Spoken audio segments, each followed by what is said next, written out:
And welcome to NASA's Kennedy Space Center in Florida for NASA's Boeing Crew Flight Test, or CFT. I'm NASA's Megan Cruz. And I'm Dee Russell with Boeing Communications. Joining us also is NASA astronaut Mike Fink. Nice to have you here. Thank you. I'm really thrilled to be here. Go Starliner. Yeah, absolutely.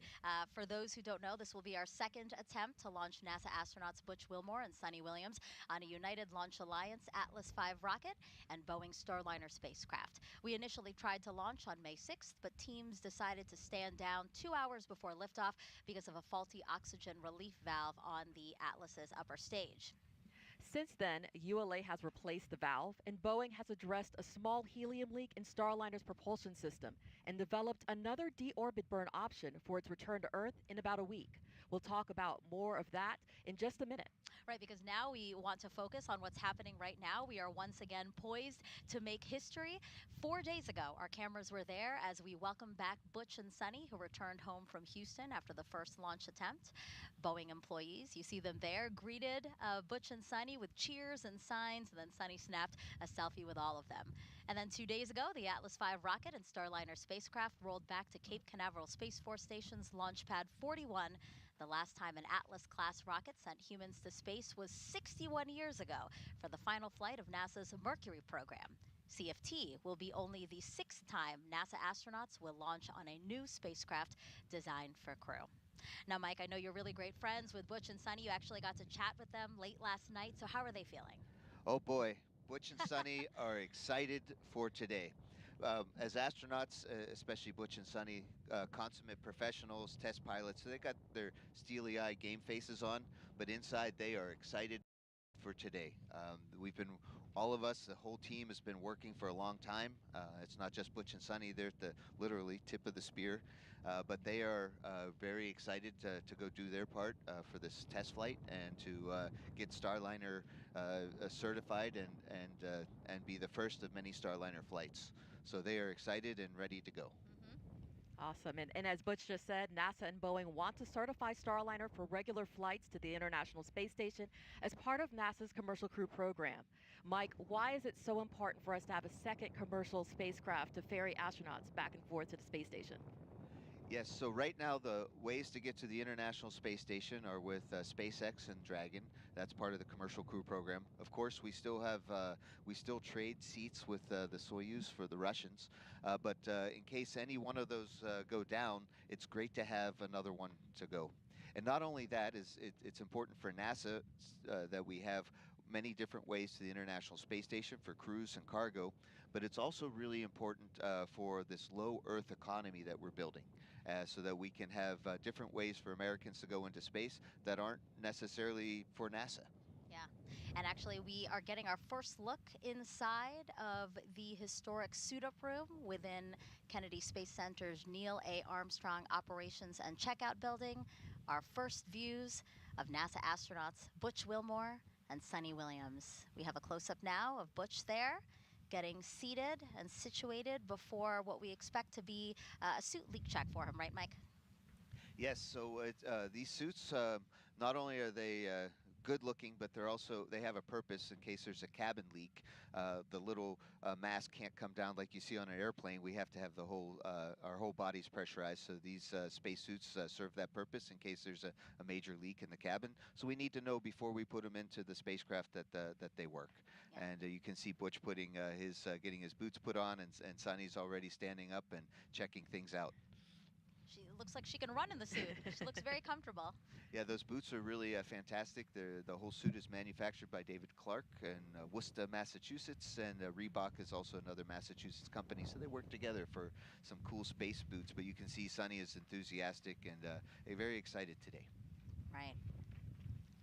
And the suit leak check is going to be very visually evident, right? I mean, their suits are literally going to puff up in flight. Yes, if you're familiar with the Stay Puft Marshmallow Man or person, yeah, they get really. But that's good. That shows that we get up to about 3.6 pounds per square inch of pressure, which will help help the crew stay alive if there's a major cabin leak, and that's a good thing. Boeing and NASA really care about crew safety for sure. There is a lot to learn about this crew flight test, so we have people here at the Cape and in Texas to help explain every part of this mission. Let's start first with ULA's Dylan Rice and Boeing's Lauren Brennecke, who are monitoring the spacecraft and rocket from United Launch Alliance's Advanced Spaceflight Operations Center, or ASOC. Yeah, Dee, Dylan and I are in a really unique location here over at the ASOC.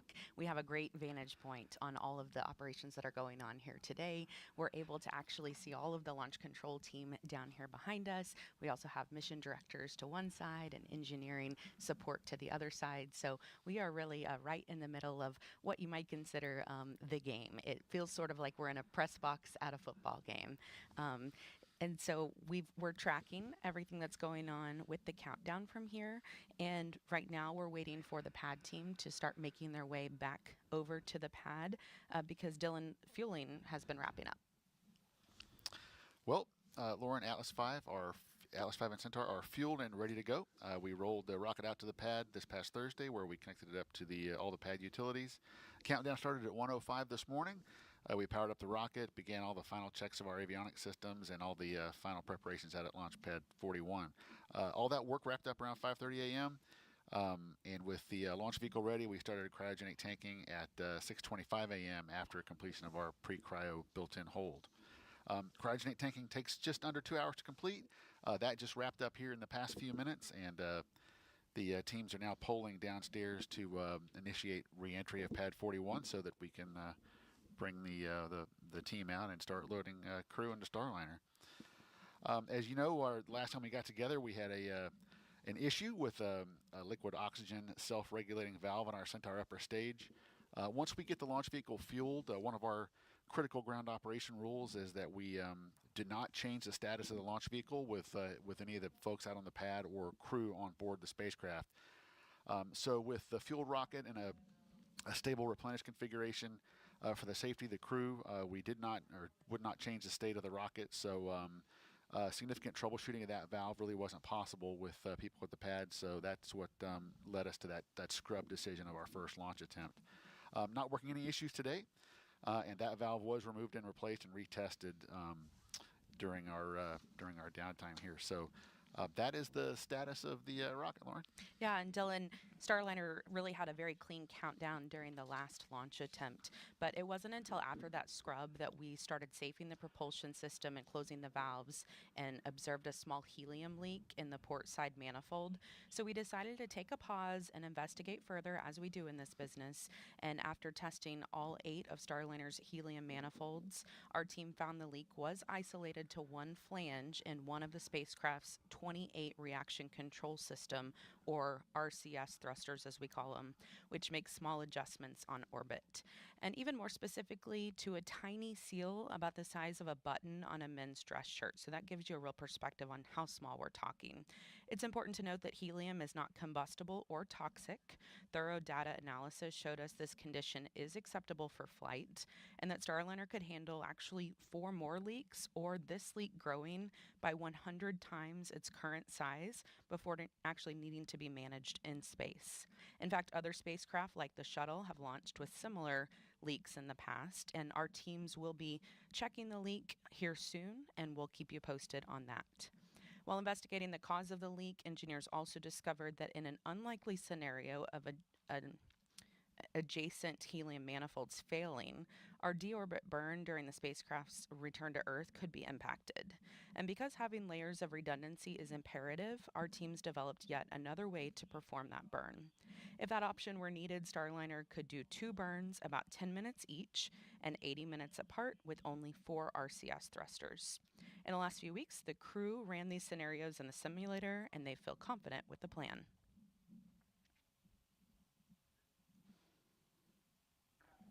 Butch and Suni have been on a lot of our phone calls working through these challenges for the past couple weeks, and it's been really nice to hear their voices. You know, they've been voices of reason as we're working through these.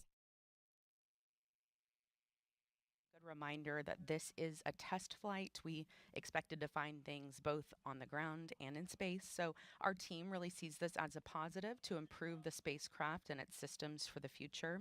And we're already looking at a handful of long-term solutions for Starliner's post-certification missions. Now let's check in with NASA's Daryl Nail at nearby Hangar AE. He is keeping an eye on the weather for us and NASA's oversight of today's flight test. Daryl. That's right, Lauren. Thank you very much, and welcome here into Hangar AE, where we've got a lot of the CCP engineers and management folks behind me, monitoring, of course, our launch procedures through the day here with Atlas V and preparing the Starliner for launch, as you guys just talked about. Let's talk about the weather. Well, it is June 1st, and it's the beginning of summer, meteorologically speaking. On this day, it's also the beginning of hurricane season. But I can tell you neither one of those is a concern as we look outside and take a look at the sky and the sea. Here now the sky, you can see a few puffy cumulus clouds off in the distance. Overall, not a problem and not a concern for today. We are 90% go, according to the launch weather officer, for today, which is great. Conditions are fantastic. One thing they are watching, though, and we know our host desk knows this well, they're watching the ground winds, which are really they're stronger than normally we would have expected, but we've got strong onshore flow from a high-pressure system that's just off the coast of North Carolina, and so that's creating a lot of that strong flow, which is coming in directly from the east. So you can see those cumulus clouds as they go kind of whipping by the pad. They'll be watching that. That is the only concern, and that is the 10% possibility for violation. Overall, though, we couldn't be in a better position. We were in a similar position during our last launch attempt, and come to find out, even though it's the beginning of meteorological summer, we're not having summer conditions here at the pad yet, and that's a good thing. So we'll send it now back to the host desk with Megan, Mike, and Dee. Daryl is absolutely right. We know these winds very well as they are whipping around us right now. And Mike, talk to us about why these winds would be a concern for launch. Well, here at NASA, it's safety first. And so if there were a problem with the rocket, the capsule can pull off and abort and fly over the shore and land in the water. And that's called an abort, right? And we could do that to keep the crew safe. However, the capsule will be coming down under parachutes, and if the winds are too strong, it'll make it land on the beach. And it sounds like it would be safe, but actually we're not sure that structurally it would work, and we're set up to land on the water. So the winds can't be too strong or they'll push us in for an abort. So if we start to get into where the winds pushing would push the capsule too much, then we'll wait till another day. Landing in water for the abort scenario, but Starliner is designed to land on land nominally, right? Oh, nominally, and with airbags. I landed on the land in the Soyuz and the shuttle, and I'll say that these airbags are going to be good. And I think that's probably the first thing I'm going to ask Butch and Suni after they land. It's like, how are the airbags? Well, speaking of Butch and Suni, let's head back inside to the suit-up room to check out how things are going there. Again, they began suiting up a few minutes ago, and right now we see Butch. He is unzipping his helmet, it looks like. And that's really neat about these suits, is that instead of having a solid metal ring, we're keeping the suits lightweight and kind of going back to the future with the Gemini program, where they had zippered helmets like this. We call it a visor in this case. And since it's a very lightweight visor and helmet, it doesn't have a lot of head protection. So Butch's ear cups is also gives head protection too. So it's a very smart system, and we call it a crew head protection assembly or something like that, or a chippa. So Butch is now taking off his chippa, and you can see he cut his own hair for the flight today. This is the kind of insight we wanted from you, Mike. As you can see, guys, we are very fortunate to have Mike here with us because he's a veteran of 3 space flights, Expedition 9 in 2004, also Expedition 18 in 2009, as well as STS-134 in 2011. We're cycling through some pictures of those previous flights now. In total, he spent more than a year in space and has conducted 9 spacewalks. He then worked with NASA's Commercial Crew Program to help bring SpaceX's Dragon and now Boeing Starliner online. and ready for today's flight tests. He trained alongside Butch and Suni as their backup pilot and was with them for CFT's first launch attempt. We actually saw him in the suit-up room here snapping pictures, and then he rode out to the launch pad with them where he snapped a few more pictures before handing off some of Butch and Suni's belongings to the pad team. It was a big honor to ride out on the Astro van with Butch and Suni, and of course we like sharing our stories here at NASA, and Butch and Suni are very much about that too, because we all can't ride in the Astro van, we all can't get on that rocket, but we do our very best to bring everybody with us as much as possible. And I'm just letting people into some of the behind the scenes that's happening here. You forgot your cell phone, and that's very upsetting to all of us here because you can't take your famous ussies. But again, providing really valuable insight on this flight test. And you'll also be taking notes, right? Because you're going to be the pilot for Starliner's first operational mission after CFT. So really important for you to be engaged and watching today. Oh, absolutely. And that's the purpose of this flight, is to build flight experience and get certification so that we can have regularly scheduled flights of Starliner to the International Space Station, much like the other commercial crew partner of SpaceX. And we're going to get there. So Butch and Suni, as test pilots, are going to get some really good data on how the Starliner really flies, how habitable and comfortable is it in there, is it extra humid, is it beautiful. We think it's going to be great. We tested a lot on the ground, but we'll know for sure once we launch today. And as we take another shot here of Butch, let's talk a little bit more about him. Commander Butch Wilmore, NASA astronaut and retired U.S. Navy captain, raised in Mount Juliet, Tennessee, and is married to Deanna Wilmore with 2 daughters. As a naval pilot, Butch racked up more than 8,000 flight hours and 663 carrier landings, all in tactical jet aircraft. He completed 4 operational deployments supporting missions like Operation Desert Storm. Before his selection to NASA, Wilmore was on exchange to the Air Force as a flight test instructor at the Air Force Test Pilot School at Edwards Air Force Base in California. Butch is a veteran of 2 space flights as pilot on Space Shuttle Atlantis in 2009, and then in 2014 he served as flight engineer for Expedition 41 to the International Space Station. So far, Wilmore has spent 178 days in space and performed 4 spacewalks. This flight test will be his 3rd mission to the ISS. And Suni Williams, CFT's pilot and a retired U.S. Navy captain. NASA selected her as an astronaut in 1998, just 2 years before Butch. This will also be Suni's 3rd mission to space, making her the first woman on a test flight of an orbital spacecraft. Her first trip to the ISS launched in 2006. She served as flight engineer for Expedition 1415. She then returned to the orbiting lab in 2012 and was commander of Expedition 33. Suni has more than 50 hours of spacewalk time, the 2nd most cumulative time by a female astronaut. So far, she has spent 322 days in space.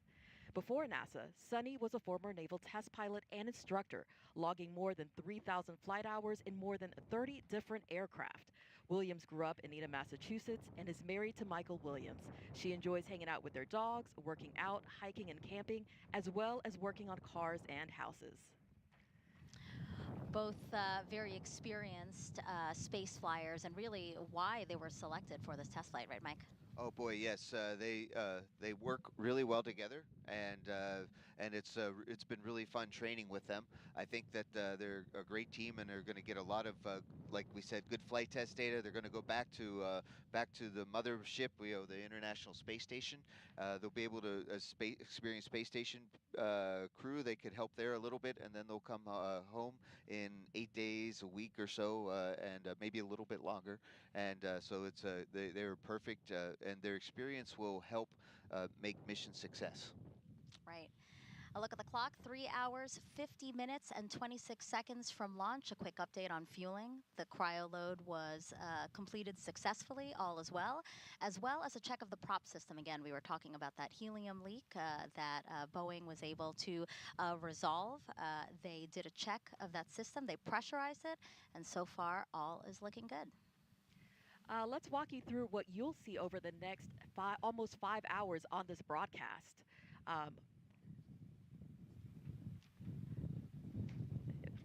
After suiting up, Butch and Suni will walk out of the ONC building to say their goodbyes to family and friends before their ride out to the launch pad in an Astrovan. And then once at the pad, the crew will ascend ULA's Crew Access Tower to board Starliner in a process we call Ingress.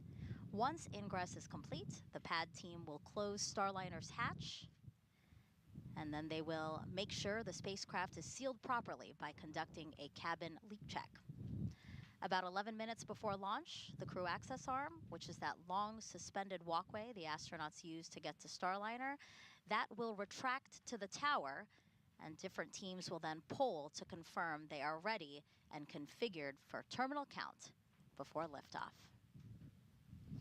Around 15 minutes after launch, Starliner will separate from the Centaur upper stage.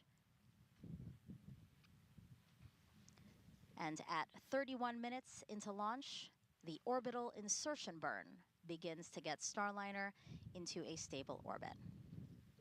Now, if you have any questions about this mission over the next 5 hours, as we said, just send those questions our way using the hashtag AskNASA.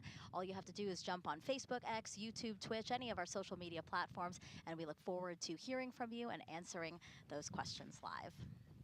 Now let's head back into the suit-up room again. That's where all the action is happening, and it looks like Suni also now has her helmet unzipped, and it looks like she's taking off her gloves.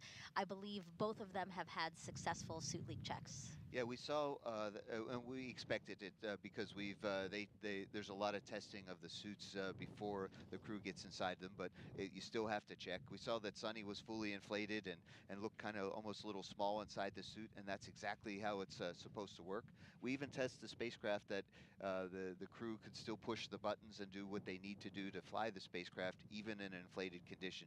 But you can see them there sitting in these Astro loungers, and you can see the excitement on their face and the joy that there is to getting ready for a space flight. This is the last time that they're going to be able to sit and quote unquote chillax, and they're going to get ready and leave the suit room in a little bit, and then it's game day. Yeah, when you were here with them for the first launch attempt inside the suit-up room, this was kind of some downtime. They took some pictures with folks, right? Because really there's a strict timeline that they're keeping to, and if they're a little bit ahead, they have some pad here, right? Yeah, our timelines are built for the whole day in case for the case when we have 4 people. That's something we're checking out to see if a 4-person timeline is workable. But we only have 2 people, so it does give us a little bit of extra time. And Butch and Suni have really focused on the team because we realize as astronauts that we're part of a really big team, and that's really cool. It's like the biggest sports, bigger than regular sports teams, and we all work together, and it's the greatest team sport. So Butch and Suni did want to spend time to recognize our suit-up team that you can see working in the room, who are making sure and that they're ready to go. There's also another team in there that checks the equipment to make sure that they have what they need: their wrist mirrors and watches and pens and pencils, what's going on their knee board, and we check all that to double check to make sure, because once we're in the capsule, you got what you got. Yeah. A quick note about the suit. Again, this is a new suit that developed for this Starliner launch, and the full suit, which includes an integrated shoe, weighs about 20 pounds with all of its accessories, and that's about 10 pounds lighter than the launch and entry suits worn by space shuttle astronauts, right, Mike? Yes, it's definitely more lightweight. We took some really good ideas from previous spacesuits, and David Clark put together a great suit. Okay. And it's definitely more flexible, elbows and knees.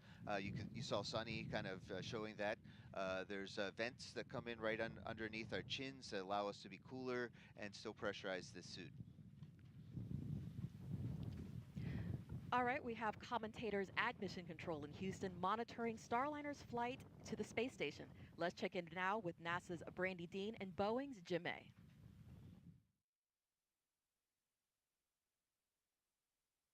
Thanks so much, Dee, and welcome back to Johnson Space Center in Mission Control, Houston. I'm NASA's Brandy Dean. And I'm Jim May with Boeing.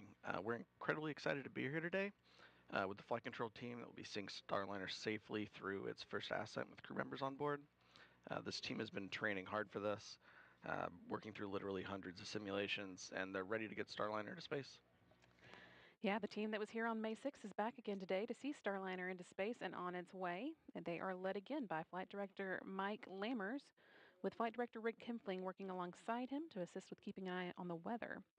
And on Lammer's other side, we have Canadian Space Agency astronaut Joshua Kutrick, who's acting as today's Capcom. He'll be speaking with Butch, Wilmore, and Suni Williams on the team's behalf.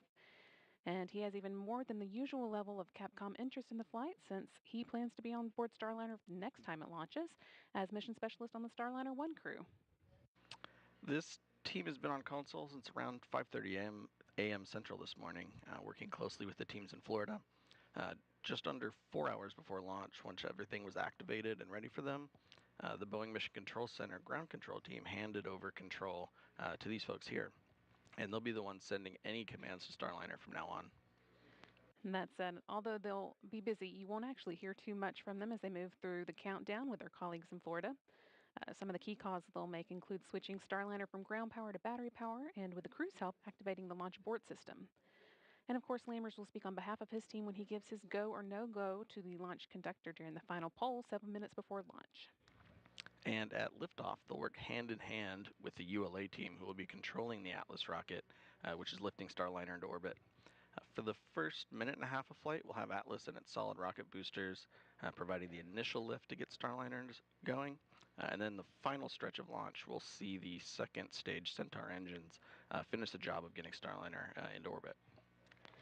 And they'll be done with the job about 12 minutes into Starliner's flight, then be jettisoned 3 minutes later.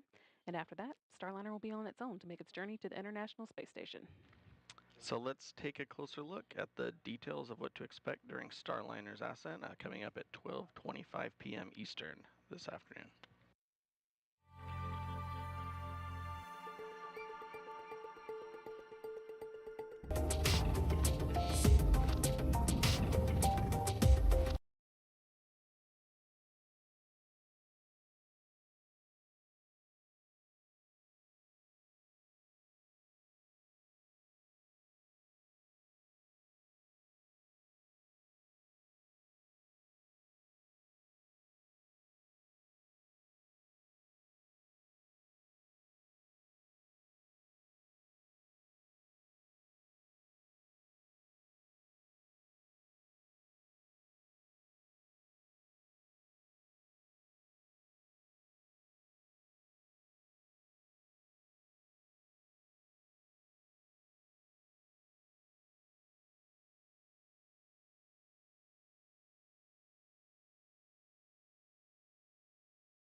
Minutes of Starliner's journey into space, but of course that's just the beginning on getting it on its way to the International Space Station. So next we're going to check in with NASA's Rob Navius, who's waiting on launch just down the hall with the Space Station Flight Control Team. Rob? Thank you, Brandy, and good morning from Mission Control in Houston and the International Space Station Flight Control Room, where flight controllers are monitoring the countdown for the Atlas V launch and keeping tabs on the Expedition 71 crew aboard the orbital outpost. The 7-station crew members are awake at this hour on a Saturday, having just watched the unpiloted Progress 88 cargo craft dock to the Poisk module of the International Space Station. That flawless docking occurred at 6:43 a.m. Central Time, 7:43 a.m. Eastern Time. With that milestone having been completed, the crew's full attention can now turn to the expected arrival of the Boeing Starliner on Sunday afternoon. Early Sunday morning, there'll be a pair of mission management meetings, first by Boeing management to assess Starliner's systems following launch, and the initial series of OCCs. Those are the operational checkout capabilities the Starliner crew will conduct to ensure that the vehicle is ready for docking. Following that meeting, the International Space Station partners will gather to give final approval for Starliner to press ahead with the critical phase of the rendezvous that will begin Sunday morning with the terminal phase initiation burn.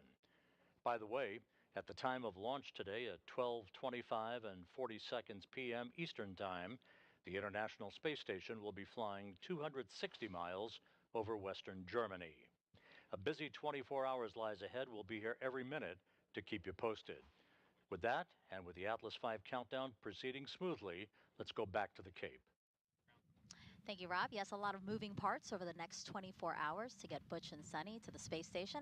So let's head back now to the ASOC to hear another update from ULA's Dylan Rice and Boeing's Lauren Brennicke.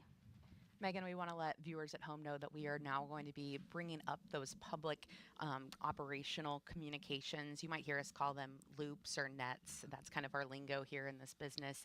But it's our job to wear these headsets, listen to the chatter in the background, and translate that to you at home. So we'll be doing that at this point in the countdown. We've been listening to the Starliner control team shift control of the spacecraft over to mission control in Houston. The team's working to get the pad team back up to the White Room to get the spacecraft prepped for crew. And our teams have also been cycling the thruster valves, and they are now in the open position.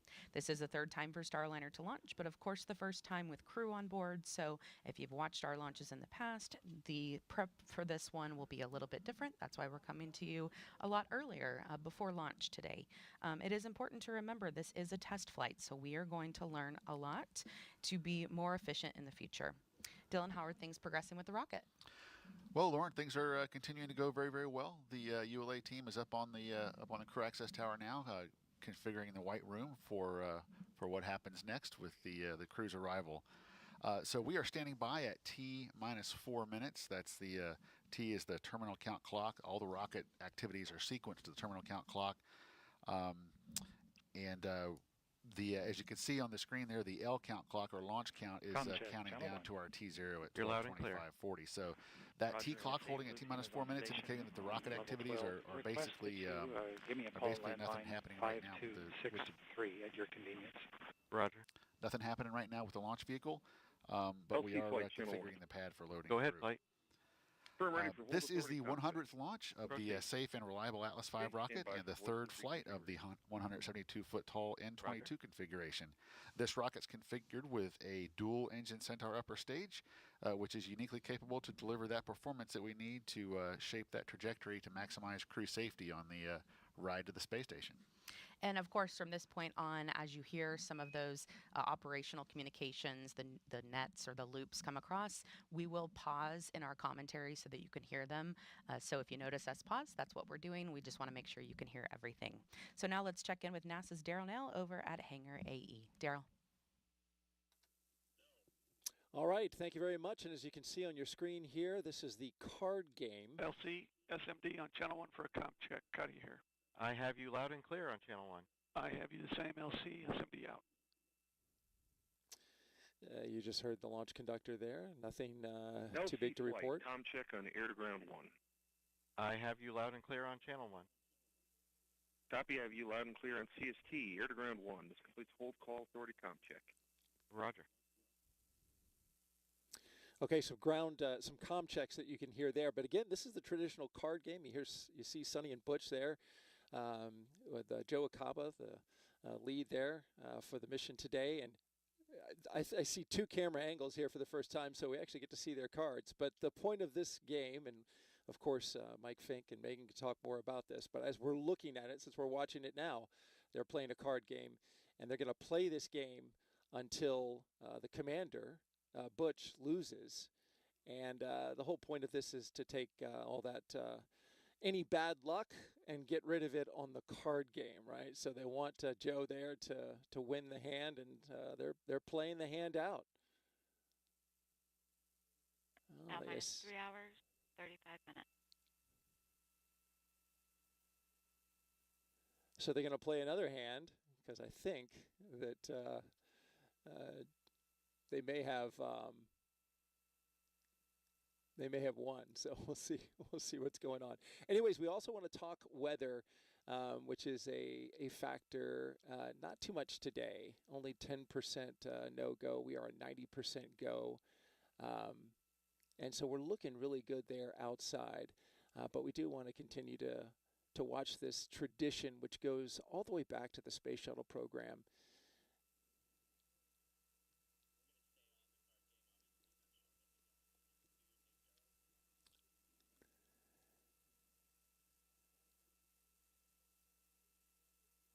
Not sure what the card game is, but they're taking additional cards. You can see there Sunny with a smile on her face as she takes another card, and Butch observes.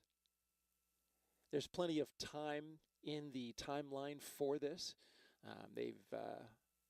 They're suited up. They've done their pressure checks, and so along the timeline, they've built in a period of time. Of course, some margin just in case. They have to do some extra checks, but there you go. Card game is complete. The bad luck, they've gotten rid of it, and Sunny gives 2 thumbs up to say, hey, we've got the good luck on this one. We're going to have hopefully a good flight today. All right, as we look outside at the Atlas V rocket with the Starliner atop the rocket, you can see there in the sky, just a few clouds, not a concern. Offshore winds are driving some of them onshore, but the radar, there is no convective activity, no storm activity is basically the term there in any of these clouds. So that's not an issue at all. We are 90% go and looking good there. Also tracking NASA's oversight of the mission today, NASA Operations Manager Richard Jones just recently polled his team within the hour. They were all go. So we're looking good there as well. If you're wondering whether or not you can see this launch from an area of the southeastern United States, we actually have a graphic that we can show that gives you an indication of where you can see this rocket at what point in time in the launch. So as you're looking at this here, if you're in the southern area, if you're in Florida along the coast or southeastern Georgia, you can see that at certain stages, the plus 30 seconds, you can obviously see that all along the Space Coast. But as you get to level 2 and level 3 and level 4, this then expands your area to be able to see this rocket. We have clear skies in the area thanks to the high pressure system. So most of the folks along the eastern seaboard should have a view. But again, as we start to go along the timeline, you see the separation events that will expand out to southeastern Georgia. And then we even have sometimes pictures coming from coastal Carolina. If you have those, of course, send those to us. #AskNASA. We'd love to see them. That's our report from here at Hangar AE. Now we'll send it back to Megan, Mike, and Dee. You had a lot of interesting commentary here at the host desk while we were watching the card game. What is that game? Yeah, so this game is called 31, or SCAT, although I think Sunny's niece and nephew, they call it CAT because Sunny likes dogs. So it's just a little jab. But the point of it is kind of a little bit like blackjack, except you're supposed to get 31 of the same suit. And you saw there that Butch and Sunny successfully got rid of the bad luck, and they're getting ready right now to walk downstairs and say hello to their families and get into the Astrovan. So I think that's coming up pretty soon. Yeah, we are watching the clock here in about 2 minutes because 3:28 is when we expect them to depart the suit-up room. So in those few minutes, let's actually head outside and take a look at the Astrovan that Mike just mentioned. The Astrovan will be their ride to the launch pad, and right now it is parked right outside there of the operations and checkout building. A great view there of, again, their ride to launch pad 41 on Cape Canaveral Space Force Station. Now, NASA chose the company Airstream back in the 60s to create a crew quarantine vehicle for when astronauts returned from the moon. And the picture you see there, President Nixon talking to the Apollo 11 astronauts inside said quarantine vehicle. And then during the shuttle program, Airstream created the first generation Astrovan, a 27-foot motorhome that transported astronauts across 3 hours, 30 minutes. KSC to their launch pads. And both Butch, who you see there in that picture in the front, and Sunny rode in that Astrovan. And now, here's a closer look at the new Astrovan. It's wrapped with pictures of Starliner, has a license plate that says Ride to Space. When the door opens, steps fold out.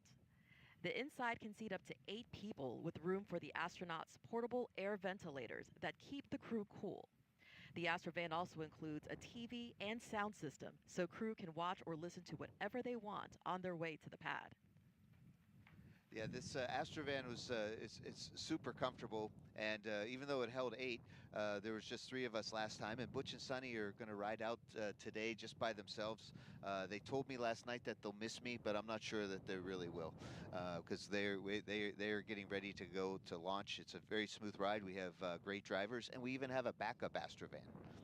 Oh, I didn't know that about a backup Astrovan, really. Yeah, well, it's not where the backups ride, because I rode in the, in the primary one. But, yeah, no, it's the really important thing is that we have to launch on time.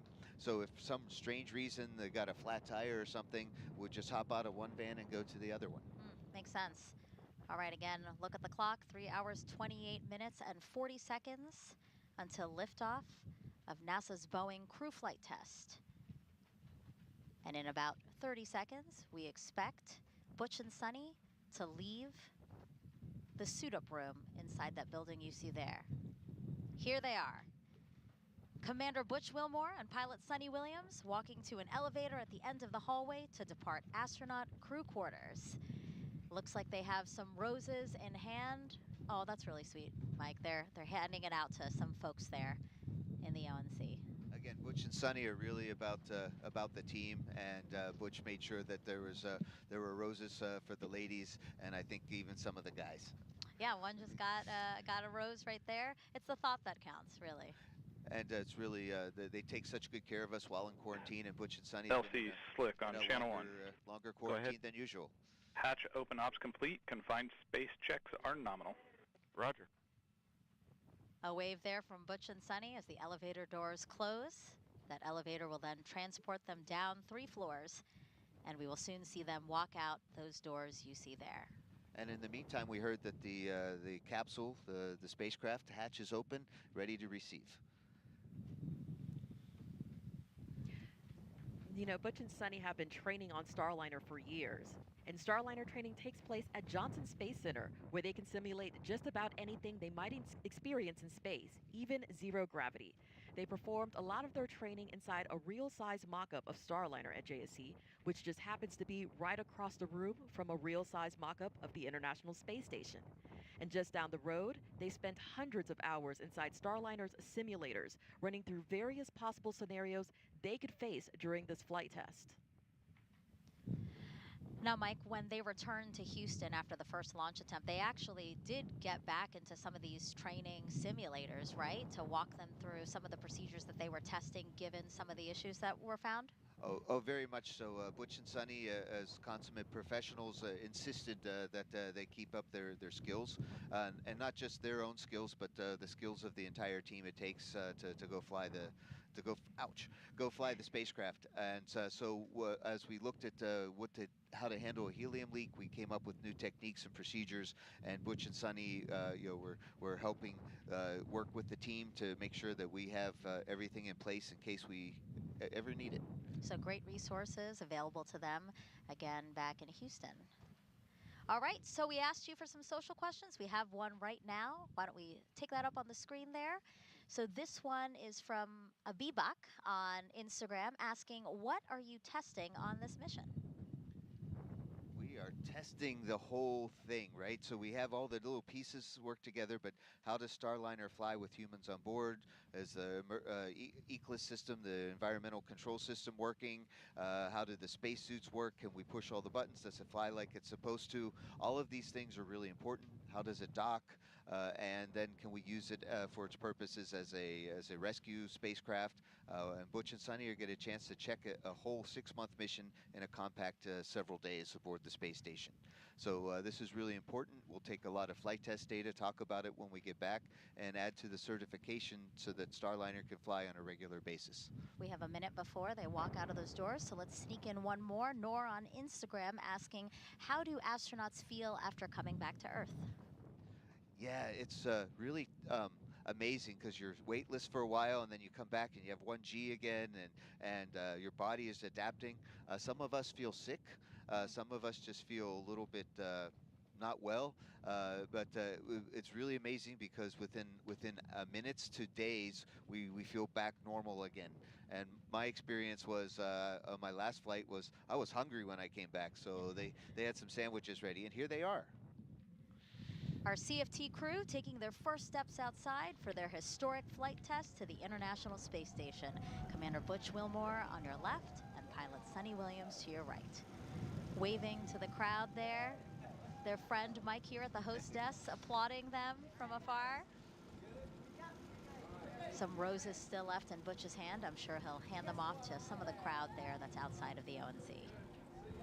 I think his wife and daughters are there, so he definitely wants to show appreciation for how patient his family has been. Well, and you did say that Butch and Suni have been in quarantine for a very long time now. April 22nd is when they went into quarantine. Yeah, it's been a long time. They were allowed to see their family, but from a distance, so this is as close as they've been for a while. But we do really respect the health stabilization program. We don't want our friends aboard the space station to get sick and impact the mission for sure. Talk to us about the people who are here, right? And there's different tiers that talk about or that have to do with how close they can get to the astronauts, right? Yes. So if other people have been in quarantine along with Butch and Suni, like before, then they could get really close. At this point, the crew has to maintain at least a 6-foot 2-meter distance, and they can see and talk to their friends. Especially we're outside, so and with this wind, you know, the chances of anything happening are very low.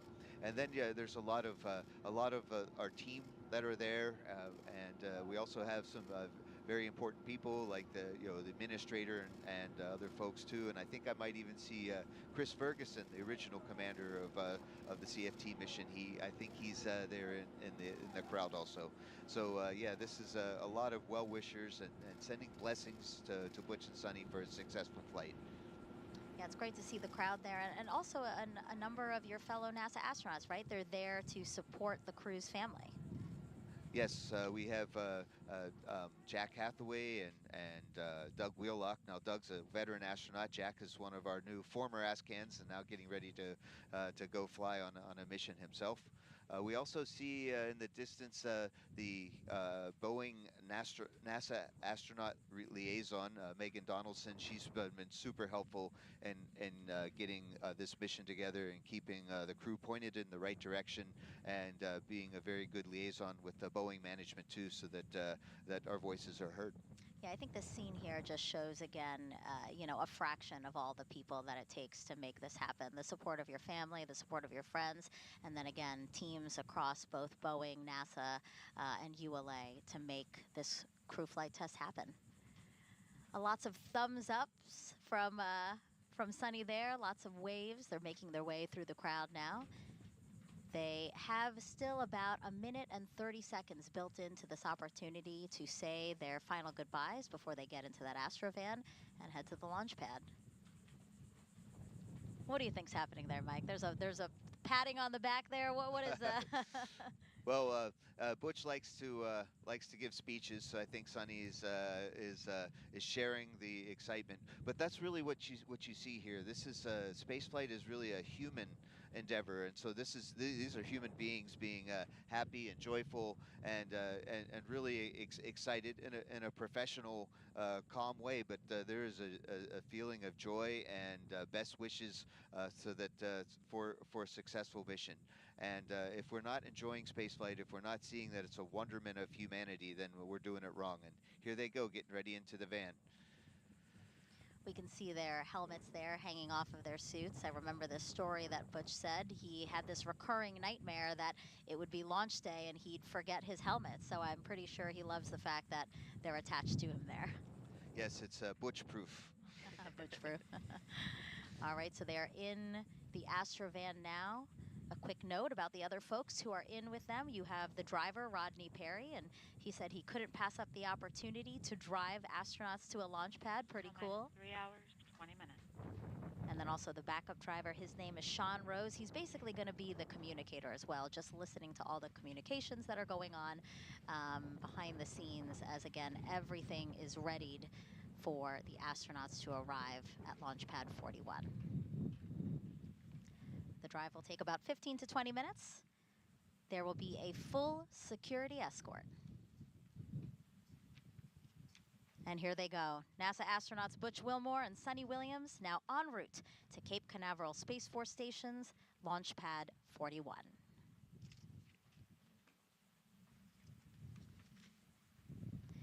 And as both Butch and Suni make their way out to the pad, there's only one way for those two to get amped up for launch. And I know that Mike knows because he was inside the Astrovan with them on their first ride out to the pad on the first launch attempt. They will be watching the Top Gun Maverick movie, or at least highlights from that movie. And they should be doing that right now inside the Astrovan, right, Mike? Oh boy, yeah, that's one way to certainly get excited for the mission and to remind Butch and Suni that yeah, hey, they're on an important mission and they're test pilots, and that there's a wonderment to flying both aircraft and spacecraft. And of course, I think the Maverick movie brought that excitement of flying to everyone. And so Butch and Suni are going to have a few clips there, the funny parts of the movie. LC Slick on Channel 1. Go ahead. Crew transport convoy is en route to LC-41. Estimated arrival to roadblock at L-306. Roger. And a fun fact was on the last ride. OSM, LC. OSM, go ahead, sir. Crew transport convoy is en route to pad. Permit entry into FHA. Roger. Yeah, that was important call there because yeah, the crew needs to get to the rocket, and if they weren't allowed to, if they didn't have permission to get inside the hazard area, then that would slow things down. But Butch and Suni handed me the remote control and said, "You play it," and I had to figure out how to play an old VCR really fast. Oh gosh, well, I'm sure they appreciate it. You probably figured it out because they were able to watch it. So again, as mentioned before, they probably really relate to the movie. They're both experienced naval aviators. And here's actually a picture of Suni back in the day. She initially wanted to be a diver in the Navy, but said she watched the first Top Gun movie and decided to go to flight school. And here's a picture of Butch. Fun fact, he was actually a real Top Gun pilot. So you see him there on the far left of the photo. To the far right, actually, is Chris Ferguson. We were talking a little bit about him, right, Mike and Dee? Absolutely. And another fun fact is, you know, these aren't the first Boeing products that Butch and Suni have flown. In that picture, Suni was standing in front of a CH-46 Sea Knight, and Butch was standing in front of an F-18 Hornet. And of course, today, you know, they'll both be... 3 hours, 17 minutes.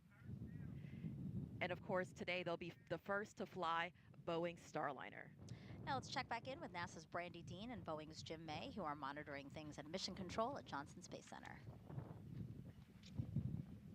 Thanks, Megan, and go Butch and Suni. Here in Houston, things have been going smoothly for the flight control team and Mission Control.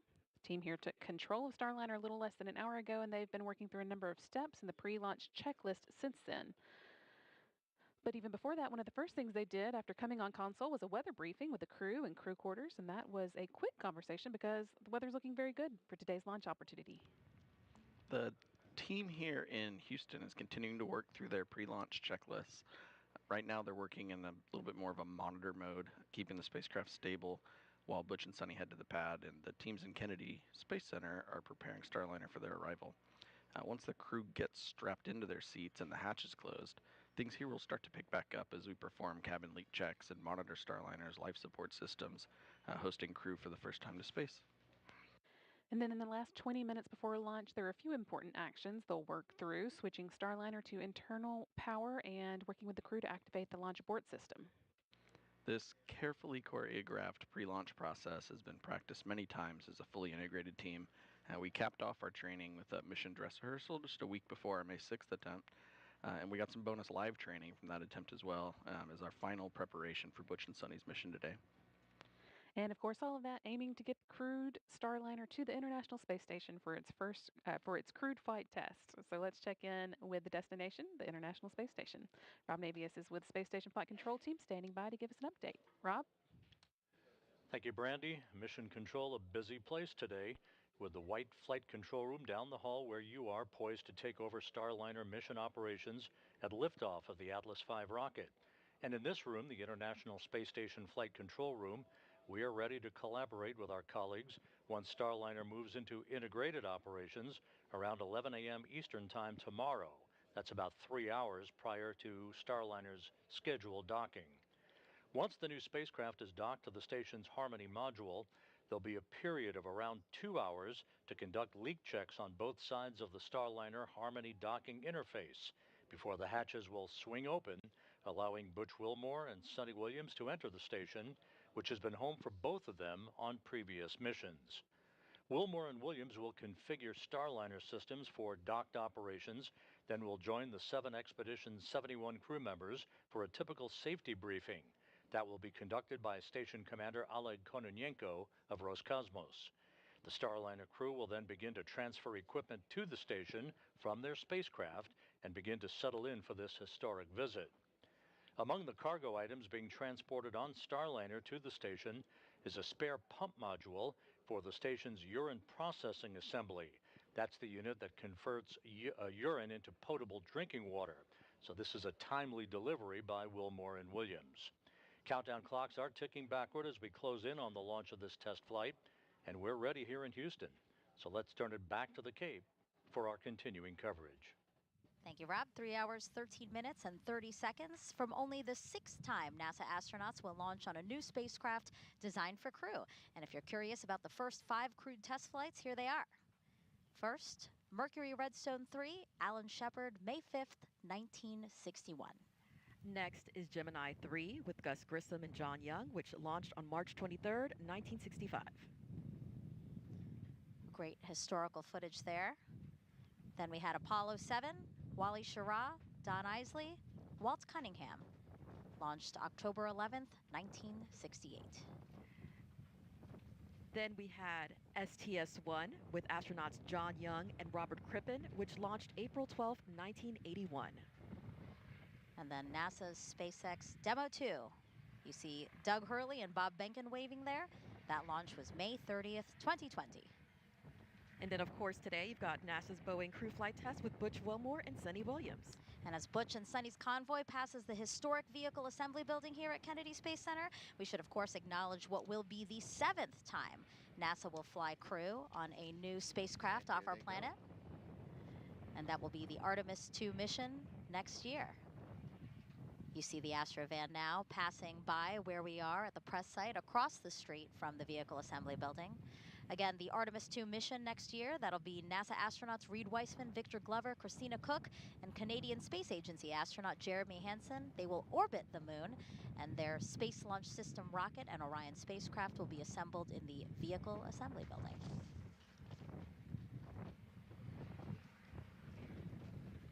Check out what's already in work for NASA's return to the moon.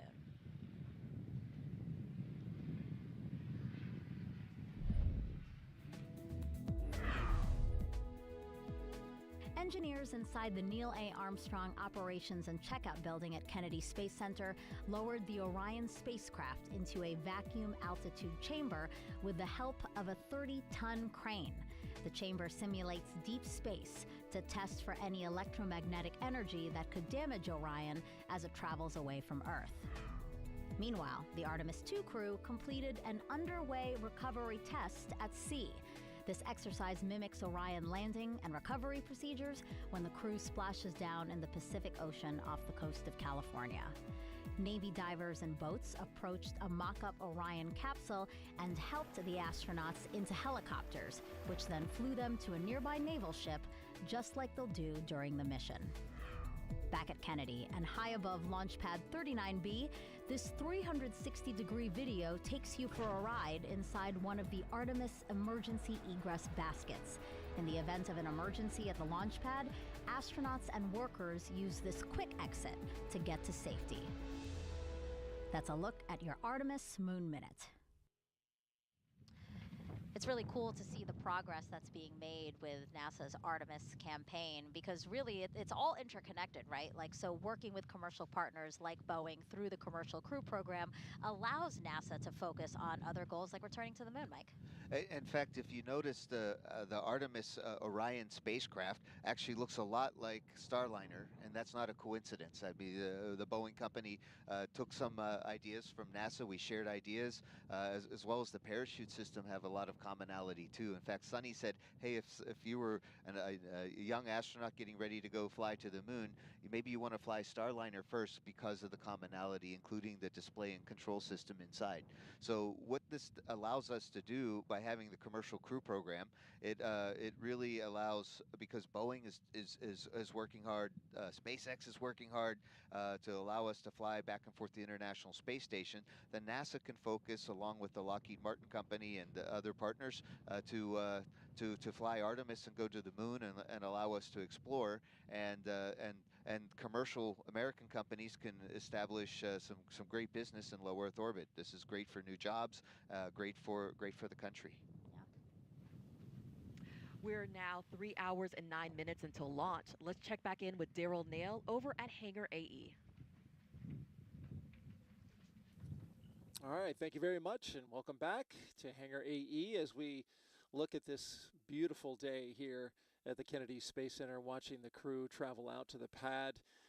There you see the Starliner crew, Butch and Suni, driving along, no doubt taking in some beautiful skies as they head out. We're still 90% go, and that's a good thing. The team is continuing to watch the winds. They are a watch item. They are the only reason we're not 100%. I'm currently watching the 1-minute peak winds at the Slick 41 Tower, where they're headed right now, and the winds have come down a little bit. They were gusting between 20 and 25 knots, and they're down below 20 now. That was expected. Launch weather officer said that could be the case. The other item that the launch team is making sure they keep their eyes on, and the mission team particularly, are the winds along the ascent corridor. So if we take a graphic here, we've got basically the path that the Atlas V and the Starliner will take across the eastern seaboard. That's the direction to the northeast.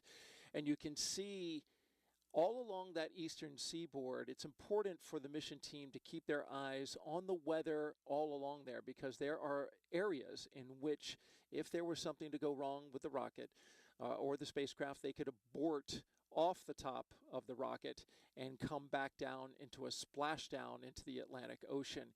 And you can see it travels all the way along the eastern coast of Canada, where they do have some cool water temperatures. That's a factor when the rescue teams, should they abort, have to go into the water. But as we understand it, the det teams, military. Go ahead. Yes, sir. For step 150, crew transport convoys clearing roadblock. 18 personnel are entering FHA at this time. Roger. A good call out there. We know the roadblock's clear because we can see the crew traveling unencumbered on their way to the launch pad. And so just to wrap up the graphic there, things are looking good. We're in a low condition.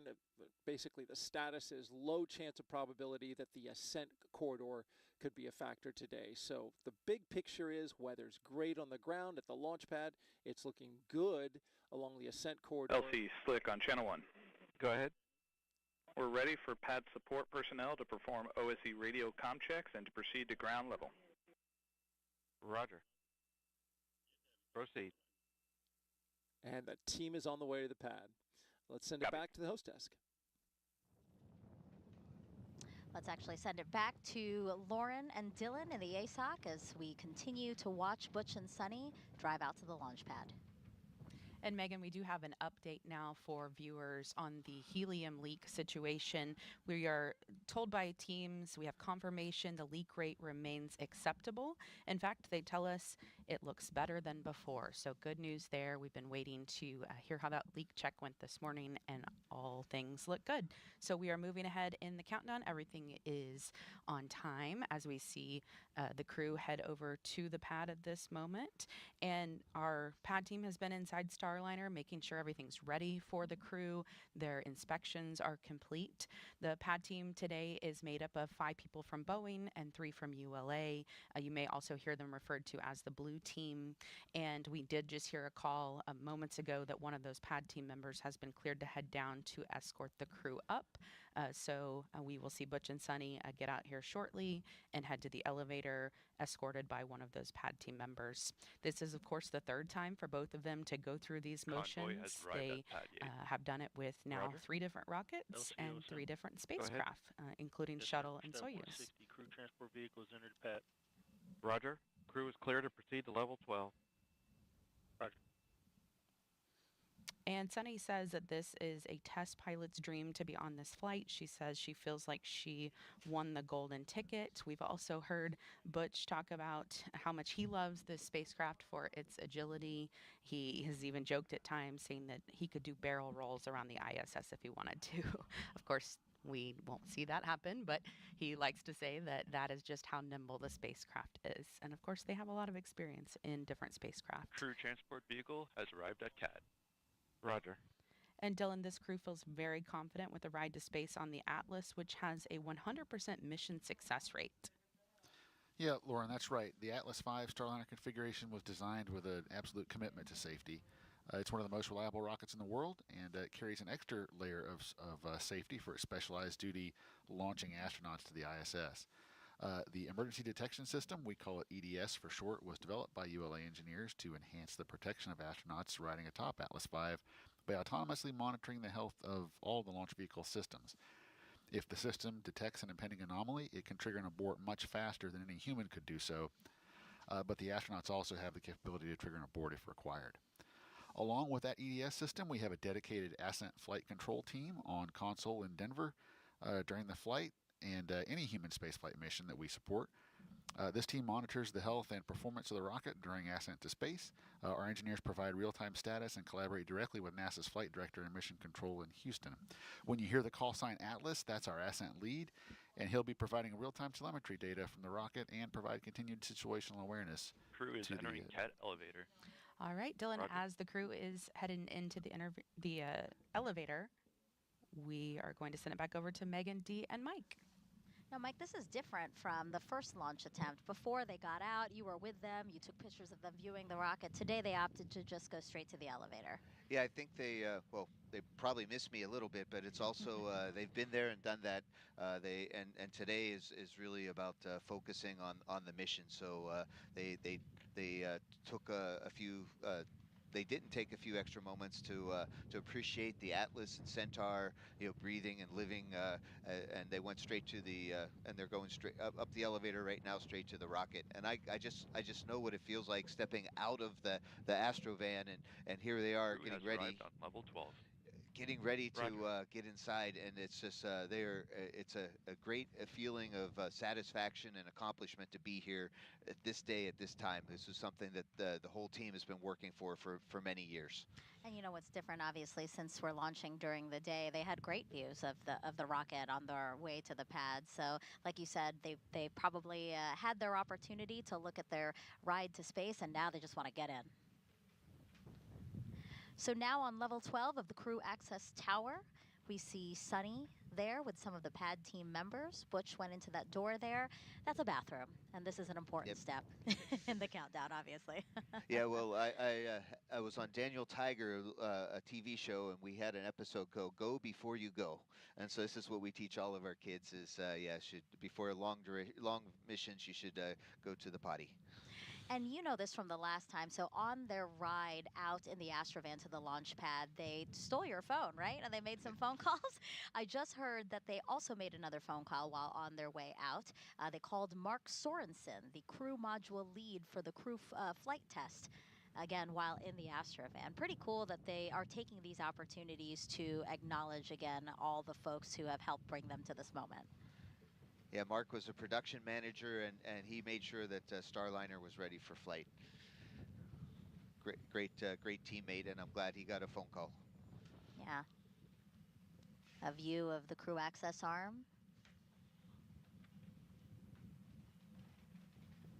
From our helicopter that we have flying around the pad right now.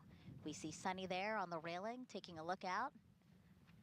Yeah, you can get a great view from up there. Who needs to get out of the Astrovan and recline up?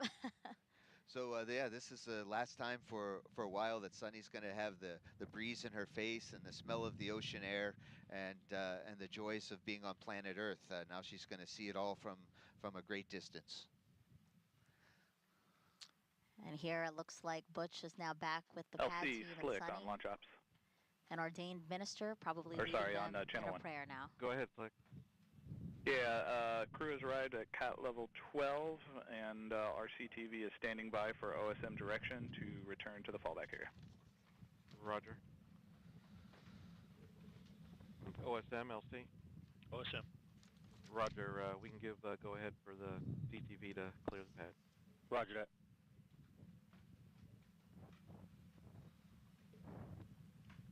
A nice moment here before the hard work of ingressing into the spacecraft and launching to the International Space Station.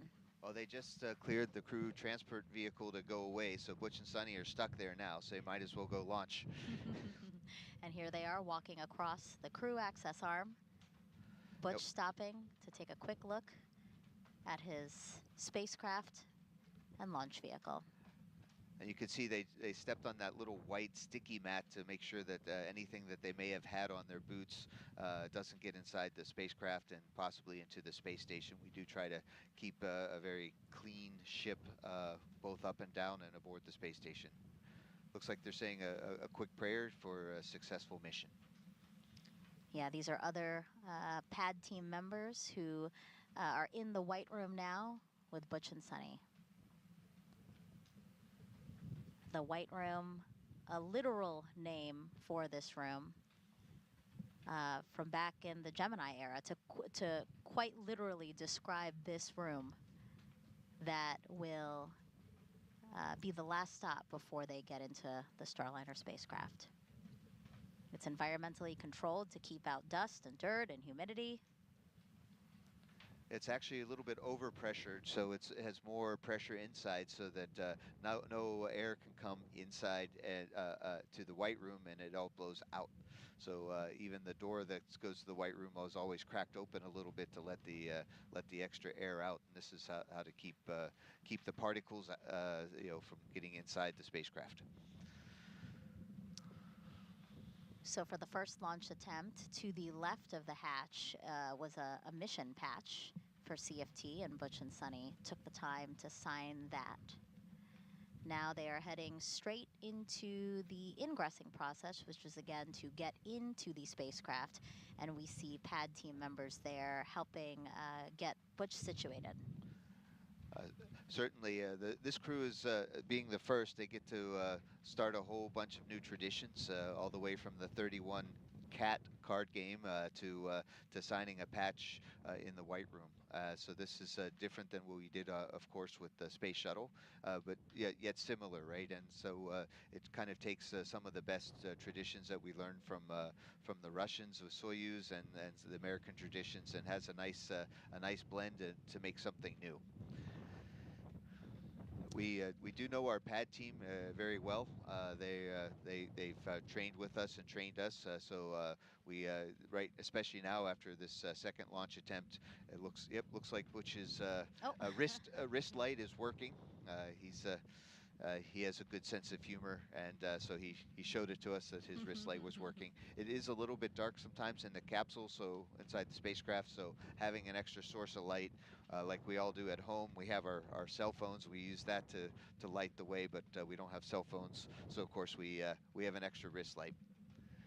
Yeah, off to the left side, off camera a bit, pad team members are going through what's called his helmet bag, right, Mike? Yeah, Boeing designed and manufactured this helmet bag that has everything that you need: the gloves, the crew head protection, the chippa, as well as any wristwatches and wrist lights and things like that, and as well as the ascent and entry checklists that were needed, and the crew knee boards. So everything that you need is in one place, and you know where, and they bring it to the pad with them.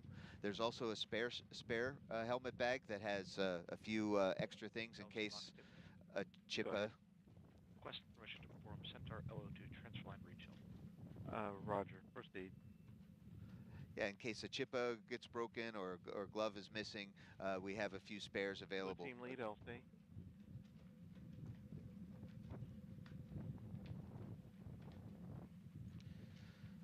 The launch conductor's LC calling. OSM. Go ahead. Yes, sir. For step 160, 16 personnel have exited the FHA roadblock. Roger.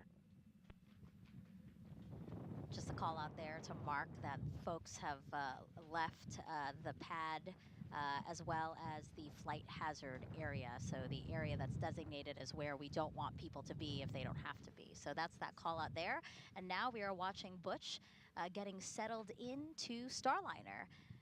And Suni is currently outside. What we'll see is Butch will fully ingress and get himself situated before Suni ingresses. So to walk us through what we're about to see with Butch, let's head back over to the ASOC with Lauren and Dylan. Hey, Megan. Yeah, we just saw a Butch sort of slide across the seats there to get into his captain seat. That is what this first position is known here as. And Suni, of course, will ingress second because her seat is just a little bit closer to the door. She will sit right there next to him. And they actually showed us how close they sit. And it was an interesting demonstration because for them, it felt like a lot of room. For us, it may not, but they just kind of showed us like, if you were sitting in two chairs side by side and you had plenty of elbow room, that's how they feel. In other spacecraft in the past, they've been a little more jammed in there. So they're really happy about the extra space they have in there. And Suni won't start that ingress process until Butch is completely in and ready to go. This whole process takes about 20 minutes or so. These seats that they are going to be sitting in today are built to accommodate astronaut height ranges from as small as 4'11" all the way up to as tall as 6'4". They're made of aluminum, and Suni's even told us that she and Butch were part of the process to make them a little bit more comfy. And another thing they really like about these seats is just the orientation of them. She said on shuttle, when you land on shuttle, you're in a upright position as you're sitting almost in a chair, but they will be landing on their backs in Starliner when they touch down on the ground, which has, since the shuttle days, been determined to be just a little bit of an easier way to land. So she and Butch are very happy about that. We do have other seats in Starliner. The third and fourth seats are filled with cargo today. The fifth seat has a flat plate on it to give them just a little bit more space in there. And you see he has some paper procedures in his hand.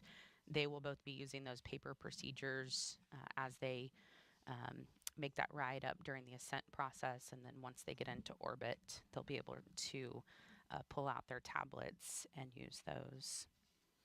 The console there in front of Butch, you could probably see him reaching around and doing some things in front of him. That is a display that is a mix of screens and switches and knobs. It has two hand controllers, which make this spacecraft a very unique spacecraft. They have the ability to take the control of the spacecraft literally into their own hands if they want to. We have heard him talk in team weeks lead LC. coming up to this point about how they yeah, are able just be to advised, do. we're going to perform a LOX rechill at this time. Roger that. I'll alert the crew. Roger.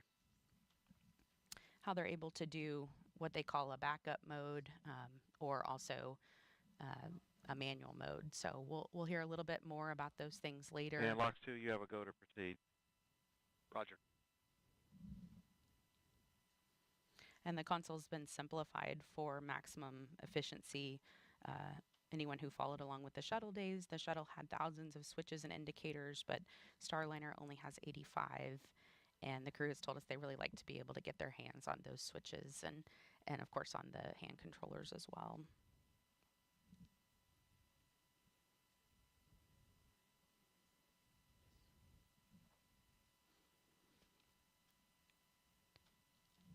And we have confirmation that the prop system is activated and the pressures are as we expected. So things are going smoothly in the countdown.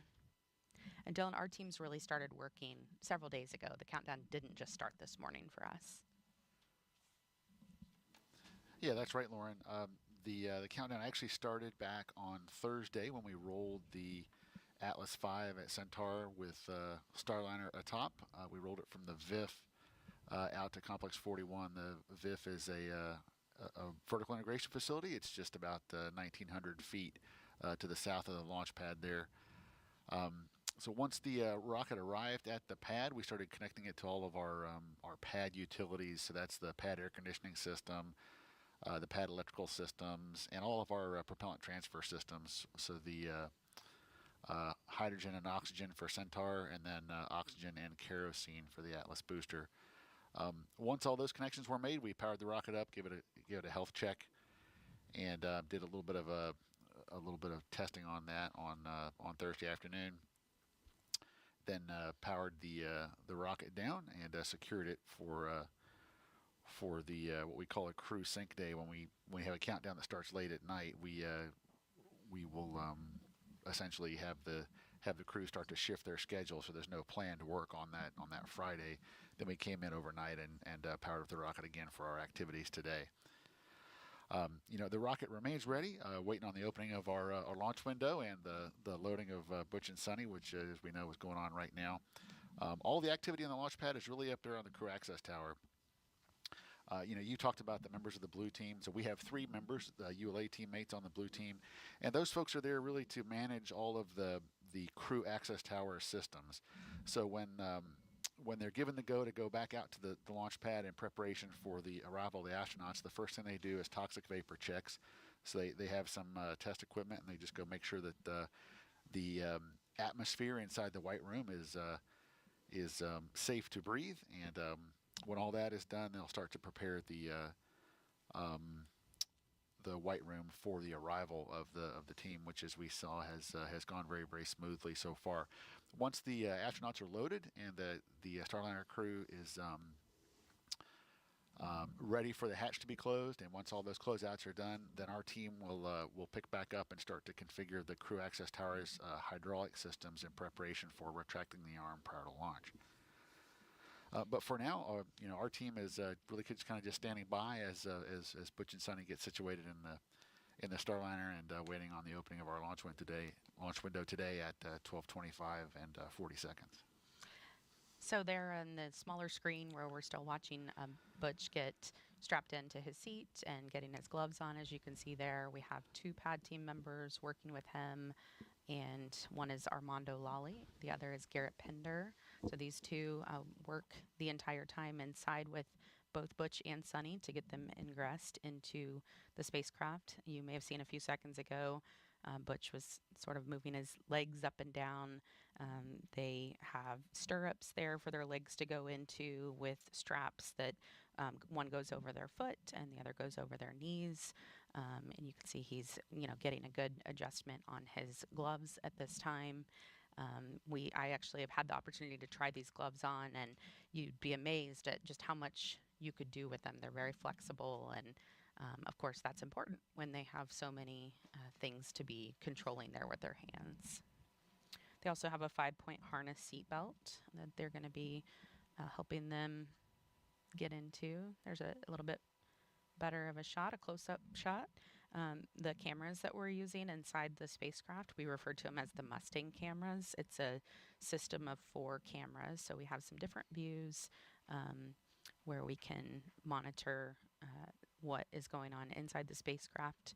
Those views will not be live today, but as soon as we get to the International Space Station, we'll be able to download what is taking place with the crew as they are on their way up, and get a great look at that. Countdown is still going smoothly in the background. Dylan and I, of course, are listening to all the chatter on the loops.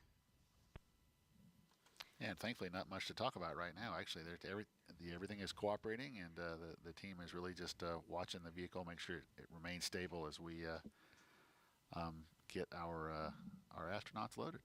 We like when it's quiet. You can see there at the bottom, sort of right side of your screen, the umbilical hookup on Butch's chest. So they'll be doing some comm checks and suit fan checks here shortly. That umbilical area is where they're able to put a comms cable through, and then also, and that'll be like a small black cord that we'll see, and then we'll hook up an air supply to that as well. It'll be a blue hose, so that's when we see that, that's how we'll know.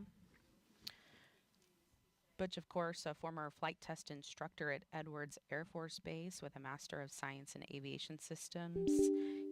Here is more on retired U.S. Navy Captain and CFT Commander Butch Wilmore. A large part of the desire within us is to do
part of really every aspect of the development of Starliner. They are so integrated with our team, and are able to make changes. Say if they don't like something or they want something to be different, they really are the first to pave the way for their comrades in the astronaut office. So when they get up into space, they're going to put this spacecraft through the ringer. They are both test pilots at heart. It's what they did in the Navy, and they love this job. I think I mentioned earlier that, as Suni said, she feels like she won the golden ticket.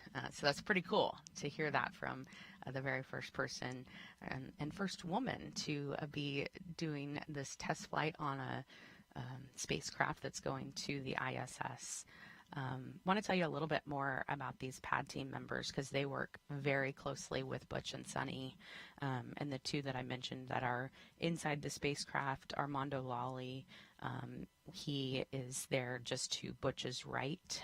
If you happen to see, he'll have the number 5 on his back. You can't see it in this shot, but you might be able to in other times. He's the senior project engineer covering Boeing's Florida Space Coast. He's also a private pilot, so they have that in common. And in the past, he's worked on F-15s, F-18 Super Hornets, and 777, all for Boeing. He has been part of the build and development of Starliner really since the beginning. So he's been waiting a long time for this day, just like many others on the program, and he could not be more excited. It's pretty cool to interview him because he just really beams with excitement over this flight and this crew. And he has a great relationship with them. And then our number 6 is Garrett Pender. He is over there toward the back of the screen. You might be able to see the 6 on his back as he's sort of turned around there. He's a mechanical technician, and he's the one who will actually close the hatch today. He helped build the rig that opens and closes the hatch, so he has a true attachment to it. And you can see him there. Armando just passed something over to him. And his teammates say that he's really the guy who can just fix anything. So great to have him on the team. We see number 4 there. That's Nate, and he is the pad team lead. He's a test engineer manager. He manages the fluids team who performs a variety of tests from leak checks to acceptance testing of integrated vehicle subsystems. You can see another look of him there. Number 7, that is there close to the capsule, that is Michael, and his teammates call him the Chief. He's a systems engineering technician. He performs all the final cabin leak checks, and this is an amazing stat about him. He has worked 110 launches, including this one. So he's been around the space program for a while. He said that he is a child of the 70s, and he said when Butch and Suni take off on their ride today, he's going to tell them it's time to rock and roll. You see Suni giving them all hugs there. And she is starting to get into the spacecraft now, so as they check her feet to make sure there are no foreign object debris, or FOD as we call it, we are going to send it back over to Megan, Dee, and Mike to walk you through Suni's Ingress. Yeah, so right now we see Suni stepping over the seal around the hatch there carefully, and the 2 pad team members that are inside the capsule who have been helping Butch get in will now do this exact same steps for her, essentially. Exactly. It's a little bit easier here because Butch is fully ensconced behind the integrated crew control panel. They have a little bit extra room from the side to work with Suni, so that's going to make it a little bit easier process. But the nice thing about this is that we've practiced this a lot now, and I know Suni's feeling happy, and we just got to watch out Butch. He might take a small micro nap here because he's all set and ready to go. But Suni's still getting strapped in, and we've gone through this procedure a lot. A micro nap, so just an opportunity to kind of, decompress a little bit, or? It's a little bit of a Zen moment, and it just helps. It's scientifically proven that I've read that it helps a quick recharge because they still have a whole full day in front of them to get into orbit and to get headed towards the space station. They'll have a chance to sleep overnight, and it's always hard to sleep in a new place, especially when you're adapting to zero gravity. I do want to mention that they were in Starliner just yesterday, right, Mike? They were specifically going in there to see if one of the things to see if the configuration would be different because Starliner is now carrying up that urine processor, correct? Yes, they had to kind of move things around on the inside of Starliner. So, and Butch and Suni hadn't seen the spacecraft since the first launch attempt on May 6th. So yesterday they climbed in, not with their flight suits on. I mean, not their space suits, but their regular flight suits, and they got a chance to do the comm checks, make sure everything's going to be good for today. And then they also checked out the cargo configuration, because it is a little bit different. But it is important that the space station program has this 150-pound-ish bag urine processing pump, because that'll help the water to keep getting recycled aboard the International Space Station. Yeah, talk to us a little bit about this urine processor and how important it is, and how great it is that we do have a Starliner flying up there today. Yeah, it is really cool what we've done by having the International Space Station as a test bed for exploration, which means that we've learned how to recycle over 97% of our water. So especially like during the shuttle program and early space station, we didn't recycle all of our water. We were like at 30%. Now it's up over to 97%, and this regenerative Eclipse technology, the good things and the bad things we've learned from it, we can definitely use for the Moon and Mars. So for the International Space Station, it takes about $5,000 to send a liter of water to the space station. So it's good that we recycle it over and over. But 97% is great. On the Moon, it's going to be really hard to get water there, so we're looking to use the water that we find in the south pole of the Moon. So this is all really interesting and exciting. But one of the things we recycle is urine, right? So this urine processor has a pump to move the urine fluid to get fully purified. And so it broke recently, and the space station program was very fortunate to have Starliner available as the next ride up to space station. So this urine processor will help us aboard space station not to have to keep a lot of the urine stored in big bags off to the side. We'll be able to recycle it sooner than later. A beautiful aerial view now of Starliner. Again, we've been looking at views inside with both Butch and Suni seated in Starliner. And I think the Boeing team should be really proud. They worked very hard to put that Starliner together, and boy, she's beautiful. This is Calypso, is the name of this particular spacecraft. That's right. Actually, we have a picture. Let's see if we can pull that up early, since you did mention it. So the spacecraft, there it is. The spacecraft is named Calypso, as you said. Suni named it Calypso in 2019, and it's after Jacques Cousteau's ship that he sailed all over the world to teach people about the ocean, and Suni believes Starliner will do the same for space. So again, a picture of Jacques Cousteau there. Starliner named Calypso as his ship was named Calypso.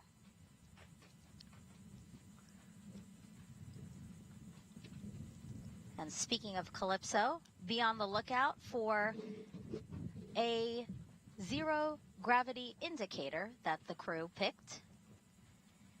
We saw it in the first launch attempt very briefly. Again, a zero gravity indicator is usually a soft toy that a crew picks to fly with them. And once the toy begins to float, it's that visual indicator that they have reached the weightlessness of microgravity. Because again, they are buckled in, snug, safely in Starliner. So really the only thing that should be floating around is that zero-G indicator. And Suni's niece and nephew helped her choose this zero gravity indicator.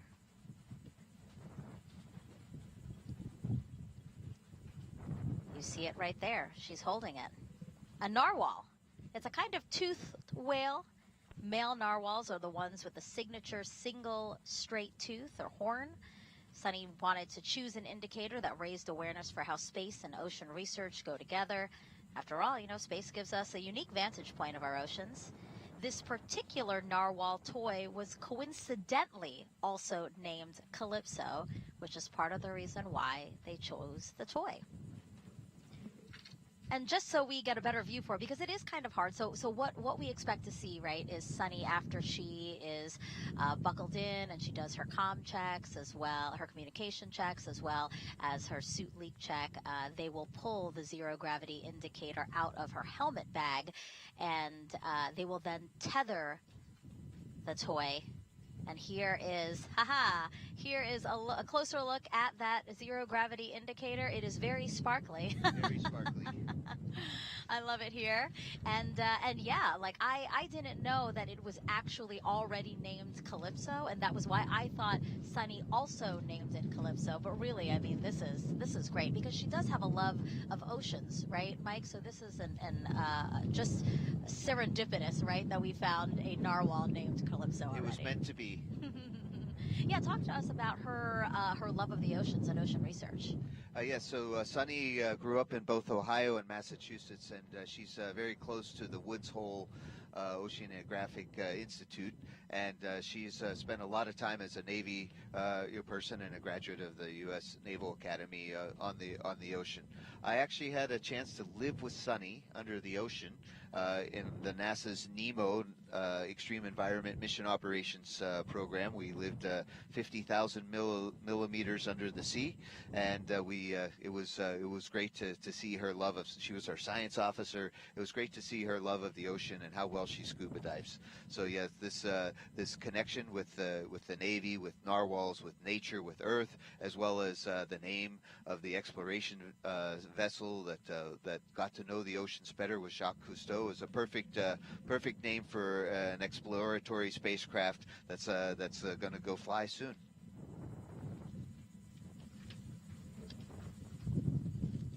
And you mentioned the fact that Suni once lived underwater for 9 days while working within the robotics branch of the International Space Station. So why don't we learn a little bit more about her journey? Again, the retired U.S. Navy captain, Boeing CFT pilot, Suni Williams. Exploration is curiosity. It's asking the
45 seconds until liftoff of NASA's Boeing crew flight test. The first time astronauts will fly on Starliner's spacecraft, the Starliner spacecraft that you see right there on top of a United Launch Alliance Atlas V rocket. Another beautiful aerial shot of the spacecraft and rocket on pad 41 at Cape Canaveral Space Force Station. Now, I don't know if you can hear it in our mics, but the winds have really picked up here at the host desk, Mike, but it seems like they're still within the acceptable range to fly, but we definitely feel it out here. Oh yes, well it's a nice cooling effect, but I do think our weather team is all over it, and they're watching carefully so that the offshore winds or onshore winds in this case will be safe, and so we're still keeping an eye on it, but all predictions show that we should be okay. We'll find out. I do have some breaking news from Mission Control Center in Houston. Butch and Suni, they just had a taco breakfast delivered to the flight control teams, just because they're thinking of other people, and that's what's really neat. I didn't get one here. I don't think we got one, but I know. No.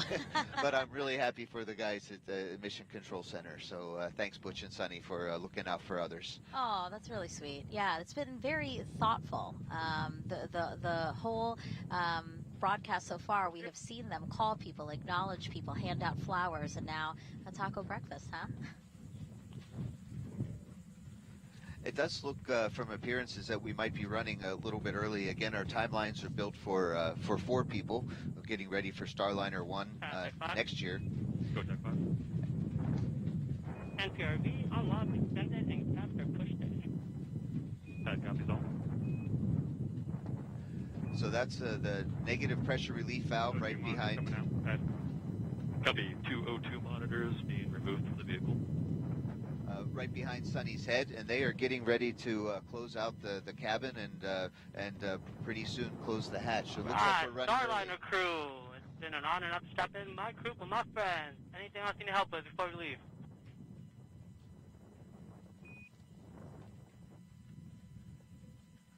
This is Armando Lolly, one of our closeout crew, and we're really good friends, and he definitely is, along with the rest of the team, is making sure that Butch and Suni are ready to go.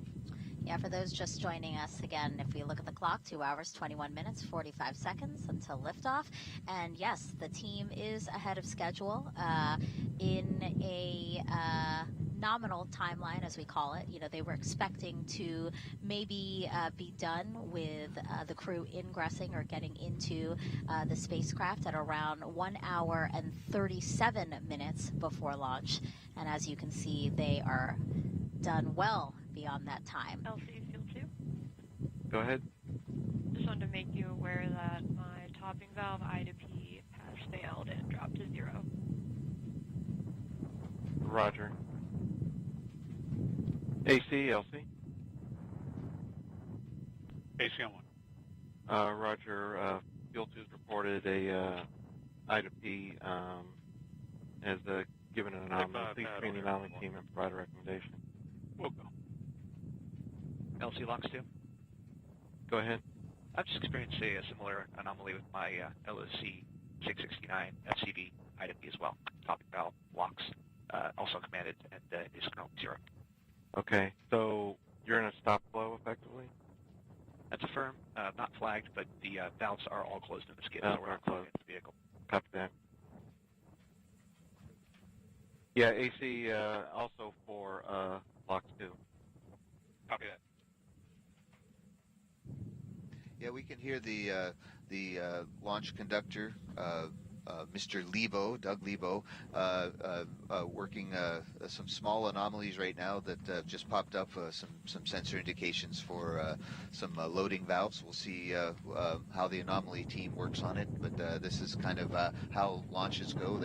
They receive some data and start looking at it and see what's possible and what to have to work on. So we'll hear more about that. In the meantime, it looks like they're getting ready to close the hatch. Starliner Houston for the entire crew, comm check on air to ground 1. CDR, loud and clear, air to ground 1. TLT, loud and clear, air to ground 1. Starliner Houston has both crew members loud and clear. Air to ground 1, stand by for a comm check of air to ground 2 via the T0 line. You're going to hear me and reply on air to ground 2. Stand by. That's Josh Kutrig, the Capcom, my crewmate for Starliner 1.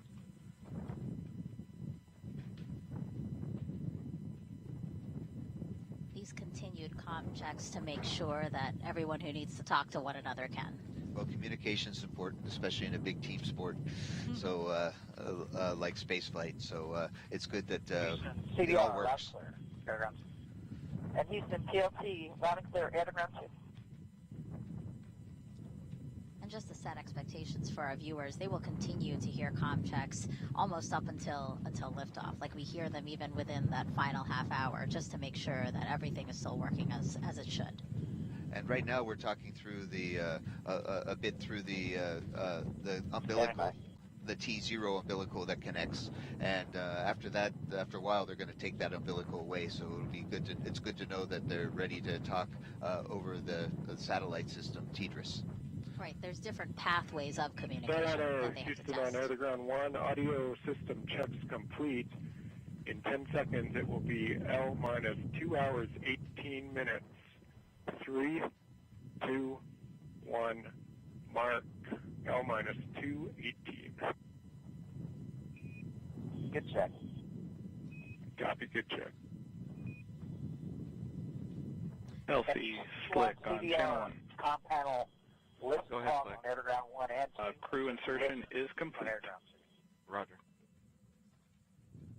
All right, you heard that call out. Crew insertion is complete. Listen only on air to ground 2 just makes it a bit easier for us. That's what I figured. Okay, there's air to ground 1 only talk. Okay, copy. Houston and Rio getting clear here, so it's all working. One other note from us is a thank you. Everyone here is enjoying a lot of breakfast, and we understand that you two had something to do with that. Roger, so you also command a software with this one. We'll go. Hey, it's our pleasure. A well-fed team is a well-ready team, so we are happy you guys are well-fed. You heard those communications there, Mission Control in Houston, thanking Butch and Suni for sending a taco breakfast to them, and Suni saying a team well-fed is ready to launch them. Yeah, just for your awareness, we're troubleshooting a control issue on both the Centaur locks and hydrogen topping valves. So we're currently have both those tanks in a stop flow condition, so we're not actively topping at this point. No safety concern at this point, but just want you to know we are troubleshooting that. Roger. Flight copies following on channel 6. Roger.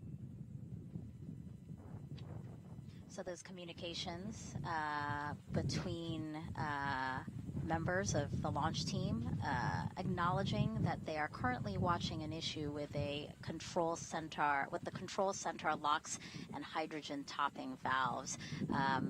Mike, can you talk to us about what topping is? What are these valves? Really break it down for our viewers. Certainly. The Centaur is the second stage. We're kind of looking at it right in the center of the screen right now. It's a little bit thinner than the rest of the rocket and spacecraft. It has two. This one's a dual engine Centaur, meaning it has two RL-10 engines, and that allows the Starliner, after it gets off the booster phase, the first stage, it goes. It can fly us in a really nice shallow trajectory over the North Atlantic exclusion zone to give the crews more chances in case of abort. So the Centaur is a well-proven upper stage. We've used it quite a bit in the U.S. space program as well as for national security launches. It uses its engines use liquid oxygen and liquid hydrogen, which is super efficient. Tory Bruno, the president, calls it of United Launch Alliance, calls it a Porsche or a sports car of engines, very high specific impulse, so it gets great quote-unquote gas mileage. Liquid hydrogen and liquid oxygen are wicked cold, as they would say in Sunny's Massachusetts. They're very cold, and so you can see it kind of some liquid oxygen right now boiling off right under at the bottom of your screen there.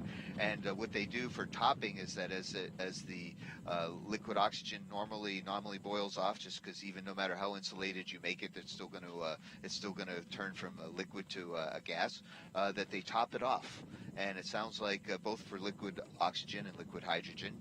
And so in this case, it sounds like that the top off valves, they were having some issues with them, and they're looking into it.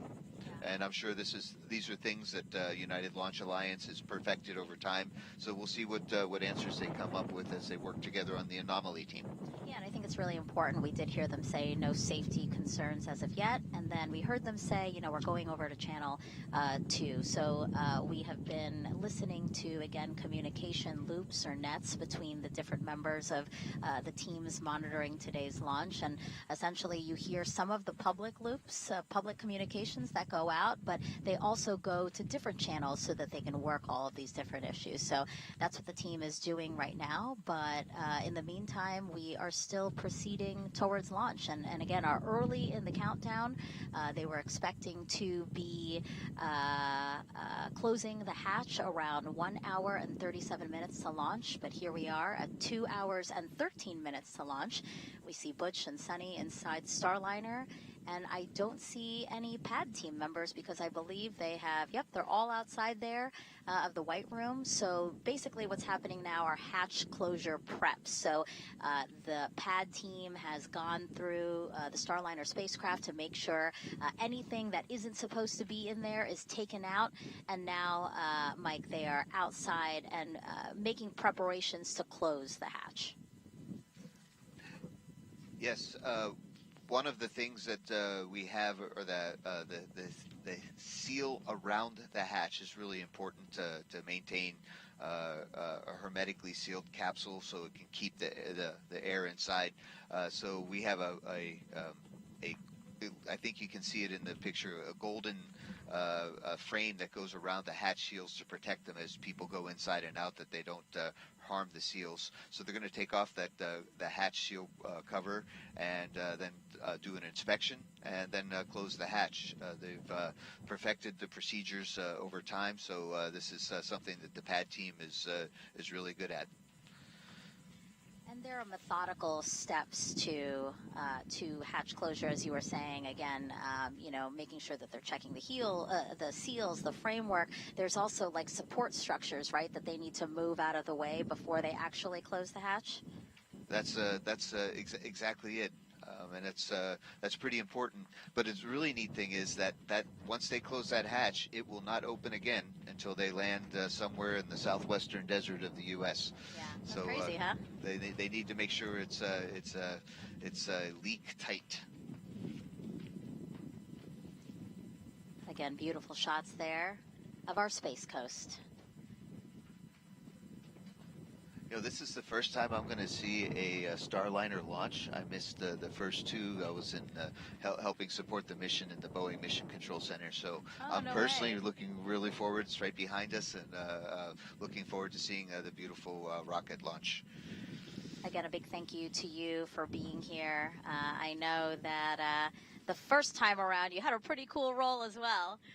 But again, all of that insight, your intimate knowledge of both the crew, but also the procedures, the mission, really invaluable to our viewers, and really explaining why this launch is so important.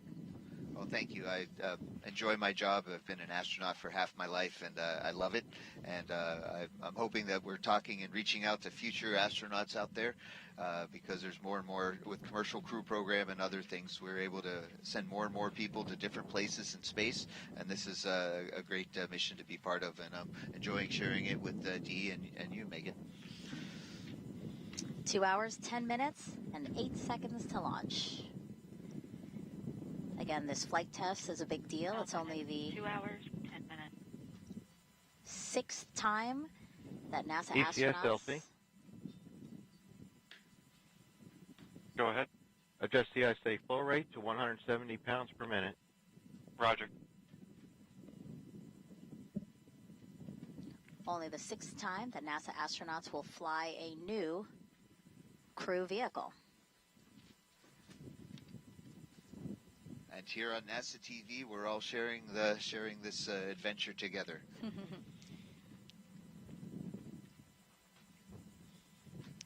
You know, when last asked how Butch and Suni, each of them respectively, might feel once they're in Starliner on launch day, Butch said he couldn't wait to get in there and see real data and telemetry. I see that he's woken up from his micro nap, as he said, and now he's looking at telemetry there. Yes, we have a really nice simulator system back in Houston, and with the Boeing company, they have... LC-1, this is RLM. Go ahead, RLM.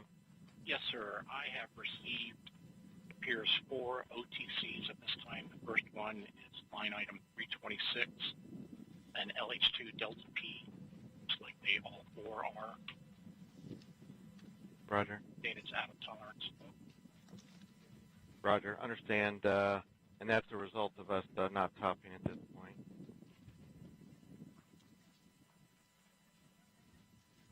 Are all 4 of those OTCs Delta P related? Yes, sir, they are. Yes.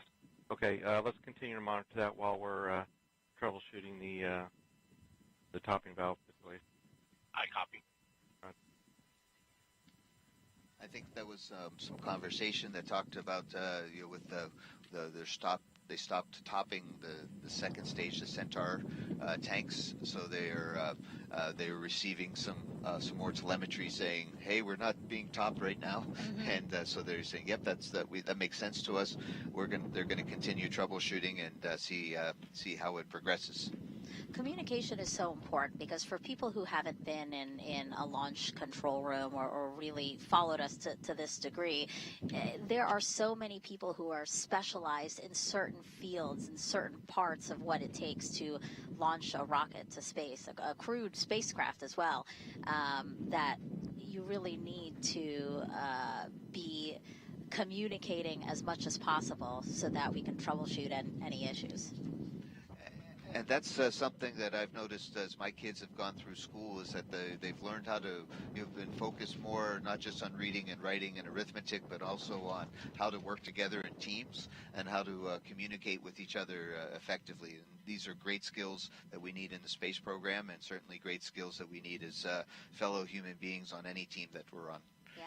So we're looking inside of Mission Control at Houston, and again, all these different consoles have different teams that are specifically monitoring certain things, certain aspects of the launch. So again, it takes a lot of people to do what we're doing today.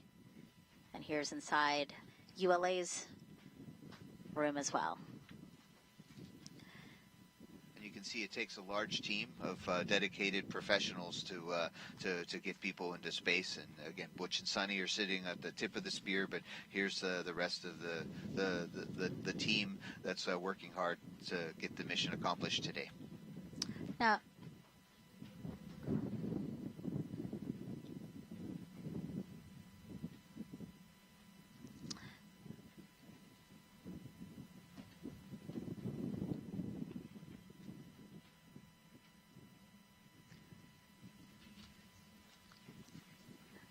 so if you're just joining us, again, we have Butch and Suni sitting in the Starliner spacecraft. The pad team is outside as they work to begin closing the hatch. I do want to take a moment to acknowledge a phone call that Suni made. So if you remember, Butch ingressed first, and then Suni stayed in the White Room. While she was in the White Room, she made a phone call to Zach Brandon, and he's the lead technician on Starliner's crew module. He's been working on Starliner for 7 years. The team says he takes great pride in his work, which is evident to Butch and Suni, and why they chose to call him LC Slick today. on channel 1.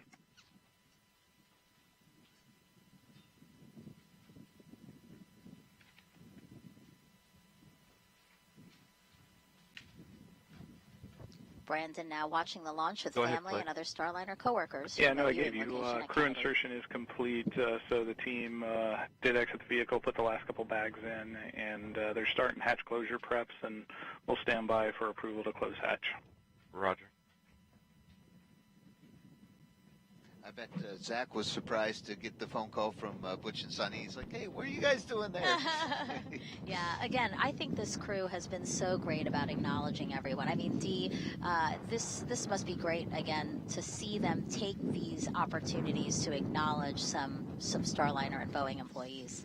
Absolutely. You know, they have been working closely with this team, as well as Mike here, for many years. And so it's extremely thoughtful. I'm sure, you know, the team really appreciates it. But again, you know, they've worked together for a long time to get to this point. So being here is exciting for everyone. On the first attempt, Suni called Bill Barr from the White Room, and Barr is the responsible engineer for the Ingress system, which stands for Environmental Control and Life Support System. And that system provides a habitable atmosphere in Starliner for Butch and Suni throughout their flight. So that was really cool because Bill sits in mission control. So for that first launch attempt, we were actually able to see him receive the phone call. As you said, Zach, we were not able to get him on camera as he is at a launch viewing site here at Kennedy watching with family and friends, but I'm sure he was as thrilled and excited as Bill was on the first attempt.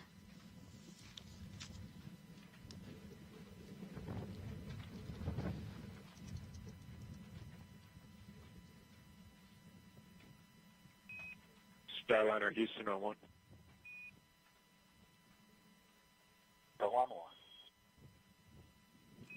Just giving you an update, ULA is working an issue with a Centaur topping valve.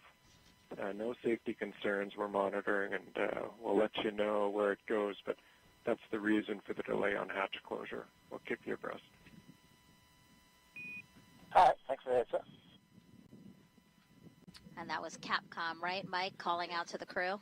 Yeah, that's Josh Kutrick, my crewmate, and launch and entry Capcom for Starliner. So he won't be able to do both of those tasks at the same time for Starliner 1. In the meantime, it's amazing as a crew member at the tip of the spear, as Butch likes to say, sometimes we don't get the information that we can hear down here on the ground. So that was really nice of Josh to step in and give the crew an update and say, hey, you know, the hatch isn't closing because we're working on something. We still have time to sort this out, and so we'll just delay closing the hatch. Yeah, two important things there for sure, that there is still a lot of time, a lot of pad built into the countdown to still have them close the hatch and launch on time. Again, 12, 25, and 40 seconds p.m. Eastern Time, an instantaneous opportunity today. And two, no safety concerns as ULA works this issue.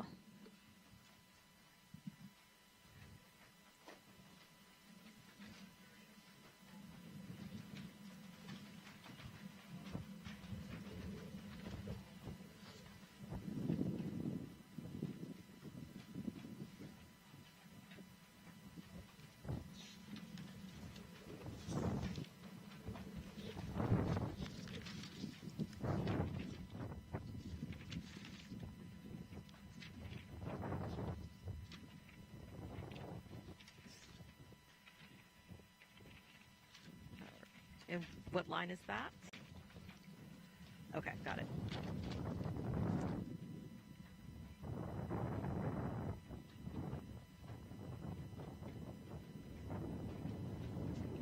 Certifying a second spacecraft for regular flights to the International Space Station will greatly benefit the orbiting lab. For more on that, here's NASA's Antonia Jaramillo.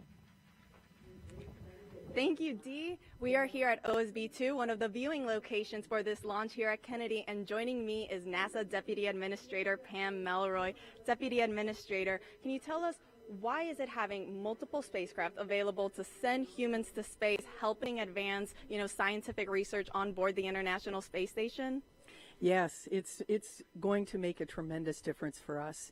You know, the station has been operating for more than 20 years. We've done thousands of experiments, but really in some cases we're limited by the amount of time the crew can spend. By having 4 crew members instead of 3, we're literally going to be able to double the amount of time that our astronauts can spend doing science. Also, our crew vehicles can carry more science. We also have a diversity of locations that we're landing, meaning that we're bringing science back faster to the ground. And of course, one of the most important aspects of this is as we have more astronauts in space, we can do more human research. And that's really important. Absolutely. Always having more is better for this. You know, as a former astronaut yourself, you have firsthand experience on the effects of spaceflight on the human body. Can you tell us a little bit more about the human research experiments that Butch and Suni will get to participate in for this mission? Yeah, we will never waste an astronaut in space. I will say that. So when Butch and Suni get up there, even though it's a shorter trip, they're going to join our astronauts that are up there right now, Tracy, Mike, Jeanette, Matt, and join in some of the human research. So the larger of a pool of data we have, the better it is. So they'll be participating in those experiments. But in addition to that, literally, this is a brand new trajectory. We're going to find out. I mean, the first question we're going to ask, how did it feel? You know, did it feel like the shuttle? Did it feel like the Soyuz? What's different? What's the same? And I think the other key aspect of this is we know eventually when we go to the moon and Mars, we're going to have astronauts get outside of the vehicle by themselves when they land. And so every piece of data that we can get on their experiences on these new vehicles is going to help us do that better. Absolutely. I know we all definitely cannot wait to hear how this mission goes for them. You know, and you briefly touched on this, Deputy Administrator. How do flight tests mission like this help contribute, you know, to future crewed missions to the moon and eventually onto Mars? We are going to be doing a lot of flight tests, and this is really core to what NASA does. If you're going to stay at the cutting edge of development, you're always going to be developing new technology, and you have to test it. And so what that means is it's adding to our body of knowledge. So in this specific case, the Boeing Starliner vehicle has parachutes that have commonality with Orion. The docking system is similar to the one that will be used for exploration. So the more data we have on a system and the more experience with it, the safer we will be and the better operationally we'll be. But in addition to that, I think, again, you know, so much of the human research aspect is really important to try to understand and go forward. And there's so much happening on the space station that is supporting both the science and technology, whether it's water reclamation and other technologies that we are going to need to go to the moon and Mars. Absolutely. Well, Deputy Administrator, thank you so much for joining us. Megan D. Mike, back over to you. Thank you so much, Tony and Pam. Okay, so for the last 20 minutes, the ULA team has been tracking an issue with the rocket's upper stage. So let's head on over to the ASOC now, where we have Dylan Rice standing by to give us an update. Hey, Megan. So yeah, you heard on the net that there was a stop flow reported, and essentially what happened was some instrumentation. We stopped getting some data from a couple pieces of instrumentation on the Centaur upper stage, and some automatic protections kicked in and stopped the propellant replenishment process to Centaur. So for the past few minutes, the engineering team has been talking through the process of switching to our redundant instrumentation data stream. And Roger, thank you. And as we do that, you know, one of the things that that we do is communicate that full process with everybody so that everybody understands what to expect when we take action like that. These contingencies are pre-planned, but when it comes to human spaceflight, we like to ensure that the broader team is really familiar with what to expect as we make changes to the adjust the data streams. temperature to 145 degrees Fahrenheit. Roger. Because those data streams will change during the switch to the redundant circuits. So the team now is finalizing that plan, and they're going to get the approval for that. And then here shortly, we'll hear the team switch that instrumentation to the backup data stream, and we expect that to resolve the issue.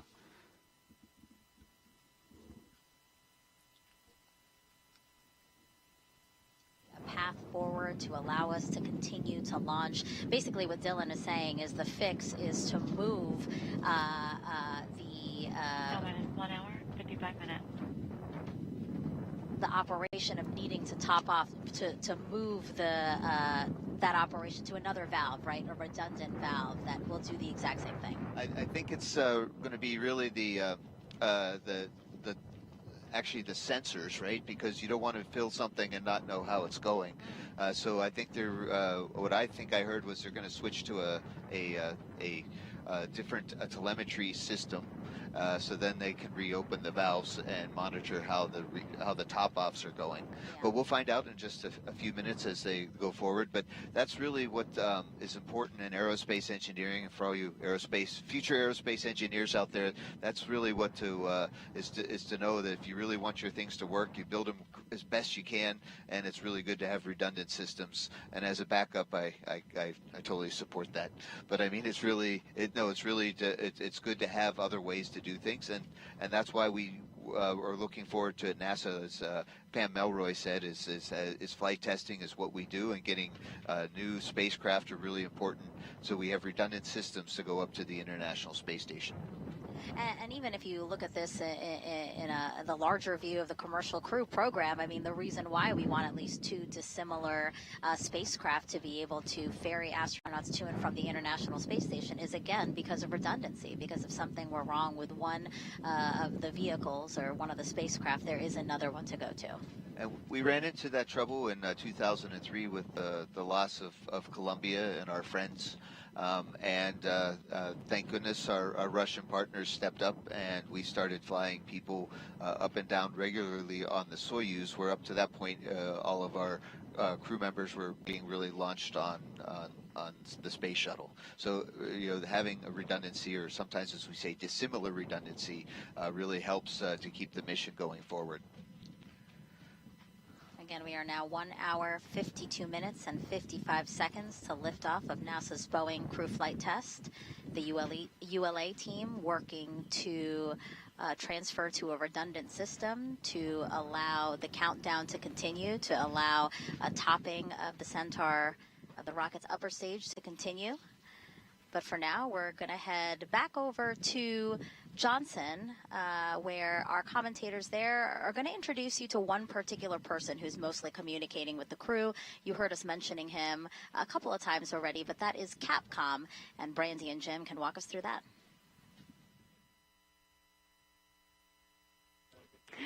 Thanks, Megan. As you were saying, the Capcom role has been around as long as NASA has been sending people into space. It's shorthand for capsule communicator, but it's used even when there's not a capsule to communicate with. For instance, there's a Capcom today in the International Space Station room working with the space station crew.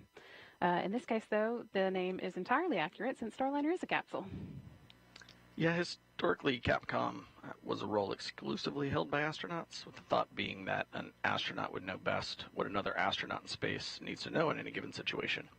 But when the International Space Station began operating 24/7, 365 days a year, NASA no longer had enough astronauts to constantly fill the Capcom position.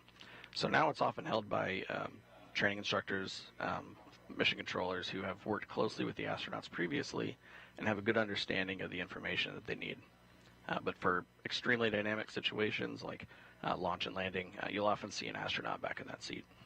Yeah, and that's the case today. You've actually heard Canadian Space Agency astronaut Joshua Kutrick's voice a few times already today. He did some communication checkouts with the crew. You also heard him giving them an update on the hatch closure being delayed while the ground teams work through this issue on the Centaur valves. So you'll be hearing him a little bit. Once we have that thumbs up from Sil, what we're planning to do is to disable her safety. We need to run option 354 to disable the fluid monitor testing. Then we need to switch from VRIG 3 to VRIG 1. That'll be a SYS function. Once that's complete, we can go ahead and reestablish fluid monitor and a her safing capability, and that should put us into a position to proceed.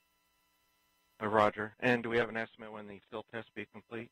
I was told 5 minutes ago, about 5 minutes, so it should be imminent. Roger. And LC concurs with this. LD? LD concurs. Roger. And AC, could we get an update on the still test? I'll get that right now. And SYS LC? Go. Roger, do you have the steps as we're outlined for executing this That's affirmative. switch? Okay.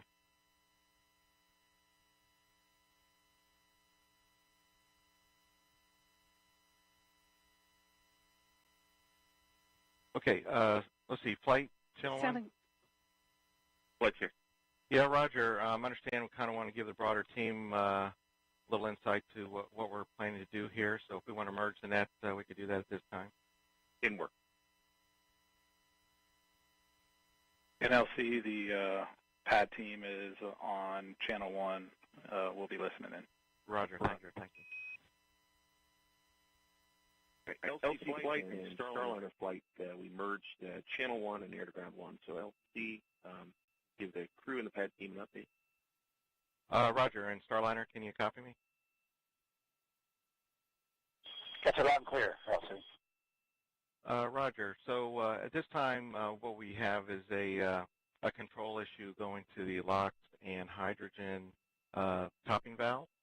So they are both closed this time, so we are not topping Centaur at this time. So we put in a troubleshooting plan together, and we're going to switch the control logic from VRIC 3 to VRIC 1 because we have redundancy in our control system. And so we're going to switch to VRIC 1 and hopefully restore this topping control and get the vehicle back into topping mode. Great, copy all. Standing by. Roger. Copies as well. Blue team lead copies. Roger. And flight, let's go ahead and leave this, if you can, leave this merge till we're done. Should take about 5 minutes to complete this operation. LC, copy. Leave your merge. Roger.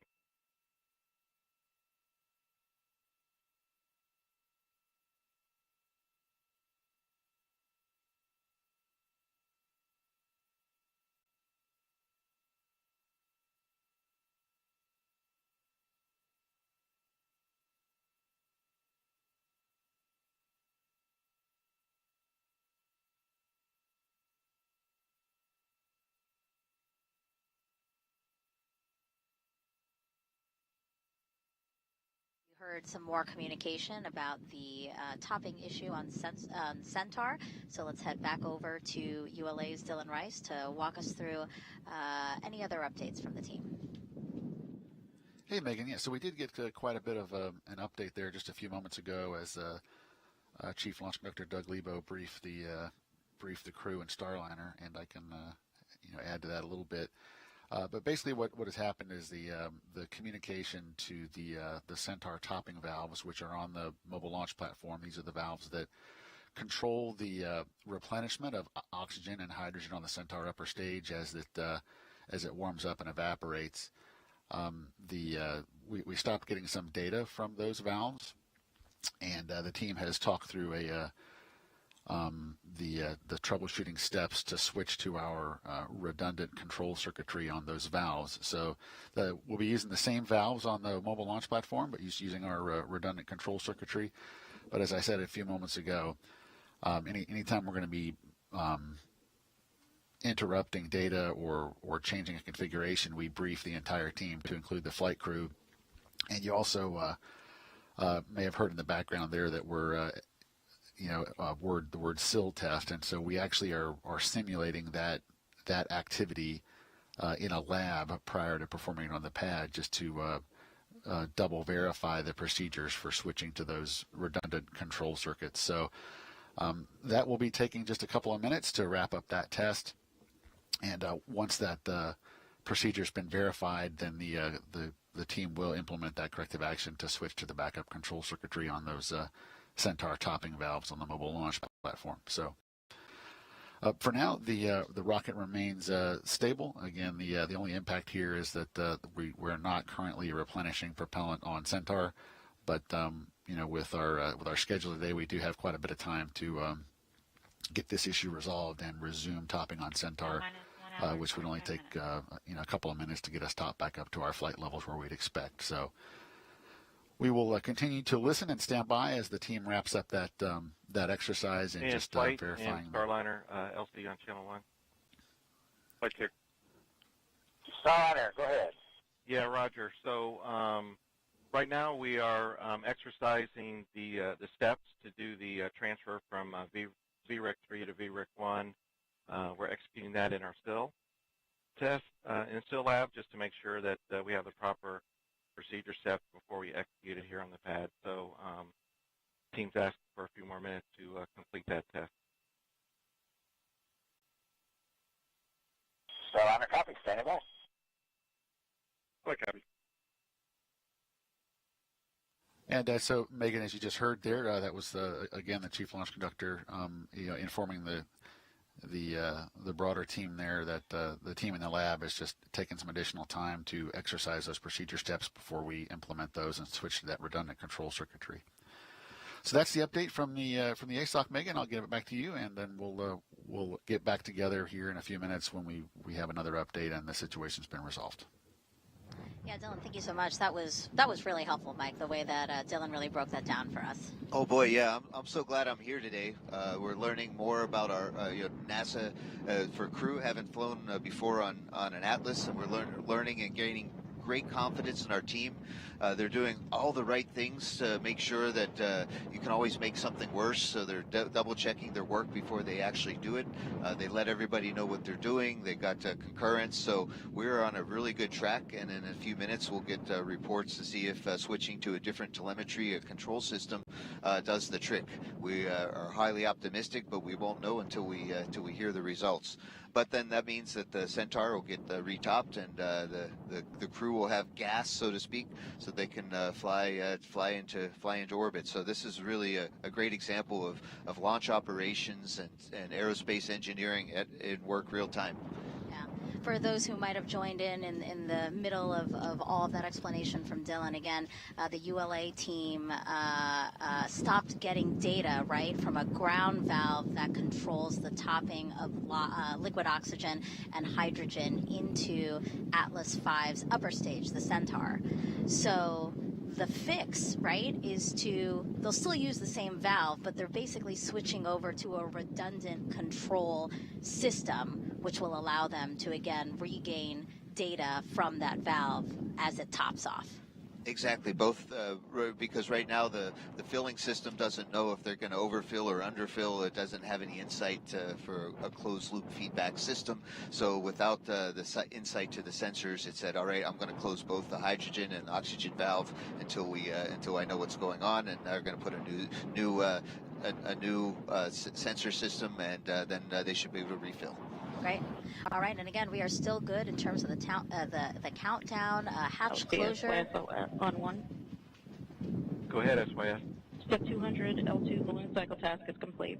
Roger. Hatch closure was scheduled for an hour and 10 minutes before launch, so again, we still have about 30 minutes to close this hatch and get everything ready for launch. But for now, let's head on over to Daryl Nail. He is in Hangar AE with some NASA leadership of the Commercial Crew Program, and basically they're monitoring everything that's happening, right, Daryl? Yeah, that's right, Megan. NASA Operation Manager Richard Jones is listening in and talking to his team about the operation that's currently underway. You heard Dylan describe it, going to that redundant control system in order to get data from the LH2 valve, topping valve, and the LOX topping valve in the Centaur upper stage. And as you also heard over the nets, they are currently still running that test in a lab where they execute that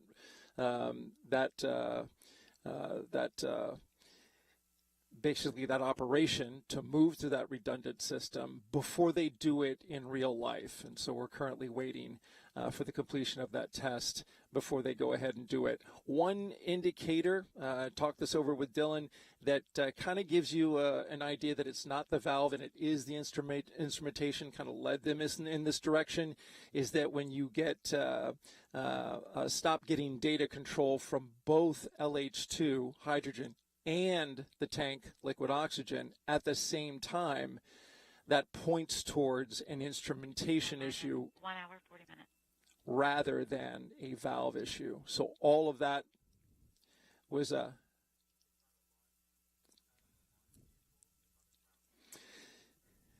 Right, and just so that we're all clear, this is on the ground side feeding the propellant into the rocket, but the valve is on the ground side. Again, propellant flowing into the vehicle, and so that's an important note there. But again, it looks like all indications are that we're making that switch to that redundant system, and then we should know here momentarily, and they're going to communicate this to the crew, so we'd expect to hear this over the nets when they tell them that they've made the switch, and then what kind of data are they getting once they've made that switch to the redundant system. This all kicked off around 10:20 a.m. Eastern Time when the Capcom reported out that or rather the launch conductor took a report that the Centaur topping valve had gone into a stop flow. So stop flow was initiated as a safety parameter for both the liquid hydrogen tank on the upper stage and the liquid oxygen tank. So they are no longer in replenish. And remember, they're in replenish for the entire time up until just before liftoff, when they cut those, when they turn it off and pressurize the tanks to flight level in order to fly. So as we're speaking, the levels are coming down ever so slightly in those tanks due to the natural boil off, a little more in the hydrogen tank because it's substantially much more colder than the liquid oxygen. But they'll get those replenish valves open back up and feeding that propellant back into the launch vehicle if, as expected, they get the redundant system to tell them where those levels are inside the tank. That's key. That's why they went into stop flow, is in order, because if they don't have visibility on the tank fill rate, then they need to make sure that they do the safe thing and stop flow into that. So again, you can hear the clear communication between the launch team of ULA communicating to the crew, Butch and Suni, inside the Starliner capsule, keeping them up to date on everything that's happening, even testing in the lab. And so the crew is standing by to get an update. You heard the launch director tie in air to ground to the main net along with the pad so that everybody can hear what's happening and everybody is on the same page. It's a critical part of, as Dylan mentioned, this is a team sport and you want everybody communicating and on the same page. All right, that's the latest here from Hangar AE. We'll send it back to the desk. Thank you, Daryl. You know, not only is Starliner flying Butch and Suni today, it is also bringing up nearly 800 pounds of cargo to the space station. Let's check in again with Boeing's Lauren Brennicke and ULA's Dylan Rice. Thank you, Dee. Yes, you're right. They are taking a lot of cargo up and actually even more than we originally thought back on May 6th, along with Starliner's most precious payload, of course, Butch and Suni. We are also carrying about 760 pounds of cargo up today. More than half of it is Boeing cargo, like CFT patches, mission coins, silver Snoopy pens, American flags, and a hard drive with about 3,500 pieces of artwork from children across the world. Also tools, emergency life support equipment, and a late ad at NASA's request. Just yesterday, our teams packed a new pump for the space station's urine processing assembly, which is part of the water recovery system on the ISS. The 150-pound pump replaced 2 non-essential cargo bags. Now, it's all methodically packed weeks in advance, 25 bags for Boeing and now 10 bags for NASA, which are carrying things like food, clothes, exercise gear, medical supplies, and things the crew wanted to bring with them as well. On the way back, Starliner will bring about 750 pounds of cargo, so a little bit less on the way back, and that includes 1 empty NORS tank, which is a nitrogen-oxygen recharge system, and that will be refilled for future missions. Now, Dylan, we have been focusing on what's going on with the rocket. There's also just been a lot of other nominal procedures going on in the background. Yeah, Lauren, that's correct. And so one of the big differences between a countdown for a regular what I'll call a regular satellite, a payload that doesn't talk back, yes, is the length of our built-in hold. So typically, for a robotic mission or a communication satellite, we would use a built-in hold of 15 minutes or 30 minutes, depending on the length of the launch window that we have. So the launch window for today is, the built-in hold for today is 4 hours, and that really accommodates that crew loading. So that's the big difference between a countdown for an uncrewed mission versus a crewed mission. During that hold, normally we're into our propellant replenishment, which is the anomaly that we're about to hear an update on. Steps to switch the card on the VRIC. Roger. LD, go on. LD on 1. Proceed, AC. Okay, we did run through this through the SIL. Slight modification from what I described earlier. First, SOS option 547 to disable her safety. Option 548 to switch VRIC 3 to 1 for both the analog and PCM. Then there is a couple command lines that the SYS has that will be utilized during the switch. Finally, re-enabling the her safing using option 547. I'd like to implement that this time. Roger. And understand and concur. LD? LD concur. Roger. SYS LC? Yeah. Roger. Are you ready to implement at this time? Affirmative. Roger. Proceed. In work. We'll report when complete. Roger. And Fuel 2 and LOX 1 LC? LOX 1. Fuel 2. Roger. So during this transfer, you may pick up Flume number 29 and 31 due to a miscompare, but there's no issue with that, and we'll just clear that after the switch is complete. Copy. Roger.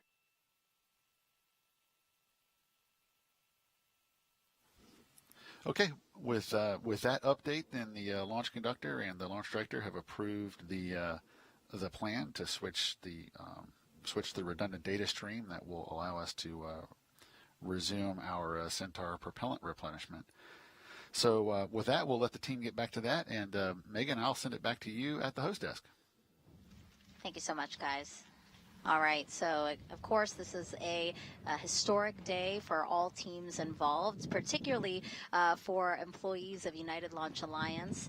So why don't we head over to Antonio Jaramillo, who's joined now by ULA CEO, who has more on the significance of this flight test, but also can talk us through a little bit of the troubleshooting that they're doing today. Thank you, Megan. Joining me is Tori Bruno, CEO and President of United Launch Alliance. Tori, this is a really historic day for ULA, but before we dive into that, we've been hearing a lot of discussion on the replenishment valve. Can you tell us a little bit more about what's going on? Yeah, absolutely. These are ground valves that are topping off the propellants in the Centaur, so both the LOX and the liquid hydrogen. It's part of a triple redundant system. And so the fuel levels are being maintained, the crew is in no danger whatsoever, and we will still have enough propellant to go.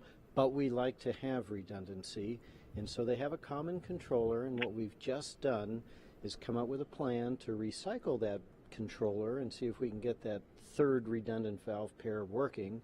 It's come through the SIL, it all looks good, there's no unintended consequences with that. Procedures are written up, and they're just being reviewed right now with the team out here at the Cape. And so once we're satisfied, those ground valves will be cycled, and we'll see where we are. Sounds good, and we'll definitely keeping our eyes and ears tuned for that. As we were mentioning, this is a really historic day for ULA, getting to launch humans to space, and also the 100th launch of an Atlas V rocket. Why is this such an important milestone for the company? Oh, it's so exciting to be back and be part of the human spaceflight community. And as you said, it's a really cool event for Atlas because Atlas's great-granddaddy was on Mercury Atlas. John Glenn, first American in space, and then, of course, ended that, with Gus Grissom there with Mercury Atlas 9. So we're super excited about that. This is a very special configuration of Atlas in flight configuration. And, of course, we fly a lot of really critical payloads, but there's just nothing quite as precious as this crew. And it's just very, very different for us to be able to shake hands with our payload, if you will. Absolutely. Tori, thank you so much for joining us here today. We're very much looking forward to this launch. Megan D. Mike, back over to you. Yeah, that was really great to be able to hear from Tori Bruno again from ULA. He again recapped for us that the team is currently working. Someone? Go ahead. Complete. Roger. So LOX 1 and Fuel 2, go ahead and reestablish topping at this time. Roger. And LOX 2, LC. Go ahead. Roger. You can reestablish topping also. Roger. And with that confirmation that the ULA team is able to... Go ahead. I just received an OTC for the second stage gaseous helium model mass, line item 260. Data went out of tolerance mode. Okay, copy. The ULA team is able to Go ahead. continue topping off. Since our helium bottles are venting. Can you hit a stop flow on that? Or do you understand why they're venting? Looks like I've got a valve failed to verify. And IFS LC channel 1. SM1. Right, is there an action we can take to stop venting? Occur with a stop flow. Roger. Peony 2, did you copy stop flow? I copy inward.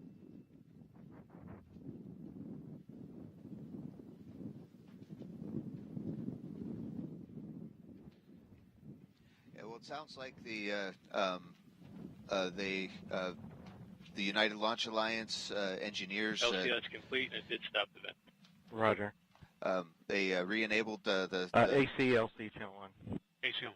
Roger. During the transfer, it appears that we did pick up Centaur helium bottle venting command, which looks like, I don't know, we vented about 1,000 psi. If you would please convene the anomaly team and provide a recommendation. We'll go. And as they re-enabled comm with the valves, it looks like they had some startup transients, and they're looking into what happened, including the helium pressurization tanks. So they definitely are looking at it with the anomaly team, and they should have some recommendations soon. So basically, they had transferred to that redundant data tracker. And when they did that, they felt confident to start topping off liquid oxygen and hydrogen in the Centaur again. But in doing that, they got another Go ahead, LOX 2. At this time, I'm about indicator. to resume topping, but I will need to perform the transfer line shuffle. Roger. Proceed.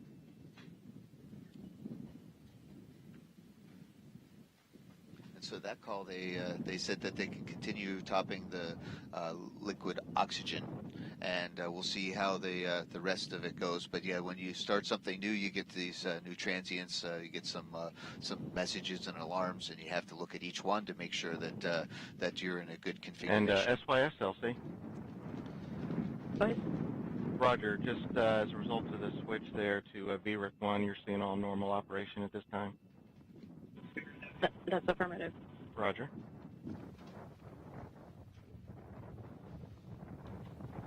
And LOX 1, advise when you're reestablished topping. Roger, we're still in Reachel right now. It should be any minute now. Roger. So it looks like... I'll see we're reestablished topping. Roger. It looks like we are reestablished. Go ahead. Yes, it's understood. We've got the booster locks 8% full alarm this time. Out of tolerance. Roger. And we've reestablished topping, so we should get that restored here shortly. Understand. Just wanted to make you aware. Thank you. So the good news is that we're retopping on the liquid oxygen side. Some of the messages associated with the liquid oxygen are expected for the configuration we were in, but we definitely had to check them. And it's still a little bit open, and at least to me, Megan, and Dee, is that we'll see what's going on with the liquid hydrogen side. They're still working this.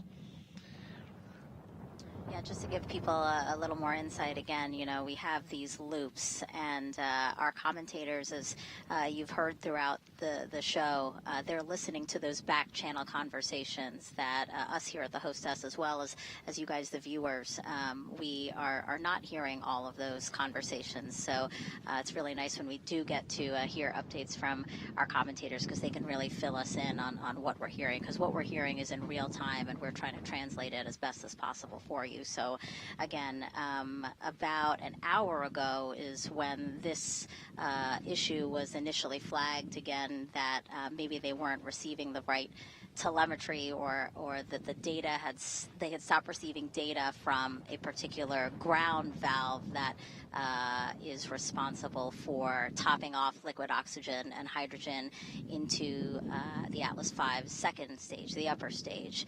They have been able to reestablish topping on the LOX side of things, the liquid oxygen side of things, but we're still troubleshooting the helium side of the system, yeah? The helium that's pressurizing the hydrogen. Lots of elements on the periodic table today. And so, like I said, we have teams listening in to the chatter, the communications between the different folks who are monitoring this issue. So we should have an update there soon. PNE2, LC. Go ahead. Start centering chill down. Roger. LC Slick on channel 1. Go ahead. Looking for approval to go ahead and move the hatch frame and continue with hatch closure preps. Roger, proceed. Copy. So that call out you heard there is from the pad team, who are still in the white room just outside of where Butch and Suni are sitting inside Starliner. You can see a live view of them there. They just... One AC. Go ahead. I'm ready for provide a recommendation for the Centaur bottle repress. Roger. LD, channel 1. LD on 1. Proceed, AC. Okay, so we need to have the PNE2 use option 350 to reset the stop flow, and then option 320 to deselect resume. That will get us back in configuration and recharge the bottle.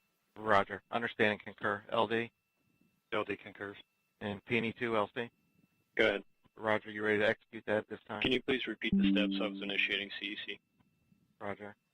That's option 350 to reset the stop flow, and then 320 to deselect and resume. Copy. I'm prepared. Roger, proceed. Roger.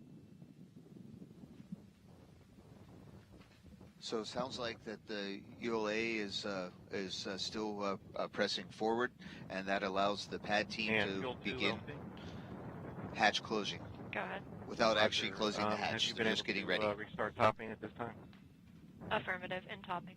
Roger. And everything's nominal? Affirmative. At some point, could you give me an estimate when you think you'd be back at flight level? Affirmative. I will get back to you. Thank you. All right, that was a good call and out there. LOX 2, LC. Go ahead. Roger, have you initiated topping yet? That's firm rechill was successful, currently at 98.9. Roger. Well, it sounds like our elements are taken care of with Yeah. Flight oxygen. and Slick and Starliner, and channel helium. 1. Here we go. Flight sir. Starliner, go ahead. Roger. So at this time, we've completed the transfer from VREC 3 to VREC 1, and all our systems are back active topping and returning Centaur helium to flight pressure. So at this time, I think we're on track to continue with the countdown, and in flight, I think we can demerge these nets for the time being. Good news, LC. Nice work. Roger. Thanks, Starliner.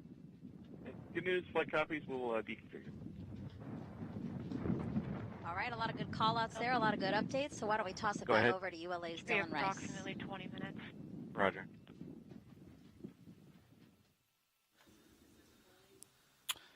And Megan, yeah, we've had a busy couple of minutes here, but As you did hear, we have recovered from the stop. Slick on channel 1. Go ahead. Wondering if you had an estimated for hatch closure weather brief. Yeah, getting ready to issue that right now. Roger. RC, LC? RC on 1. Conduct weather briefing on channel 8 weather conference net. Roger. LC locks 2. Go ahead. Center LO2 at flight level. Roger. LC Peony 2. Go ahead. Bottles have returned to flight mass and flight pressure. Roger.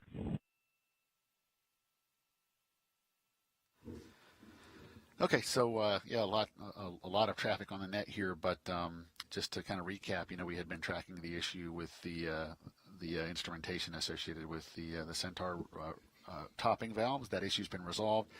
Centaur is now back in replenish on both tanks. In fact, we just heard that the and Centaur arm control, LC. Arm control. Power on crew access arm hydraulic heater as required. Roger. So Centaur liquid oxygen is back at flight level, and also we did have to we did vent a little bit of helium there as we recovered the systems, and the Centaur helium bottles have now been recharged as well. So it's a good sign that we did hear the team talk about continuing with the hatch closure preps, and they're moving forward to the next weather briefing, which will get us closer to launch. It sounds like that. Although we had a really exciting past hour, hopefully we have all that behind us now, and we get back to nominal operations as we continue to march toward our planned T0 of 12:25 and 40 seconds Eastern Time.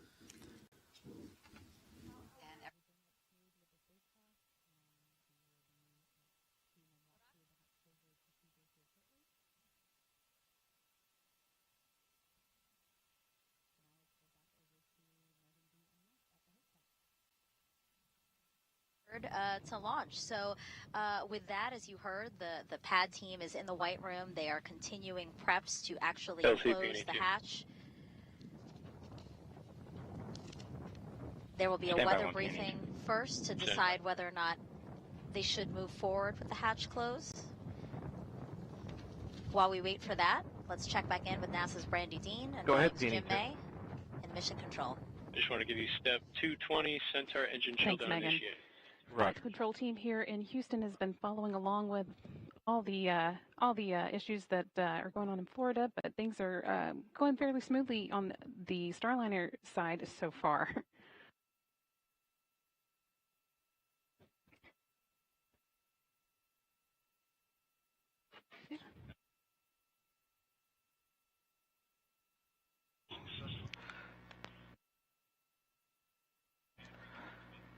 So once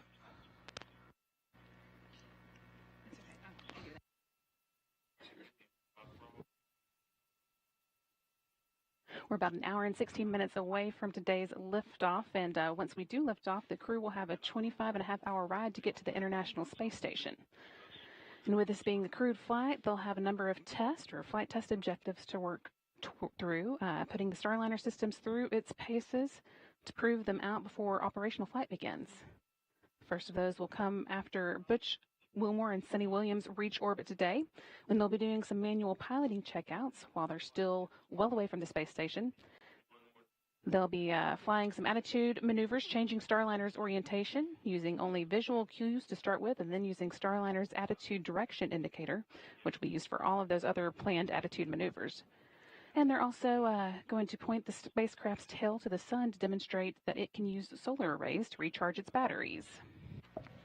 And once they arrive near station, they'll take over with manual control again to demonstrate their ability to station keep for about 5 minutes at the opening of the approach corridor. And this corridor reaches out to about 260 meters away from the forward docking port on the ISS Harmony node, or as you may hear later on the broadcast, node 2 forward. This maneuver should be pretty familiar to both Butch and Suni because it's very similar to flight ops they performed while in the Navy, like lining up an aircraft with a refueling tanker, Flick LC channel or 1. landing approach with a carrier.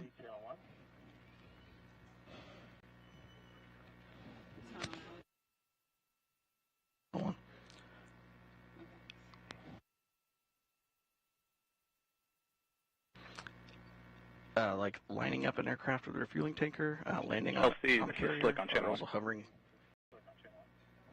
Roger, Slick. You have a go to proceed with hatch closure. Roger. Just heard the teams across the country, they're pulling to go ahead with the hatch closure. So that's good news moving forward with the countdown. I'm sorry, Jim, go ahead with what you were saying. No worries.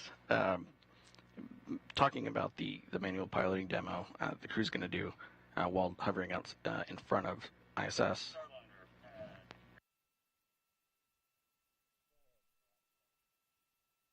Starliner, be advised we've been given a go to proceed with final hatch closure. Outstanding. Nice job, guys. We'll see you in a couple of weeks. Much appreciated. See you when you Or longer.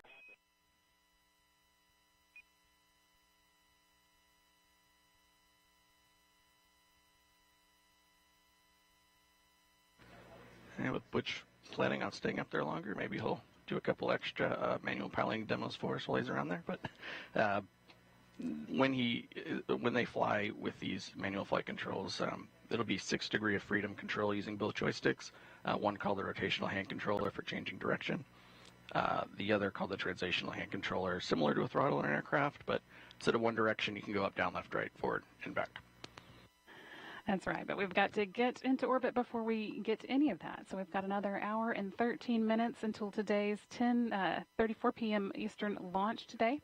Flight Director Mike Lammers has been keeping a close eye on all these activities as the crew got into their seats and went through the suit leak checks.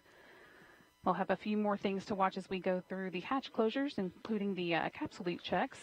And in about an hour, Lammers will be polling for a go or no-go here in Houston, hoping to get a thumbs up across the board for today's launch. He'll be speaking for this team when he gives his final go or no-go to the launch conductor about 7 minutes before launch.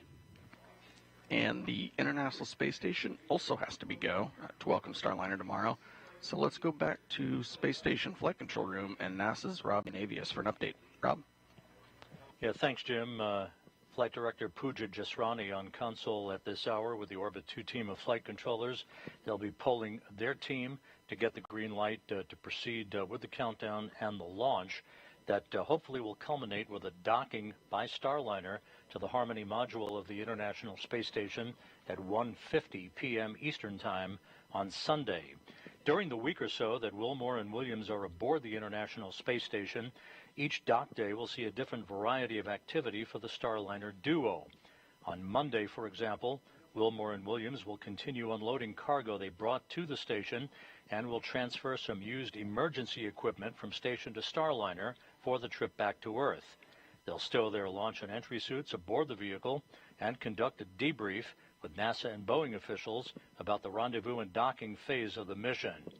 Once Starliner's batteries are charged through station power resources, Starliner will be configured for quiescent operations.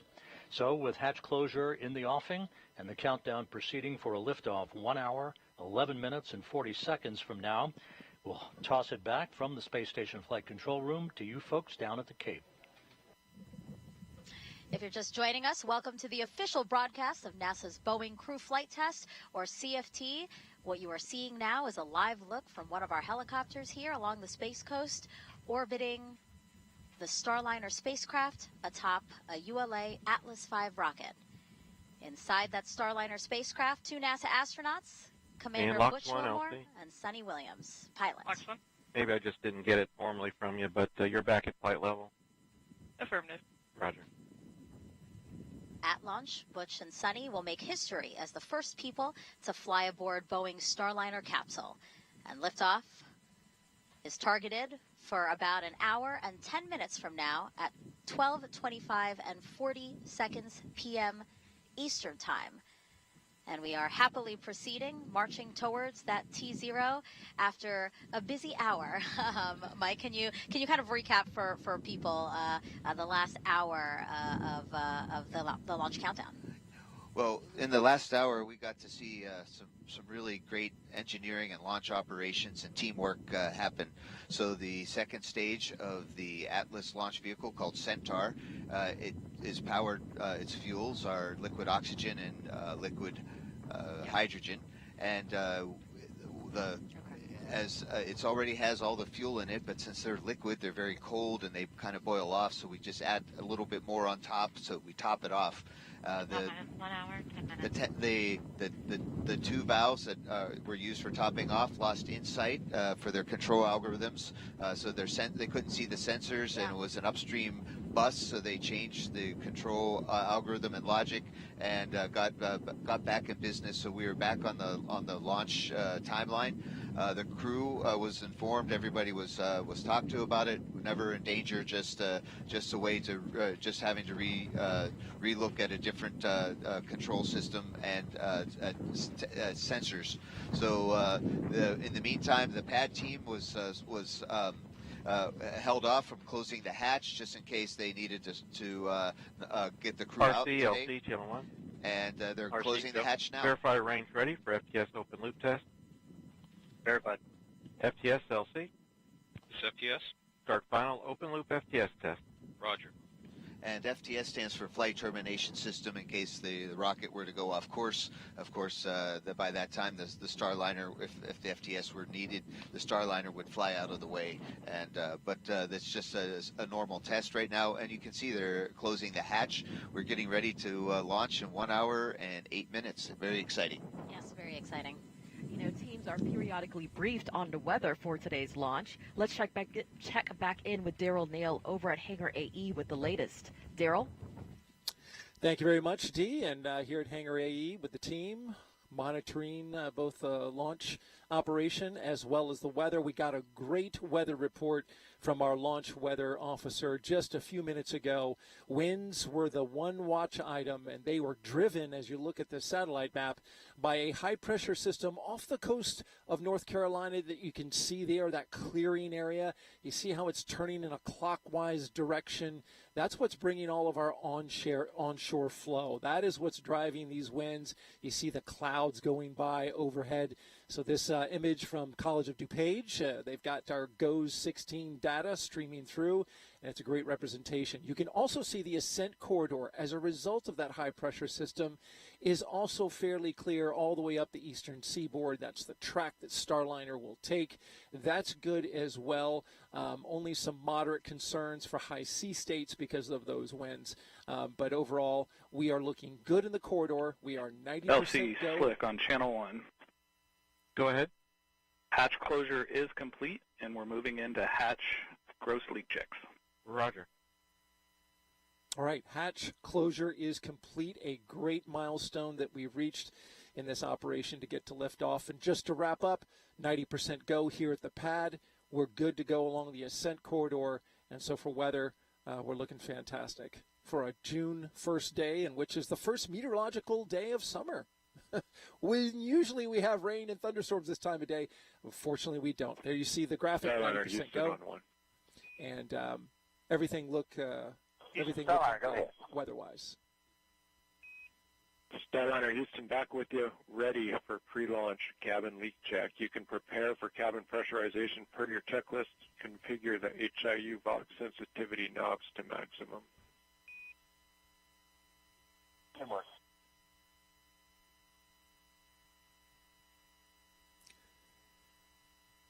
And as we look at the Starliner capsule from inside the white room, the blue team getting ready to make their exit, doing their final preparations before they leave. You can see them going through their list of procedures right there on the desk there. Also, that's a great call out. We want to hear that the capsule can be pressurized, and so they're doing that now. At this moment, I want to welcome into Hangar AE Deputy Program Manager Dana Hutcherson, who is here now with me. Thanks for taking the time to come over and talk to us. You're on console. You've been listening to the teams, both ULA and Boeing, as they prepare this rocket and spacecraft to go. It's been a little exciting over the last hour or so. Talk a little bit about that, what you observed from ULA team and your team in getting through the ground valve issue where they were able to put a redundant system. Is removed.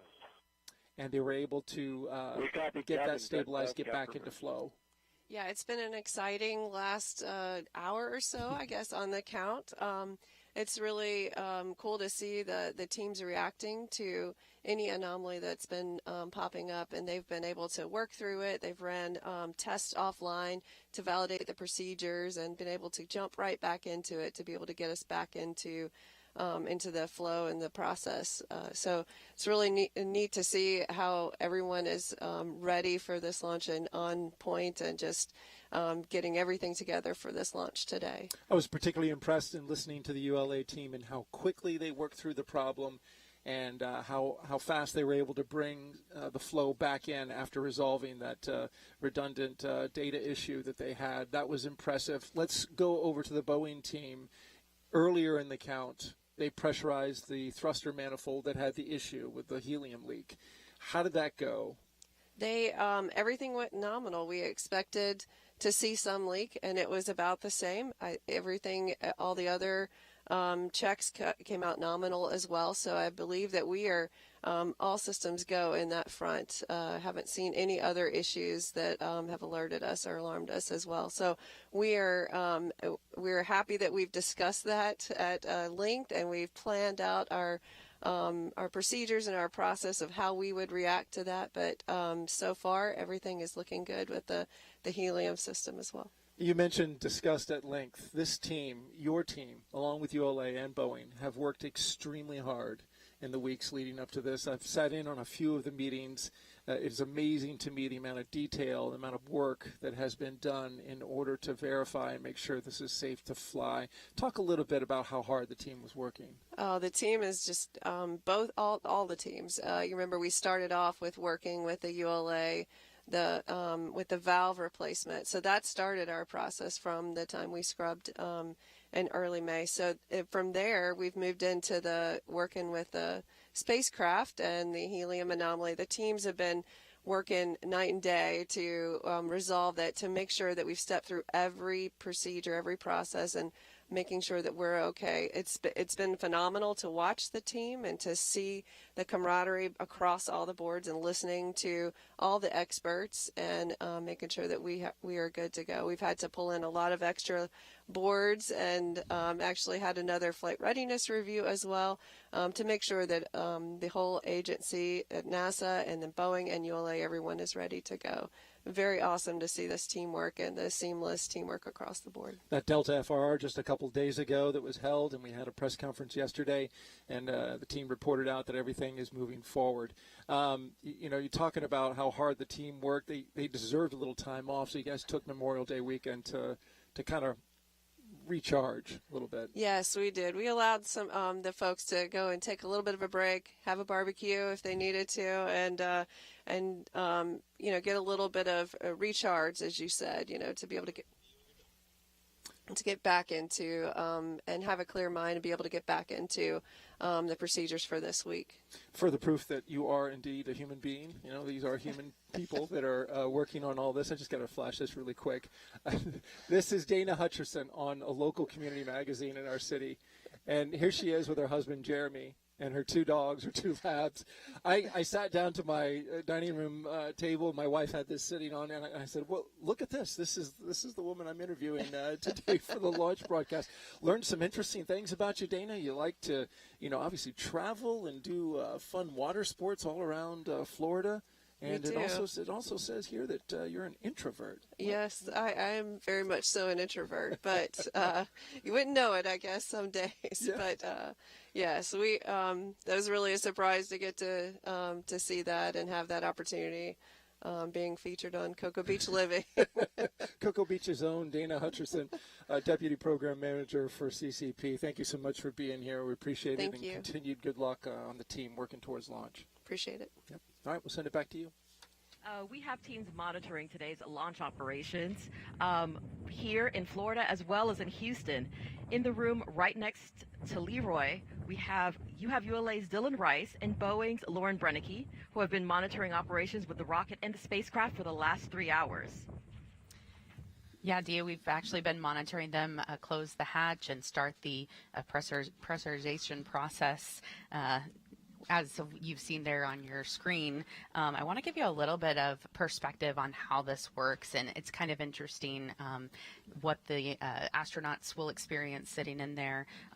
It's a lot like when you feel a pressure change when you're in an aircraft. So their ears will pop, and the whole process, doesn't take very long. It just takes a couple of minutes. But our team is checking about half a dozen valves and more than 60 seals. So things like windows and hatches and vestibules, and they will let the spacecraft sit for about 10 minutes while they check. You could think of this as like inflating a balloon. When you start to inflate a balloon, you'd be able to tell pretty quickly if there was any kind of a leak where the air would be coming back out of it. So very similar process here, and that's what the team is going through. If you are just joining us, we are just under 1 hour till launch time. A couple of hours ago, our teams, the Boeing teams, were able to confirm that the leak rate remains acceptable. If you've been following along with us this week, you may have heard about the helium leak that we had, but we know now the leak rate remains acceptable. And in fact, our teams even said that it looks better than before. So all good news. And ULA Atlas really has been all over the solar system. Today's a little different because we have crew on board. Well, that's right, Lauren. And so, we really are thrilled to have Butch and Suni on board, and thrilled to be a part of this program as we put Atlas back in service for human space flight. This, on the one hand, we have some really thoroughly established processes and procedures that we've used for missions to the sun, the moon, Mars, and we're using those today. But this countdown really is unlike anything we've done before, and so we're just absolutely thrilled to be a part of it. We remain in our final built-in hold now as we continue to prepare for liftoff, but there are still a few things ahead of us today. As you talked about, the blue team is on the pad while that leak check is going on. They're continuing their preps to clear out. Once we do get the area clear, we'll be preparing the vehicle's propulsion and hydraulic systems for launch. We'll also be getting some data and loading that into the flight computer that will help Atlas and Centaur steer through the upper level winds as we pierce the atmosphere. You'll also be hearing some comm checks between the Chief Launch Conductor Doug Lebo and the Starliner crew and Houston as well. As we get all those things will take us closer and closer to our launch opportunity today, coming up at 12:25 and 40 seconds. And of course, the one big visual cue that you will get that we're moving right along will be retraction of that big crew access arm. So that's going to be coming up here in just a little over 40 minutes, a little under 40 minutes, I should say. But the big crew access arm will retract, and at that point we'll be very close to launch. And it's really important that the crew cleans everything FTS up. On channel 1. Go FTS. Operation 55, step 270, FTS open loop test is complete. Roger. All right. We just heard that leak check is complete. Again, we are just under 1 hour. We're about 56, 57 minutes right now away from launch. The cabin leak check is complete, and we are moving forward nominally. Feeling like a great day to go to space, Dylan. I agree. Let's do it. Megan, we will check back in with you in just a little bit. Back over to you guys. Well said, Dylan. Let's do it. And actually, why don't we take the time now to take another look at the crew making history with this test flight. You see Commander Butch Wilmore closest to the screen here, corner right. Now, Commander Butch Wilmore, NASA astronaut and retired U.S. Navy captain, was raised in Mount Juliet, Tennessee, is married to Deanna Wilmore, and they have 2 daughters. As a naval pilot, Butch racked up more than 8,000 flight hours and 663 carrier landings, all in tactical jet aircraft. He completed 4 operational deployments supporting missions like Operation Desert Storm. Before his selection to NASA, Wilmore was on exchange to the Air Force as a flight test instructor at the Air Force Tests Pilot School at Edwards Air Force Base in California. Butch is a veteran of 2 space flights as a pilot on Space Shuttle Atlantis in 2009, and then in 2014 he served as flight engineer for Expedition 41. And so far, Wilmore has spent 178 days in space and performed 4 spacewalks. This flight test will be his 3rd mission to the ISS. And Suni Williams, CFT's pilot and a retired U.S. Navy captain.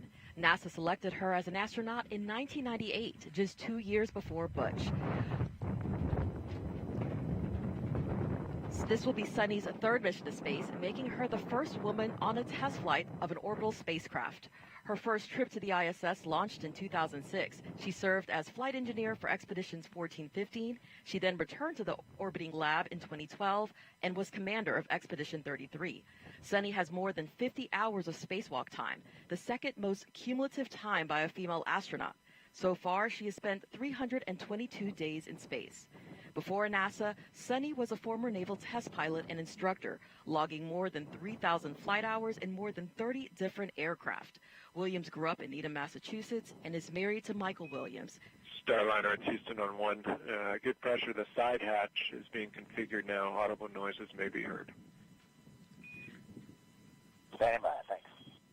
She enjoys hanging out with her dogs, working out, hiking, and camping, as well as working on cars and houses. What do these 2 not do, Mike? No, they are some of NASA's finest, and were chosen to fly on this mission so that we can get Starliner certified and fly more Starliners to the space station in the future. Mm-hmm. How does it feel, seeing your friends who you've trained alongside with so many years now? How does it feel to see them about 53 minutes to launch? I am so proud of my friends. I've been working with Butch and Suni for, as like Butch likes to say, half a decade, 5 years or so, and we're as you can see today, and all the work as we were getting ready to launch today, how much Butch and Suni, as well as we appreciate the whole team that we're part of. Sure. And Butch and Suni have really expressed their gratitude to everyone and try to include the team as we all go forward on this mission. And so I'm super proud of them, and I'm a little envious, but I'm really happy for them to be this close to flight. 53 minutes to go. You're not the only astronaut that says that. It's okay. As the crew aboard Starliner prepares to launch to the space station, let's take a look at what's in store for them, for Suni and Butch, while on this mission.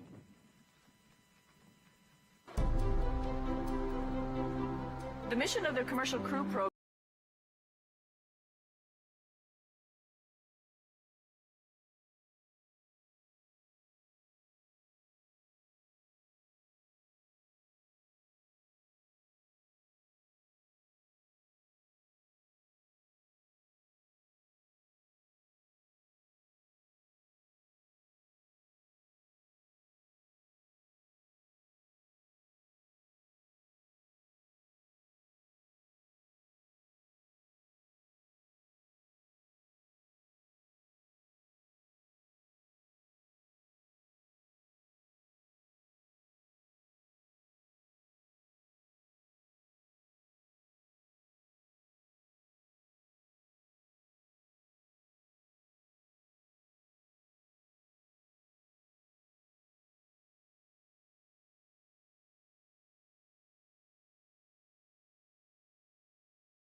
And we are ready to see them fly as well. You know, we've been inviting our viewers, you guys, to reach out to us on social media and ask us any questions you might have about this historic flight test. And one that we've been seeing a lot is, you know, why are teams still launching while there is a helium leak on Starliner, on the Starliner spacecraft? Mike, can you address that? No, that's a really good question, and we spent a whole week and a half getting ready to be able to answer that to ourselves and to Butch and Suni, saying, why is this okay, or how is this okay, or should we take the spacecraft back and replace it? Well, we looked at not just the data that we've seen, but also the what could happen in the worst case, and then what could happen even worse than that.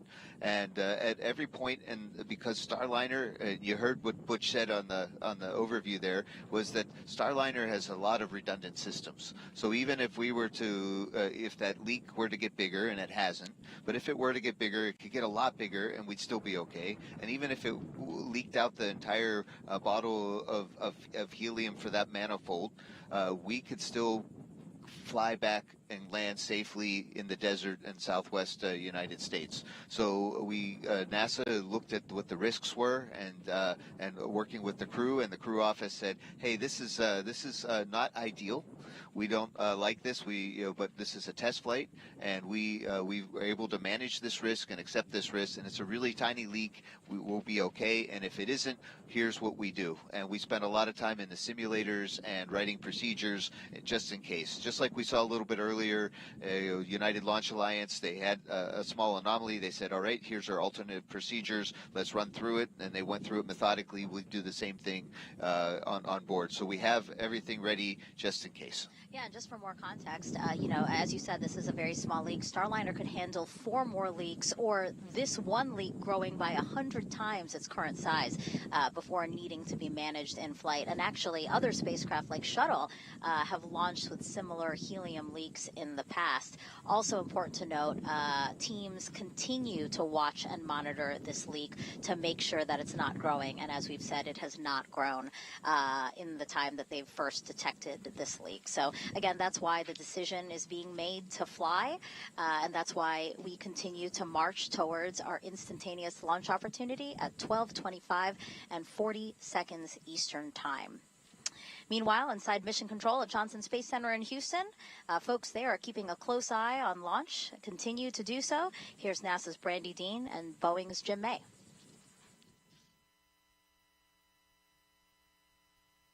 Thanks, Megan. Welcome back to the Starliner Flight Control Room in Mission Control Houston, where the flight control team is continuing to follow along with all the activities going on in Florida now that we are 46 minutes away from today's launch.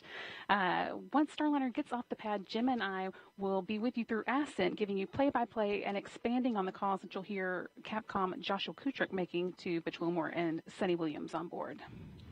There are a number of major milestones you want to keep an eye out for during Starliner's climb to orbit. The first call that you'll hear from Starliner's crew is roll program, coming from Commander Wilmore, indicating that Starliner is rolling into the right orientation for ascent and orbit operations. And that happens just before they reach Mach 1. Then a minute and 35 seconds into flight, the solid rocket boosters that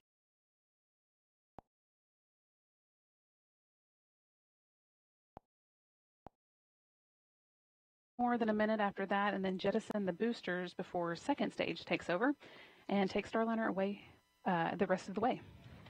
Starliner will actually reach orbit around 11 minutes and 58 seconds into flight, at which at that point the Centaur main engine will cut off. Starliner and its crew will hold on to that stage for a couple minutes and then separate from it at around the 14-minute, 58-second mark. From there, Butch and Suni will be free flying on orbit in Starliner. During Ascent, you'll hear Kutrick mentioning a number of abort-related milestones as Starliner moves past them. Starliner can safely abort all the way up to orbit, including off the east coast, off the coast of Newfoundland, and off the coast of Ireland. Beyond that, it'll be able to safely reach abort to orbit, just staying in space as an abort. And of course, we're hoping not to need any of those. Request permission to begin white room closeout. Roger, thanks, Slick. Blue team, perform toxic vapor and O2 checks when raising the environmental seal and configure white room for launch. Roger. And Slick, if you get a annulus purge disconnect time.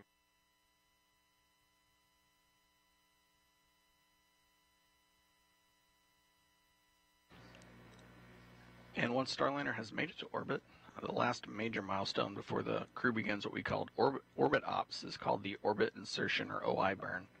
That will move Starliner into an elliptical orbit as opposed to a more circular one. Slick, we're calling it 1537 Zulu. Roger.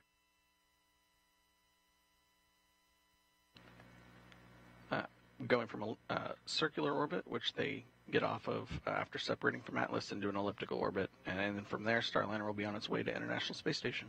Yeah, and it sounds like the teams that have been getting Butch and Suni ready are just about done with their job and ready to move, or getting ready to move away from the White Room. But before we go back to Florida, let's check in with Rob Navius in the International Space Station Flight Control Team. Rob? Thanks, Brandy. Just inside 44 minutes until launch, and back here in the ISS Flight Control Room, flight controllers are keeping tabs on the countdown and monitoring the work on board in the aftermath of the docking of the unpiloted Progress resupply craft earlier today at 7:43 a.m. Eastern Time. Now, NASA astronauts Matt Dominic, Mike Barrett, Jeanette Epps, and Tracy Dyson, along with Station Commander Oleg Kononenko of Roscosmos and fellow cosmonauts Nikolai Chub and Alexander Grabenkin, will form the welcoming committee when Wilmore and Williams arrive on board tomorrow. The dock timeline is elastic. That means that the number of days that Starliner could stay at the station could be pared down or expanded depending on any further launch delays or undocking delays driven by weather conditions at the western U.S. landing sites for Starliner. One critical dock day for the Starliner crew. Starliner Houston, cabin leak check complete. You can open the vent valve. All right, great. That's in work. One critical dock day for the Starliner crew will come 2 days prior to their scheduled undocking, when they load the last of the cargo items to be returned to Earth in the vehicle and will conduct onboard manual piloting proficiency that will enable them to stay sharp for their departure from the station and the deorbit and entry events that will follow.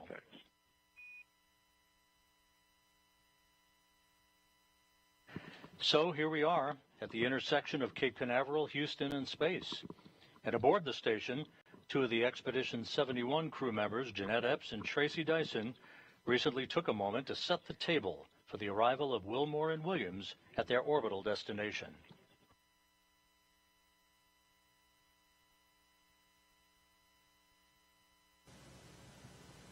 Hey, Suni and Butch, we can't wait for you guys to join us here on station. We'll be monitoring your every move on the journey, and we'll be waiting to open the hatch and welcome you to your home away from home. Butch and Suni, we know you've waited a while to get your ride aboard Starliner, but we know it will have been worth every minute. So from all of us on the International Space Station, Godspeed, and we'll see you soon.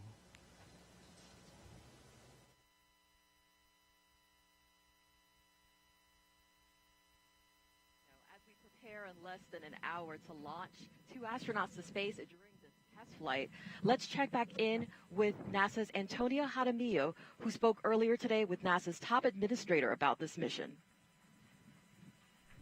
It's always an honor to be joined by NASA leadership, and joining me today is NASA Administrator Bill Nelson. Administrator Nelson, can you tell us why it's so important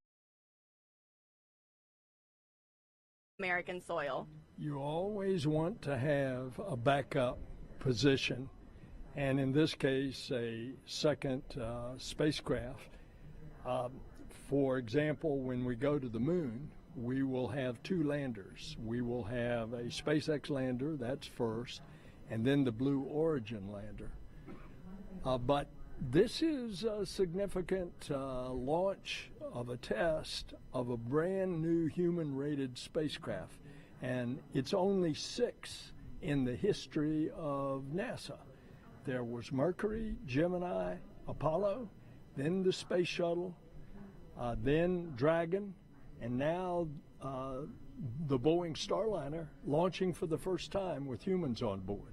That's right. It's very historic, very important. And you know, you touched on this. Why is it important in general that we do have multiple spacecraft available to send humans to space? Because we want to explore. We are exploring in many different ways with humans as our astronauts. We go back to the moon, not just to go to the moon, but to get ready, to learn, to live, to create in order to go to Mars. But that's just one part of our space program. The science, research, the exploration of the heavens, the commercial program. We're going back to the moon later this year with a commercial lander with a NASA instrument that's going to dig to see if there is water on the South Pole. It's a whole combination of a bunch of things that are going on. That's right. You briefly touched on that. I mean, there's already been a ton of exciting missions this year. What else can the public look forward to? Well, in addition to those, remember the first A in NASA is aeronautics. And we're going to fly the needle-nose new supersonic. It goes faster than the speed of sound, and it's designed so that it will not make the sonic boom, so that it could fly faster than the speed of sound over populated areas. That's one. We got another aviation project to improve the fuel efficiency by 30% of a mid-range single-aisle transport aircraft like the Boeing 737. That is fascinating. Administrator Nelson, thank you so much for joining us here today. We'll send it back over to you. We interviewed the administrator earlier because he is currently at the ASOC with the launch team as we watch the crew access arm moving away from the Starliner spacecraft. Now, the plan is for Butch and Suni to be docked to the ISS for at least 8 days, and after they will return to Earth with a soft touchdown in the American Southwest.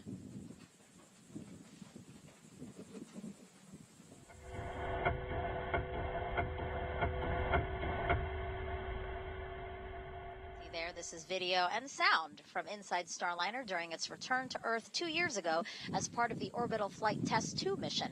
Its heat shield reaches 3,000 degrees Fahrenheit during re-entry, and parachutes are then deployed, and the heat shield discarded to expose Starliner's airbags. The original test pilot, Rosie the Rocketeer, you see there, collected data of what astronauts might experience during landing. Starliner is the first and only American orbital crew capsule to land on land. This allows for quicker access to crew and cargo. It also makes turning the spacecraft around for future missions quicker. But, Mike, Starliner can also land in water, like we were talking about earlier.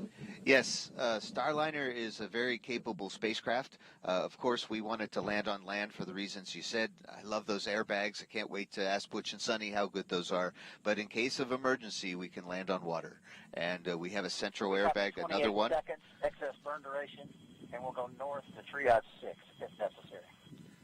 The crew was just calling in. They just got some data. Yeah, those are all good words, Starliner. Good feedback. One additional item for you. In the commander's folio, you'll recall you have your 2 tablets. You've got a serial number 12 and a serial number 13.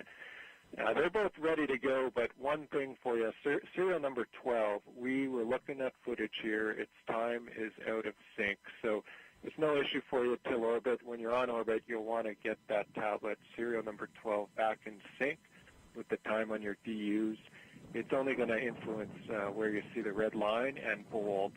So if you did have to use bold before that, go ahead and do it on 13. Otherwise, we'll just resync in flight, and we can help you with that when we get there. All right, good words. We'll copy that, and if we have any questions when we get there, we'll give you a call. And I have confirmed that I can reach the tablets. Houston copies. That was Josh Kutrick giving some last-minute info to Butch and Suni about their tablets, as well as in case of emergency where to go left or right at the end of the slide wires. But yeah, Starliner could land on water. We'd rather not, but it has that capability, and it has a different airbag configuration for that. Yeah, the flexibility is great.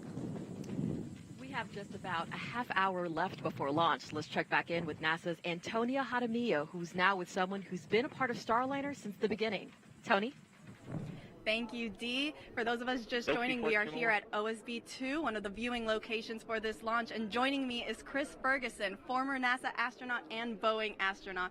Chris, you've been part of Starliner since the beginning. How does it feel to be here and now get to watch it take flight with astronauts on board? Well, given it's such a darn gorgeous day, I'm really excited. Of course, this is the culmination of probably 12 years of, just watching and working and getting involved with the development. But I was very excited to see it all come together. It's a little breezy out here, but you can't beat the weather. Absolutely. It is a gorgeous day. Now, Chris, if you could give a piece of advice to Butch and Suni and to all our astronauts flying on our commercial crew missions, what would it be? Well, Butch and Suni are pretty darn experienced. They probably don't need my advice. But what I would say, on a very first ascent of a vehicle and a re-entry, I would say take it all in, experience it. Think about what you're feeling, what you're experiencing, what's staging going to be like, what's it like when the parachutes come out, because these are questions that everyone's going to know when you get back, right? We want to know, did we build a vehicle that's comfortable to fly? Absolutely. We can't wait to know. I mean, we're all taking it in here too. Chris, it's our understanding that your fingerprints are all over the spacecraft, in particular the launch console and displays. What can Butch and Suni expect to see and experience aboard Starliner for their flight, and how does that compare to flying the space shuttle? Yeah, I think the idea behind the design is to make sure that the crew always has reasonable awareness of what's going on. I remember with the space shuttle days, sometimes the displays were a little archaic. You had to really almost have a graduate degree to understand exactly what you were looking at. So the idea is to make it a lot more airplane-like, because the crews are very experienced pilots and aviators, and for the next generation of Starliner astronauts to come along, we want to make it very intuitive. So we've reduced the number of switches to the bare minimum. The shuttle had 1,000. We have 25 maybe. I don't know what the right number is, but it's a very streamlined. It's capable of being flown by a single person. So there's a lot of, I would say, upgrades that make it safer and a lot more flexible than its predecessor, the space shuttle. Definitely a very impressive spacecraft. And Butch and Suni, they're going to also perform a few manual demonstrations aboard. You also were a part of this flight test in the beginning. Can you talk to us a little bit about these manual demonstrations and just kind of the importance of why Boeing decided to have both a blend of autonomous and manual capabilities? Yeah, there's always a sort of a contentious look, between engineers and pilots on how do I control the spacecraft. The pilots always want the ultimate ability to take over in a situation when they need to. So the Starliner flies very much like the space shuttle and the Apollo and the other capsule vehicles, with two different hand controllers where you can control all 6 degrees of freedom. You can maneuver it to an attitude if you needed to, say, charge your solar arrays or pick up a communication satellite. And they'll have the opportunity, of course, to check that out. And then there's also a deeper level of redundancy called backup mode, which is a means that the crew could manually fly the vehicle, even in the unlikely event that all the flight management computers fail. So there's a lot of redundancy, and it really is a true piloting vehicle, which is, I think, why the NASA customers really enjoy it so much. I'm sure. Well, Chris, thank you so much for joining us. Megan, D, Mike, back over to you. All right, a quick check of the clock. We are 31 minutes and 40 seconds to liftoff of NASA's Boeing crew flight test. And right now, what you just saw on the screen there, you see Butch and Suni. They are patiently waiting their launch inside of Starliner's spacecraft there. And then also we did see the pad team who've been helping Butch and Suni into their spacecraft, as well as securing the spacecraft and closing the doors. They have since left the pad, right, Mike? Absolutely. So only thing that's left is we have a rocket and a spacecraft and 2 human beings sitting on top getting ready for launch in 31 minutes. Yeah, and so what we expect to hear coming up is just repeated communication checks with Capcom and Houston and with the crew. And also this is an opportunity, right, to discuss any anomalies or resolutions, but we haven't heard anything. Yes, I think we hopefully got that out of our system earlier, and here we go. Go ahead. Yes, sir. Per step 20, operation 60, blast engine area is clear. Roger. They just confirmed that it is just indeed the rocket, spacecraft, and 2 human beings. And so, yeah, so we'll hear those continued checks, and this is just an opportunity for some status updates if needed, right? This is kind of time that's built in to allow for discussion if needed. Absolutely. We're waiting for the Earth to rotate in just the right position for that instantaneous launch window. And any anomalies we had, we got out of the way. And now everybody is 30 minutes. double checking their data. RC, conduct weather briefing on Channel 8 weather conference. And the weather. Right. Roger. Arm control, start arm hydraulic final prep. Roger. Blocks 1, perform pogo suppressor charge. Roger. Prop 1, perform RD-180 transducer converter calibration. Roger. P&E 2, perform Centaur LH2 SVV cycle test. Roger. These are nominal countdown checks for the from the launch conductor, Doug Lebo, asking his team to do their 30-minute steps to get the rocket that much closer to ready for launch. Historic flight test, as we've been telling you throughout this broadcast. We've been on air now since 8:15 a.m.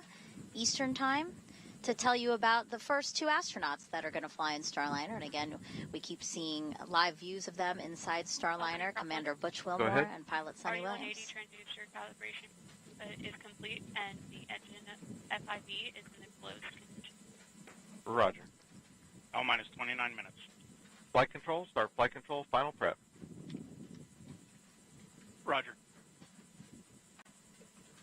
Now, Suni will be the first woman to test an orbital spacecraft. Another fun fact, the last time people flew to space in an Atlas-class rocket was 61 years ago at the end of the Mercury program. CFT is the final test to certify a second commercial spacecraft to ferry astronauts to and from the space station, which really is a wonderful resource to us and many countries and also research institutions.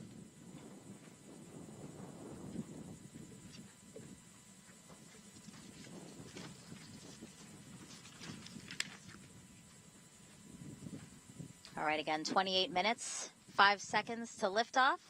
Let's head back over to Brandy and Jim inside Mission Control in Houston. LC, P&E 2. Go ahead. Centaur LH2 SVV cycle tests are crew complete. Flight test Roger. Flight Director Mike Lammers is just about to poll the flight control team here in Houston for a go or no-go, verifying that all of Starliner systems are ready for launch today. Everything's looking good at the moment, and Lammers will use this poll to determine his own response to the final go-no-go poll by the launch conductor just before liftoff. Once we do get into the terminal countdown time frame, there are... Go ahead. Roger. Do we have the temperature update complete?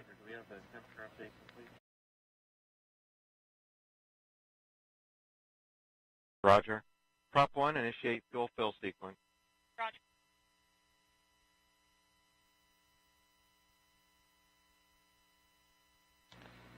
And once we're in that terminal countdown time frame, go ahead. Yeah, we've been discussing before the CISA temp. It's a noisy measurement. I'd like to take this to 6.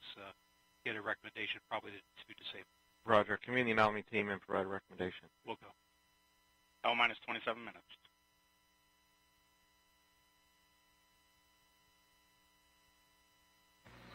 And the first... LC arm control. One of the major activities that... Go ahead. Step 100. Arm hydraulic final preps are complete. Roger.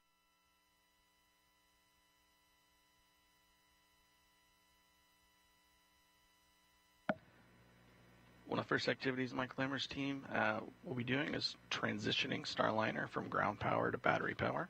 That'll come about 18 minutes before launch. We leave it about as late as possible so that the team can launch with those batteries as close to full power as possible. A few minutes later, with less than 10 minutes to go before liftoff, Starliner's ordnance will be armed, and that activates the critical systems that are needed to detach all the things from Starliner that will ultimately jettison as it climbs to orbit, and if it were needed to abort.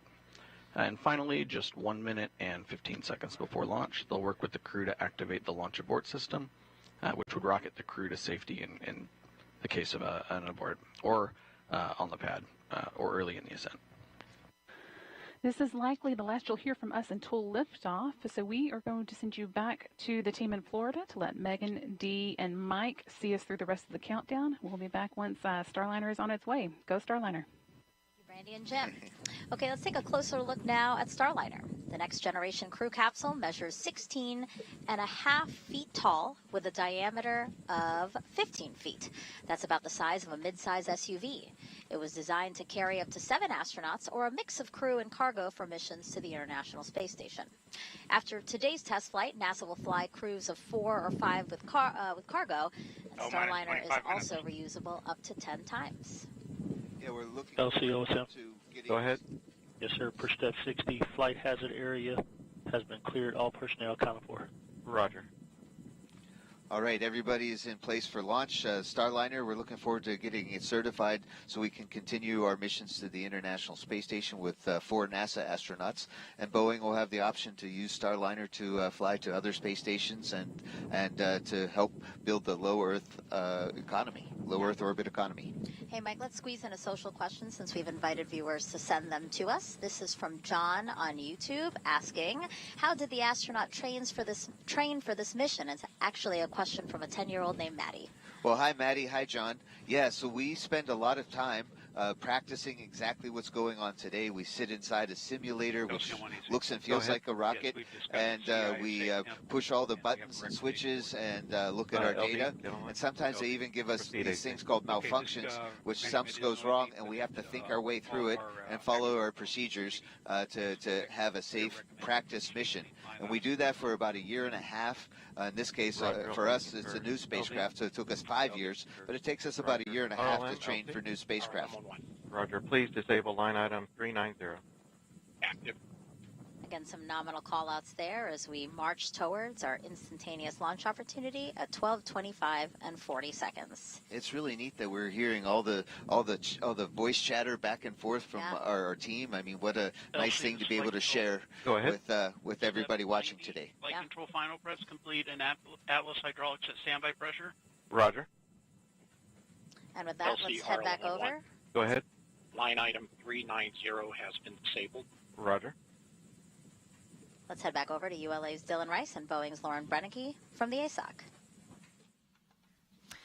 Thank you, Megan. So you may have heard just a few minutes ago the team talking about they're actually telling Butch and Suni once they get up into space that they will need to sync their tablet. Wanted to give a little bit of a perspective on that. Basically, it's just the system clock in that tablet.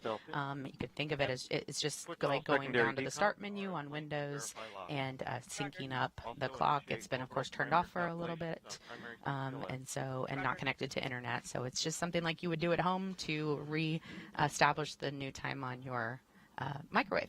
But Dylan, they've also heard about an anomaly on the ULA side. Not a big deal, but let's give them a little bit of perspective on that. Sure, Lauren. So we had, we did hear a report of a noisy temperature measurement, and this particular measurement is the interstage adapter, but so that's the adapter between Atlas and Centaur. And this measurement is something that's automatically disabled when we enter our terminal count at T-minus 4 minutes.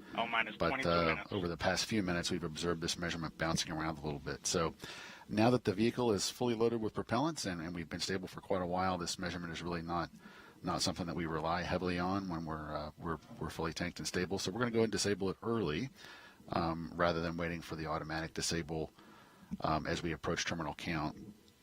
And that just would prevent any what we'd consider to be a nuisance alarm at this point. So nothing major there. It's kind of a standard operating procedure for a noisy measurement like this. And we are just a little over 21 minutes out from launch. Weather suppressor charge is complete. Roger. As I was saying, just a little over right now, about 21 minutes out from launch. And I've been thinking a lot about Butch and Suni going back to the ISS for a third time for both of them. Suni told us that really the ISS feels like home for them. If you think about it, they've both spent a good portion of time there. They both spent 6 months in their first trip up and 6 months in their second trip up. So now going back for their third time, they're going to a place that they consider home. If you think about living somewhere for literally a year out of your life, it means a lot to you. It's very special. And Suni even told us that... Go ahead. Step 90, all secondary decoms verified on RF link. Roger. And Sunny even told us that she cried the last time she left the ISS because she thought it would be her last time in space. So you can just imagine how special this trip will be for both her and Butch. And we are getting very close now to that moment where they are going to be headed to space. We are coming up on a call for the visors to come down. We're going to hear Capcom tell the crew to pull their visors down and to configure their suit flow. L-minus 20 minutes. Starliner, there's P1, reinitiate AHV charging. Configure suit flow. RLM, verify redline monitor and event table are in the correct configuration for terminal count. Verified. RC, verify solar radiation acceptable for launch. Verified. All right, so you saw the crew starting to pull their visors down there. That configuration is needed for proper airflow through their suit. In case of an emergency, they could pressurize their suits quickly if needed. That is the importance of having everything zipped up and ready to go. And they really enjoy the fact that these helmets are much easier to get on. They just sit back on their suits, just like a hoodie of a sweatshirt, so they're able just to pull them forward and zip them up. Houston, Starliner, visor config complete. Houston copies, visor config complete. All right, they're all zipped up. And this config All also calls... communications switch to channel 1. All personnel and visitors remain in present position until launch. Maintain operational silence in the LCC. So, Lauren, that's kind of the LC with a terminal count briefing. If a condition exceeds the launch constraint anytime after the terminal count status check, the observer shall announce hold, hold, hold on channel 1, identify their station, and briefly state the reason for the hold. So, Lauren, we just heard a couple of our standard pre-launch announcements. During the countdown, the individual teams, so think of the Atlas propulsion team and the Centaur propulsion team, are off working on separate nets as they perform their functions. All that work is complete, and so essentially what that last announcement does is bring the entire team back to the primary command channel, net 1, loop 1 as we call it, and the rest of the countdown will now be conducted on net 1, Roger. And we'll all kind of hear that together. 18 minutes. Also, at this point, our operators are going to be heads down. Verification. Roger. And so the only conversation in the LCC from this point forward is just going to be the working through the launch procedures. There'll be no other ancillary conversation whatsoever. And we'll also be listening to some of those side channels that aren't public on your TV screen right now. So we'll be listening for a few polls, one that's called the Starliner Readiness Poll for terminal count. And that is one of the shorter polls, and it will be coming from the Boeing Mission Control Center, or we call it the BMCC here in Florida. The spacecraft launch conductor, Brian Gardner, will poll people in that room in charge of the propulsion system and power and many other subsystems. He will have 3 call-outs to him. L-minus 17 minutes. OSM, place SRB ignition SNA switch to the enable position. SRB ignition enabled. And verify FCO, RCO, and OSM hold fire switches are in the proceed position. Ready to proceed. Launch on time verified. Roger.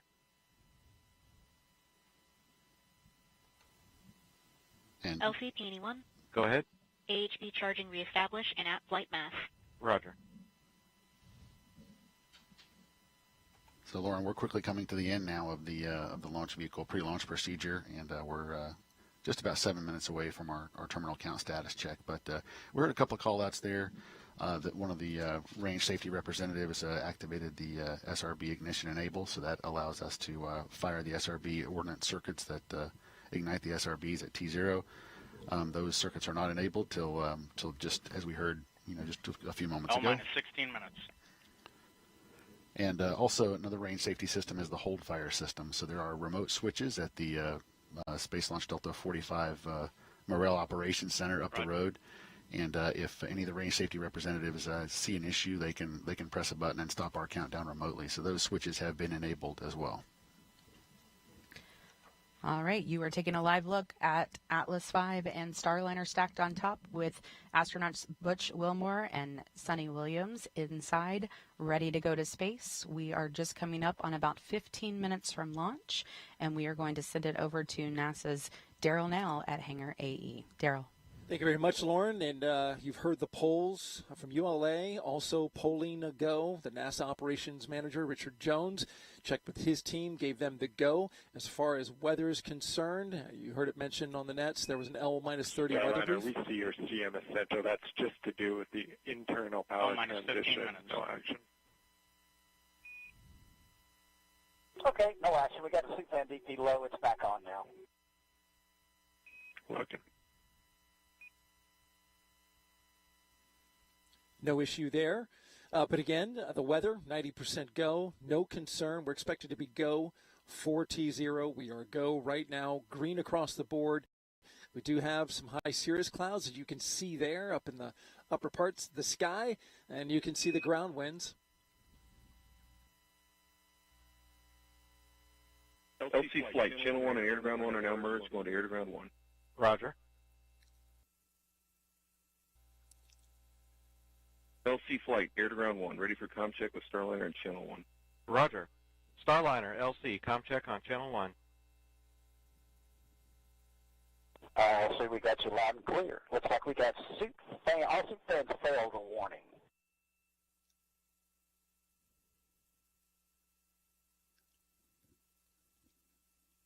Butch Wilmore. And I copied your comm check, Starliner. In Capcom, did you catch that message?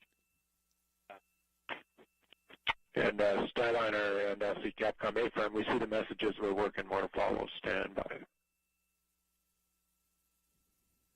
Standing by.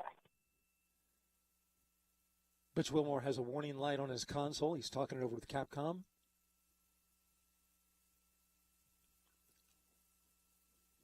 While they do that, Starliner, visors open, please, while we work the suit fans. Visors open.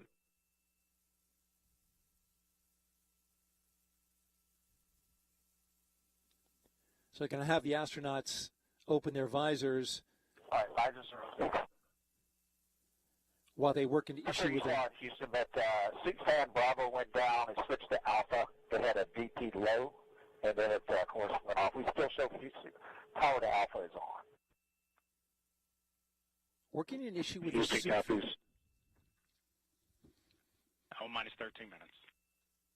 And Starliner, we showed the same for your info. We're swapping suit fans back to Bravo. Continue to stand by for us. Standing by.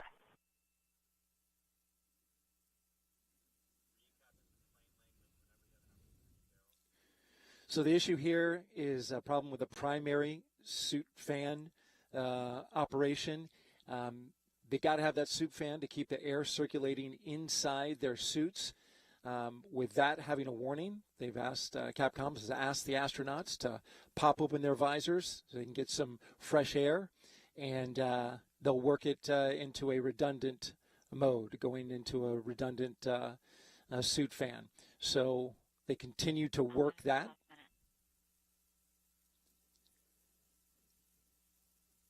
As we get under T-minus 12 minutes and counting.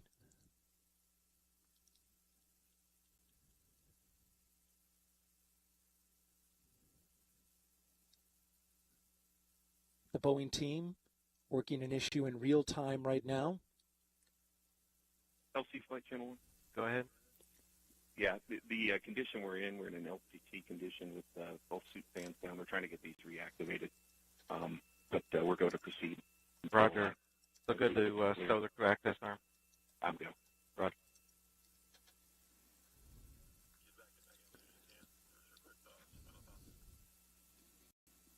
All right, the team continuing to work the suit fan issue. Again, just to recap on weather, we're go. And now we're looking to take the next steps. So we'll send it back to Megan, Mike, and Dee. Minus 11 minutes. As you just heard there, 11 minutes to liftoff. From only the 6th-time NASA astronauts will launch on a new spacecraft designed for crew. I want to ask you really quick before we toss it over for that terminal count, the final moments of the countdown. How are you guys feeling? Feeling great, excited, making sure teams work to troubleshoot the last little bit, and hopefully we'll see liftoff today. I'm very excited for Butch and Suni, and as we like to say, go Atlas, go Centaur, go Starliner. Go Butch and Suni, that's right. All right, so let's send it over to the ASOC, where Lauren and Dylan will walk us through the final moments of the countdown. All right, thank you, Megan. So what we are looking for next year is that crew access arm to start making its way back over. Starliner, on our end, we brought suit fan Bravo back on. It looked good. We need both. We need to prove that A is also there, so we're commanding Alpha on and then off at this time. More to follow. All right. Yep, we see it. And we're still visors up, so you know. All right. So you heard this troubleshooting happening in real time. They are moving forward with everything else while they troubleshoot Flight that. verify CST-100 on internal power. Verified. Starliner, configure ordnance for launch. Second word. Starliner on internal power now. The spacecraft is running completely on its own. Ordnance has also been configured for launch. That means the devices that initiate our separation events. We reactivated suit fan Bravo. Suit fan Alpha is also working to a clear LCC condition. And for the crew, you can take visors down. Visors down and ordnance configured. LC copies both. All right, it's got to feel good to put those visors down now.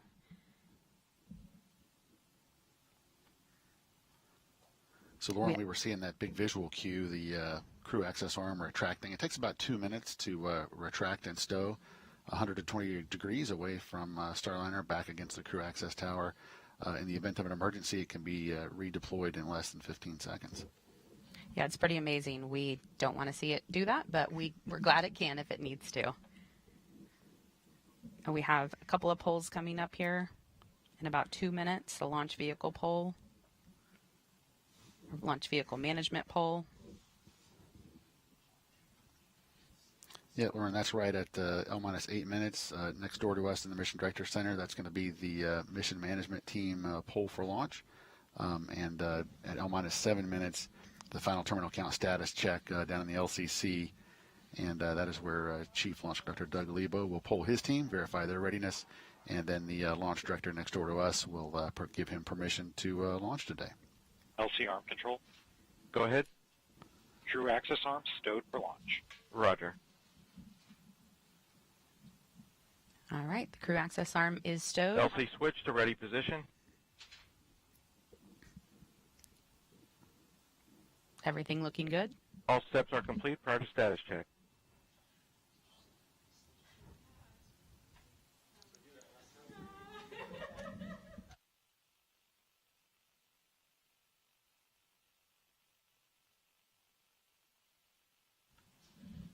And Dylan and I will be a little more quiet as we get closer here to launch so we can listen into all of the actions as they're happening in real time. Again, just under 7.5 minutes till Starliner astronauts Butch Wilmore and Suni Williams make history as the first crew headed to the International Space Station on Boeing Starliner.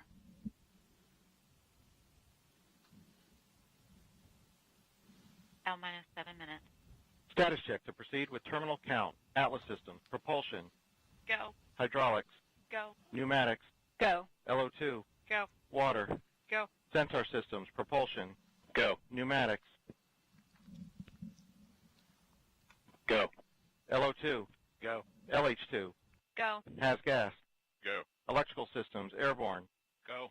ground, Go. facility, Go. RFFTS, Go. flight control, Go. GCQ, Go. op support, Go. comm, Go. umbilicals, Go. arm control, Go. ECS, Go. redline monitor, Go. quality, Go. op safety manager, Go. ULA safety officer, Go. vehicle system engineer, Go. anomaly chief, Go. range coordinator, Clear to proceed. flight director, Houston flight is go. Starliner, Starliner, go. launch director, You have permission to launch. proceeding with the count. ALC, verify T0 is set for 16:25:40 Zulu. Verified. Starliner net is clear. Thank you, LC. To all of you sitting on console, whether you're in Houston, BMCC, ASOC, Atlas, this is a great day to be proud of your nation. And all of you listening as well, whether you're at Banana Creek or the Causeway or the rooftop of LCC or the ASOC, and other places around our nation, like the Bay Area building and other places where you are viewing what's taking place. Again, for you, it's a great day to be proud of your nation, great day to be proud of Boeing, great day to be proud of ULA and NASA. And we are one nation under God, indivisible.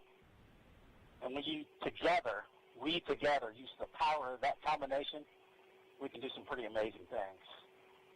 So LC, with that, we are ready to put some fire in this rocket and propel this spacecraft to the International Space Station, where all these fine Americans have designed and have prepared it to be. Calypso, take us to space and back. Roger, Starliner. LC flight, Starliner configured for terminal count. Roger. All steps are complete prior to terminal count. And with that, we are ready to go to space, Lauren. Hard not to be emotional listening to those words from Butch. I'm sure we'll be playing that speech back for a long time. T-minus 4 minutes and counting. 3, 2, 1, mark.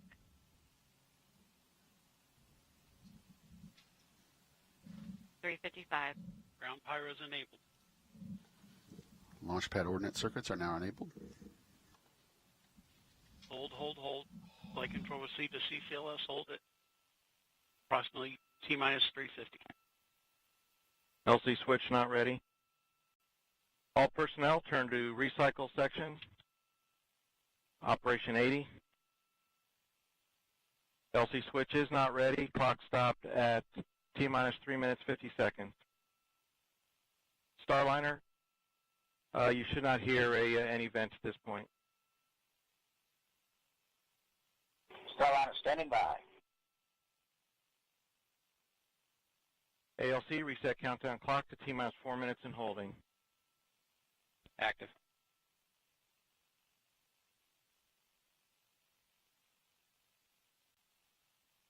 LC, Peony 2.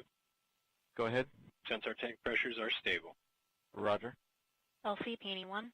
Go ahead. Atlas tank pressures are stable. Roger. OSM, place SRB ignition SNA switch to disabled position. SRB ignition disabled.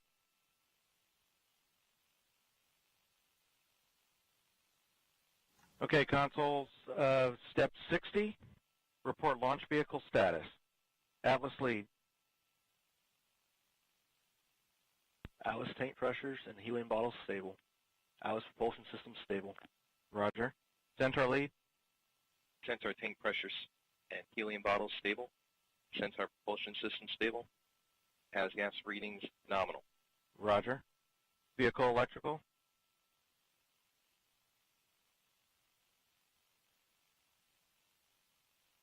VE channel 1.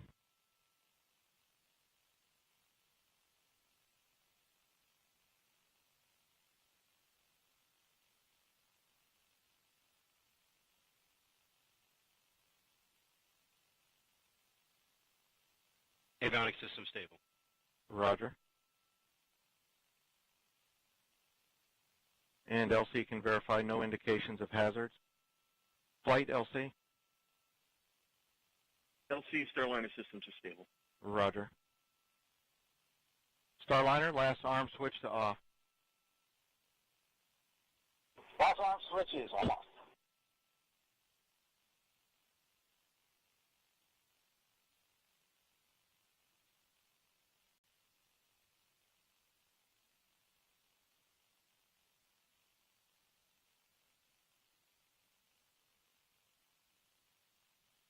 SCS in pre-flight mode, SSVAPs inactive, OCU safe, and EDS in test mode.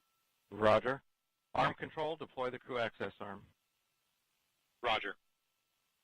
Starliner, proceed with ordnance deactivation. Passing one.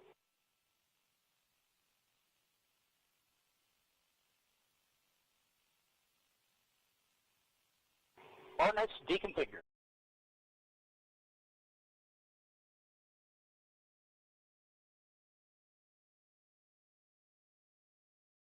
CST-100 ordnance is safe.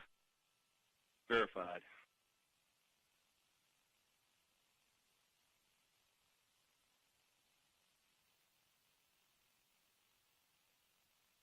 Okay, all stations recycle systems back to T-4 and holding configuration. Hold time occurred at T-3 minutes 50 seconds. Report status at completion.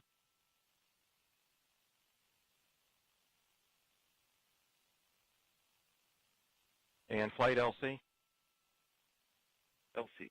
CST-100 power to external. Copy. We'll put it in work.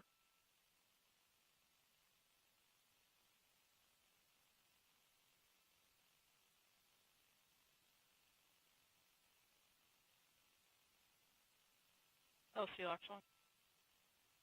Go ahead. Substep Bravo, Atlas V, continuing topping.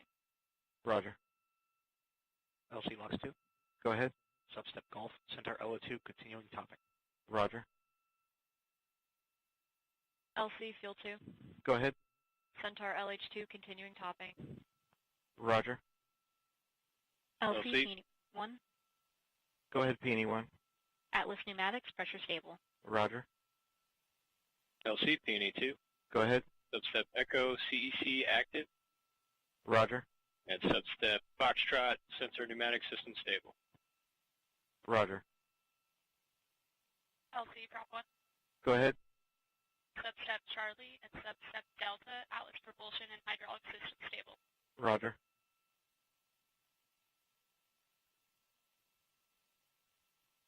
LC ECS. Go ahead. Substep November, ECS set point stable. Roger.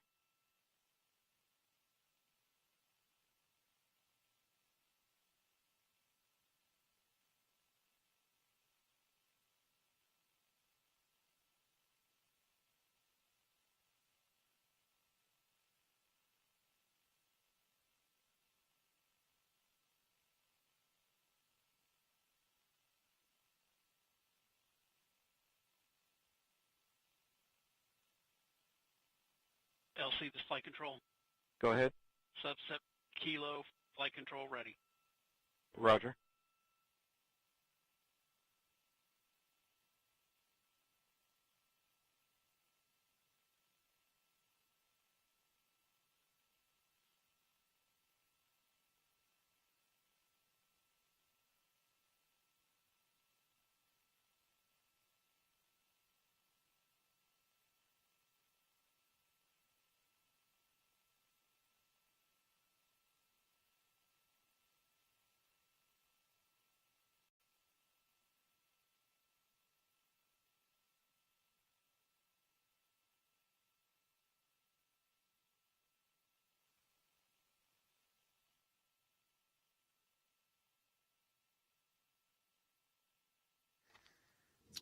If you're just joining us here at Cape Canaveral Space Force Station, Go ahead. Crew access arm is deployed. Roger. We did have a automatic hold of our ground launch sequencer shortly after we began our terminal count for today's launch attempt. No indication yet as to what caused that hold of the automatic ground launch sequencer. The team is still evaluating data. In the meantime, the team is active recycling the vehicle to a good holding state so that we can prepare for our next steps. But for now, Roger. We are holding at T-4 minutes, recycling the vehicle after a hold of our ground launch sequencer shortly after picking up terminal count for today's launch opportunity.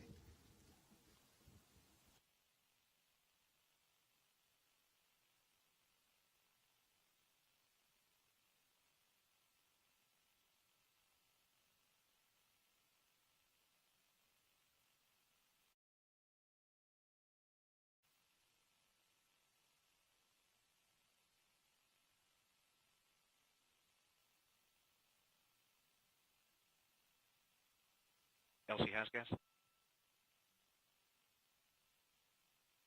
Go has gas. Substep Hotel has gas, normal scan pattern including CAT.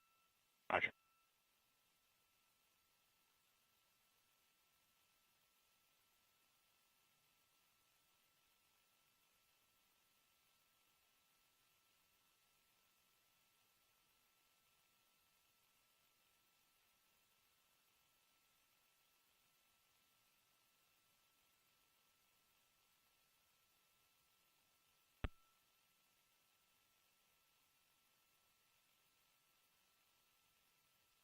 And flight LC.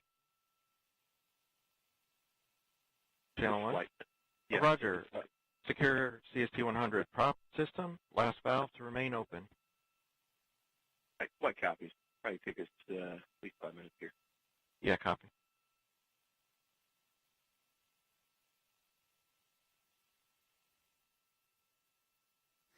We're going to send it over to NASA's Daryl Nail over at Hangar AE for some continuing coverage of our current FTS status. LC.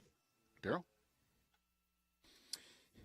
Thanks, Dylan. And I'm listening to the NASA operations just manager's loop. Recycle status. Recycle. Roger. SYS LC. Yes, LC, GC3 is ready. Roger.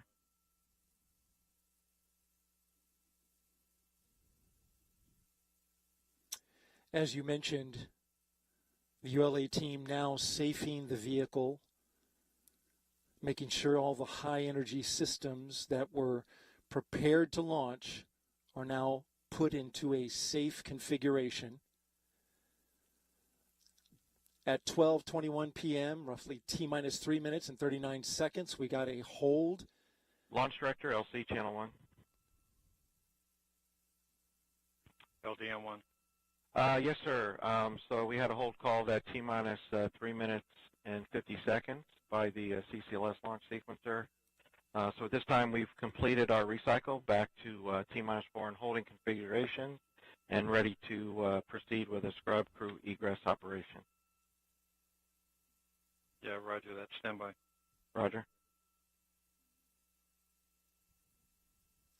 There you heard confirmation of the scrub call for this launch attempt today. Again, this was the ground launch sequencer, essentially the computer that launches. LC. Roger. This is the computer that is in Okay, all charge. personnel going to Operation 85. OSM, LC. OSM. Establish the BDA roadblocks and open the flight hazard area. Roger. And all personnel on Channel 1 will be starting an approximate 65-minute hold at this time for flight crew egress. All systems maintain T-minus 4 and holding configuration.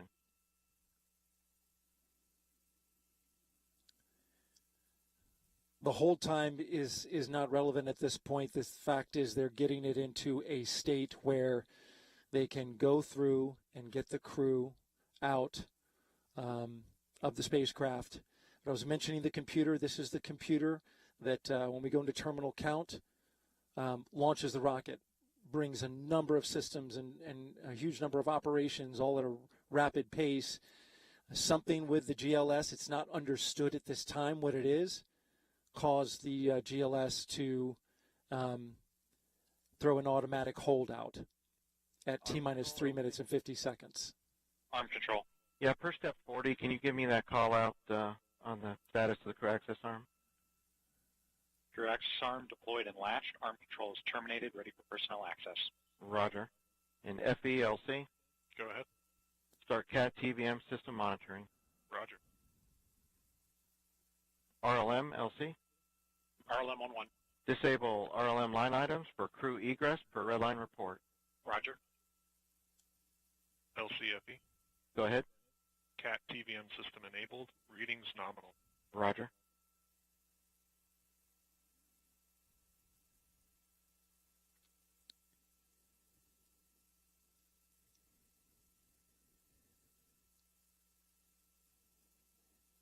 The NASA operations manager now conveying to his team that they are looking at possibly a 24-hour turnaround. Go ahead, flight. Yeah, CST-100's on ground power. Roger.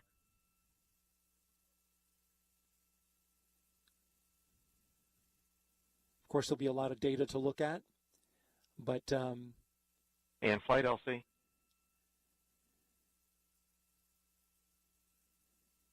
LC, go ahead. Yeah, just looking for your estimate for prop system securing, to support pad entry. Need 5 more minutes. Roger. Thank you. Everything you're hearing now is about getting the crew, which is the primary focus at this moment by the launch team, out of the spacecraft and back on the ground. So configuring the crew access arm, it's locked in.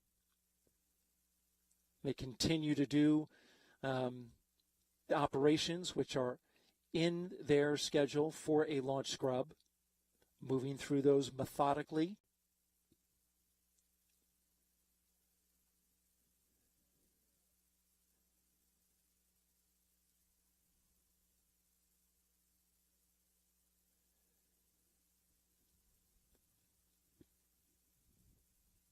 The report out that we heard by the CGLS was that at the time of the scrub, when the hold was listed, it didn't appear to load into the proper configuration.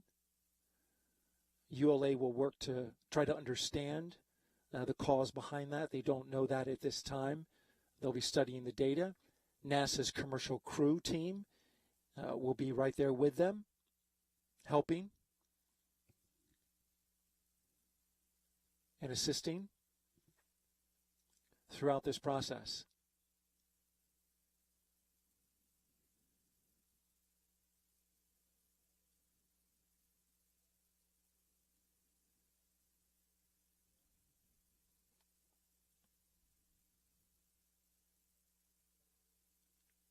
So we can see on the views here inside Hangar AE that they have the crew access arm back locked into the Starliner. You can see that on your screen there.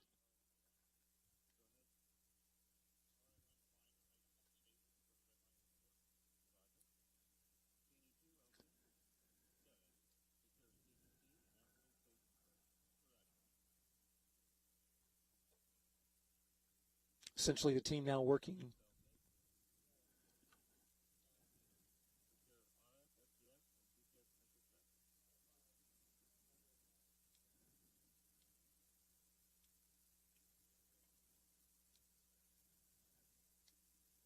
Just to recap, if you're just joining us at 12:21 p.m. Eastern Time, T-minus 3 minutes and 50 seconds until liftoff.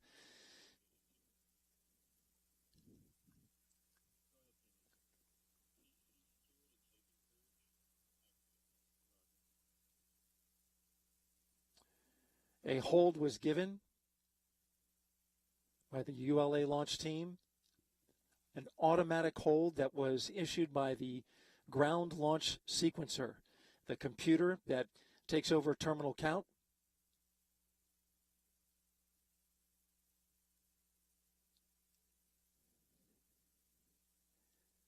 The reason for that hold is not known at this time. The focus now by the launch team is to make sure the rocket is in a good and safe configuration. That's many of the calls that you're hearing out. And also that they, once it is safe enough, that they get the crew of Butch Wilmore and Suni Williams, have them exit the spacecraft, come back down the elevators,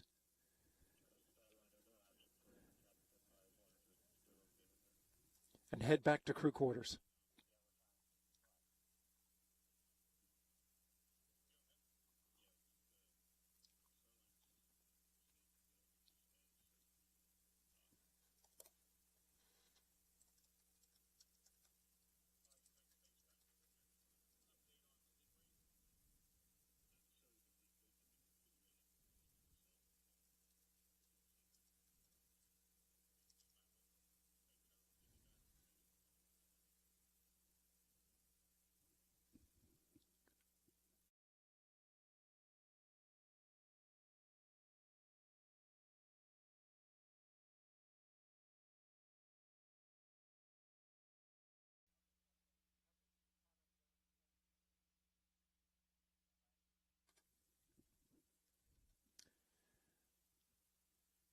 want to bring in United Launch Alliance commentator Dylan Rice.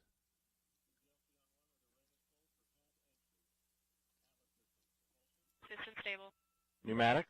And yeah, Daryl, the team continues to work through the process to establish a stable configuration so that we can start pulling the crew off of the Starliner capsule. Still no update yet in terms of what caused the ground launch sequencer abort, but just like loading the crew, we establish a safe and stable configuration with the launch vehicle before we begin the egress process, and the configurations are very, very close to the same, actually. We'll be maintaining the propellant systems in a topping mode and not changing the state of the Atlas or Centaur as we go through the approximate 1 hour process of egressing Butch and Suni from the Starliner capsule. But teams are continuing to evaluate the data and look into the cause of the ground launch sequencer abort. In the meantime, we will start to see indications that the team is re-entering the pad. And in fact, the direction was just given to allow the blue team back into the pad. So we will start to see that activity now, and teams come back into the pad, back up the tower, and begin the process of opening up Starliner and egressing Butch and Suni. Yeah, so that's a good sign there. You mentioned with the blue team coming back to the pad, they are the ones that will pull the crew out of Starliner. We heard that the pad area is cleared for them to come in. It's a good sign. Dylan, what's your time estimation on the team going through the rest of their procedures to make sure that the crew can go ahead and get up the elevator? Actually, I think that we're there. So it's been just about 20 minutes since the hold was called, and in that 20 minutes time, we've established those configurations. In fact, we don't even let the pad team come back through the fence line until those safe and stable configurations have been established. So, once the team will of course be standing by at the fallback area, and they were contacted via radio and told to proceed back to the gate, and they will proceed through the gate and right back up to the crew access tower and on up to level 12 where they can begin configuring the white room. So we are there at this point in terms of being ready to redeploy the environmental seal, which kind of encloses the Starliner door into the white room, and then we'll begin opening up Starliner so that we can egress Butch and Suni. Yeah, we can see from this shot here that environmental seal is not on. Of course, this is the configuration right before you move the crew access arm either away or back to the capsule. So you can see the open air between the white room and the crew capsule. That will take the blue team, of course, getting up to the white room to put that environmental seal in place, which they are on the way. I'm monitoring some of the camera feeds. They haven't arrived yet, but they are on their way, as we've heard from the loops. Dylan, just give us an idea of the role the ground launch sequencer plays in the final 10 minutes of terminal count. So essentially, the launch sequencer is performing all the actions that are occurring during the terminal count. So you will hear our operators provide status of the terminal count, but those operators are not actually performing manual actions. They're just reporting on the actions of the ground launch sequencer. So, for instance, the vehicle propellant tanks will transition from a topping mode into a pressurization mode as they are pressurized to their flight pressure. Once the tanks are pressurized, we'll start to configure the avionics systems as well for launch, and ultimately hand over to from the ground computer to the flight computer, which handles the actual final seconds of the countdown prior to liftoff. But the ground launch sequencer is securing propellant topping. It's beginning the process of pressurizing the vehicle for flight, It will be transitioning the vehicle from the ground electrical systems to the onboard batteries and enabling the ordnance systems, ultimately leading to the engine ignition sequence once the control has been handed over from the ground computer over to the flight computers. And you've mentioned just some of the things that GLS does, right? It is a very busy computer in the final 10 minutes, as you mentioned, going through all of these very timely, high-energy systems that are being configured at the last in the last minutes before liftoff. To recap, if you're just joining us, the mission, the NASA Boeing's crew flight test of the Boeing Starliner was scrubbed at 12:21 p.m. Eastern Time when a hold was issued by the ground launch sequencer for the Atlas V rocket. It was at T-minus 3 minutes and 50 seconds, just a little less than 4 minutes before liftoff when that abort was called.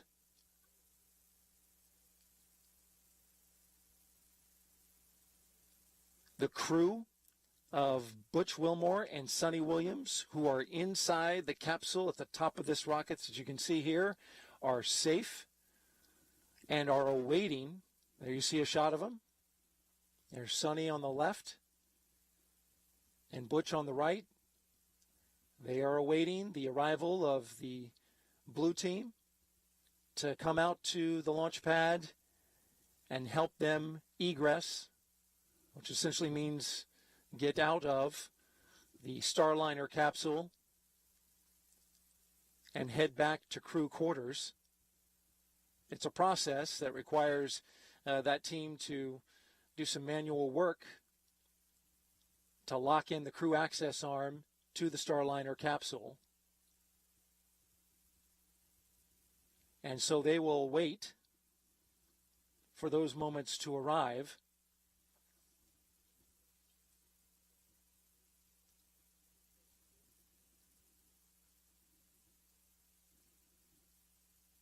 And if we've got Lauren Brennicke on, our PAO with the Boeing team. Okay, we just heard a call that the blue team is entering the pad, and I can see them on the closed circuit television. They are in their van, as you can see there, the shot there, arriving back. This is the team that will head back up the launch tower and up into the white room. They will secure the crew access arm to Boeing Starliner, open up the hatch, and get the astronauts out. Just prior to this, 20, 30 minutes or so, we've been listening to the ULA team safe the Atlas V vehicle, basically going through a number of steps to make sure that the tanks for the liquid oxygen, liquid hydrogen, the RP-1 propellant, make sure everything is in a safe configuration before they allow this crew to get on the pad. And you see the van there with the 321 backing up to the launch tower. Lauren, I want to ask you about, you've spent a lot of time studying the procedures for and this process that we're getting ready to undergo. Yeah, Daryl, a lot of what they'll be doing is really what we've watched during this countdown, just in reverse. I'm listening on some of the side channels to the teams talking about going through their checklist, and this is something that we've practiced many, many times in the simulator, and the teams follow along during those sims where a scrub is often the case in some of the different sim scenarios they put together. And so they will go through this checklist that they know very well, where they will go through the everything that it takes to basically get the spacecraft back in the shape that it needs to be in so that we can turn around and do this again and go for it again. Of course, we have launch windows tomorrow as well as the 5th and the 6th. We don't yet know how quickly the turnaround would be for this, if it's something we can get back in order for tomorrow, or if we need to wait until the 5th or 6th. But, you know, Butch and Suni are veteran astronauts who are very used to the world of scrubs. During the last scrub, we even talked about how Suni says that sometimes the scrub just knocks the pressure off a little bit, and you know, they're used to it. So if you've heard Butch's voice on the loops in the last 20 minutes or so, you can tell that his spirits still seem high. Of course, it's disappointing, but it is part of the business, and the ultimate goal is just to make sure that our precious cargo, Butch and Suni, are safe. Absolutely. Well said, Lauren. And there you see the blue team at the base of the launch tower, getting ready to head up the elevator to make their way to the crew access arm and then into the white room. We did hear, of course, they wouldn't be there if this weren't the case, but Starliner is also safe. We talked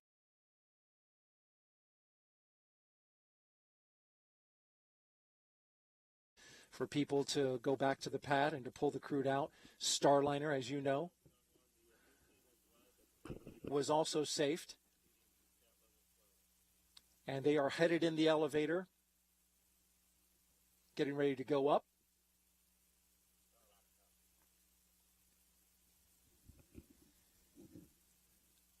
Dylan, you're a launch conductor, and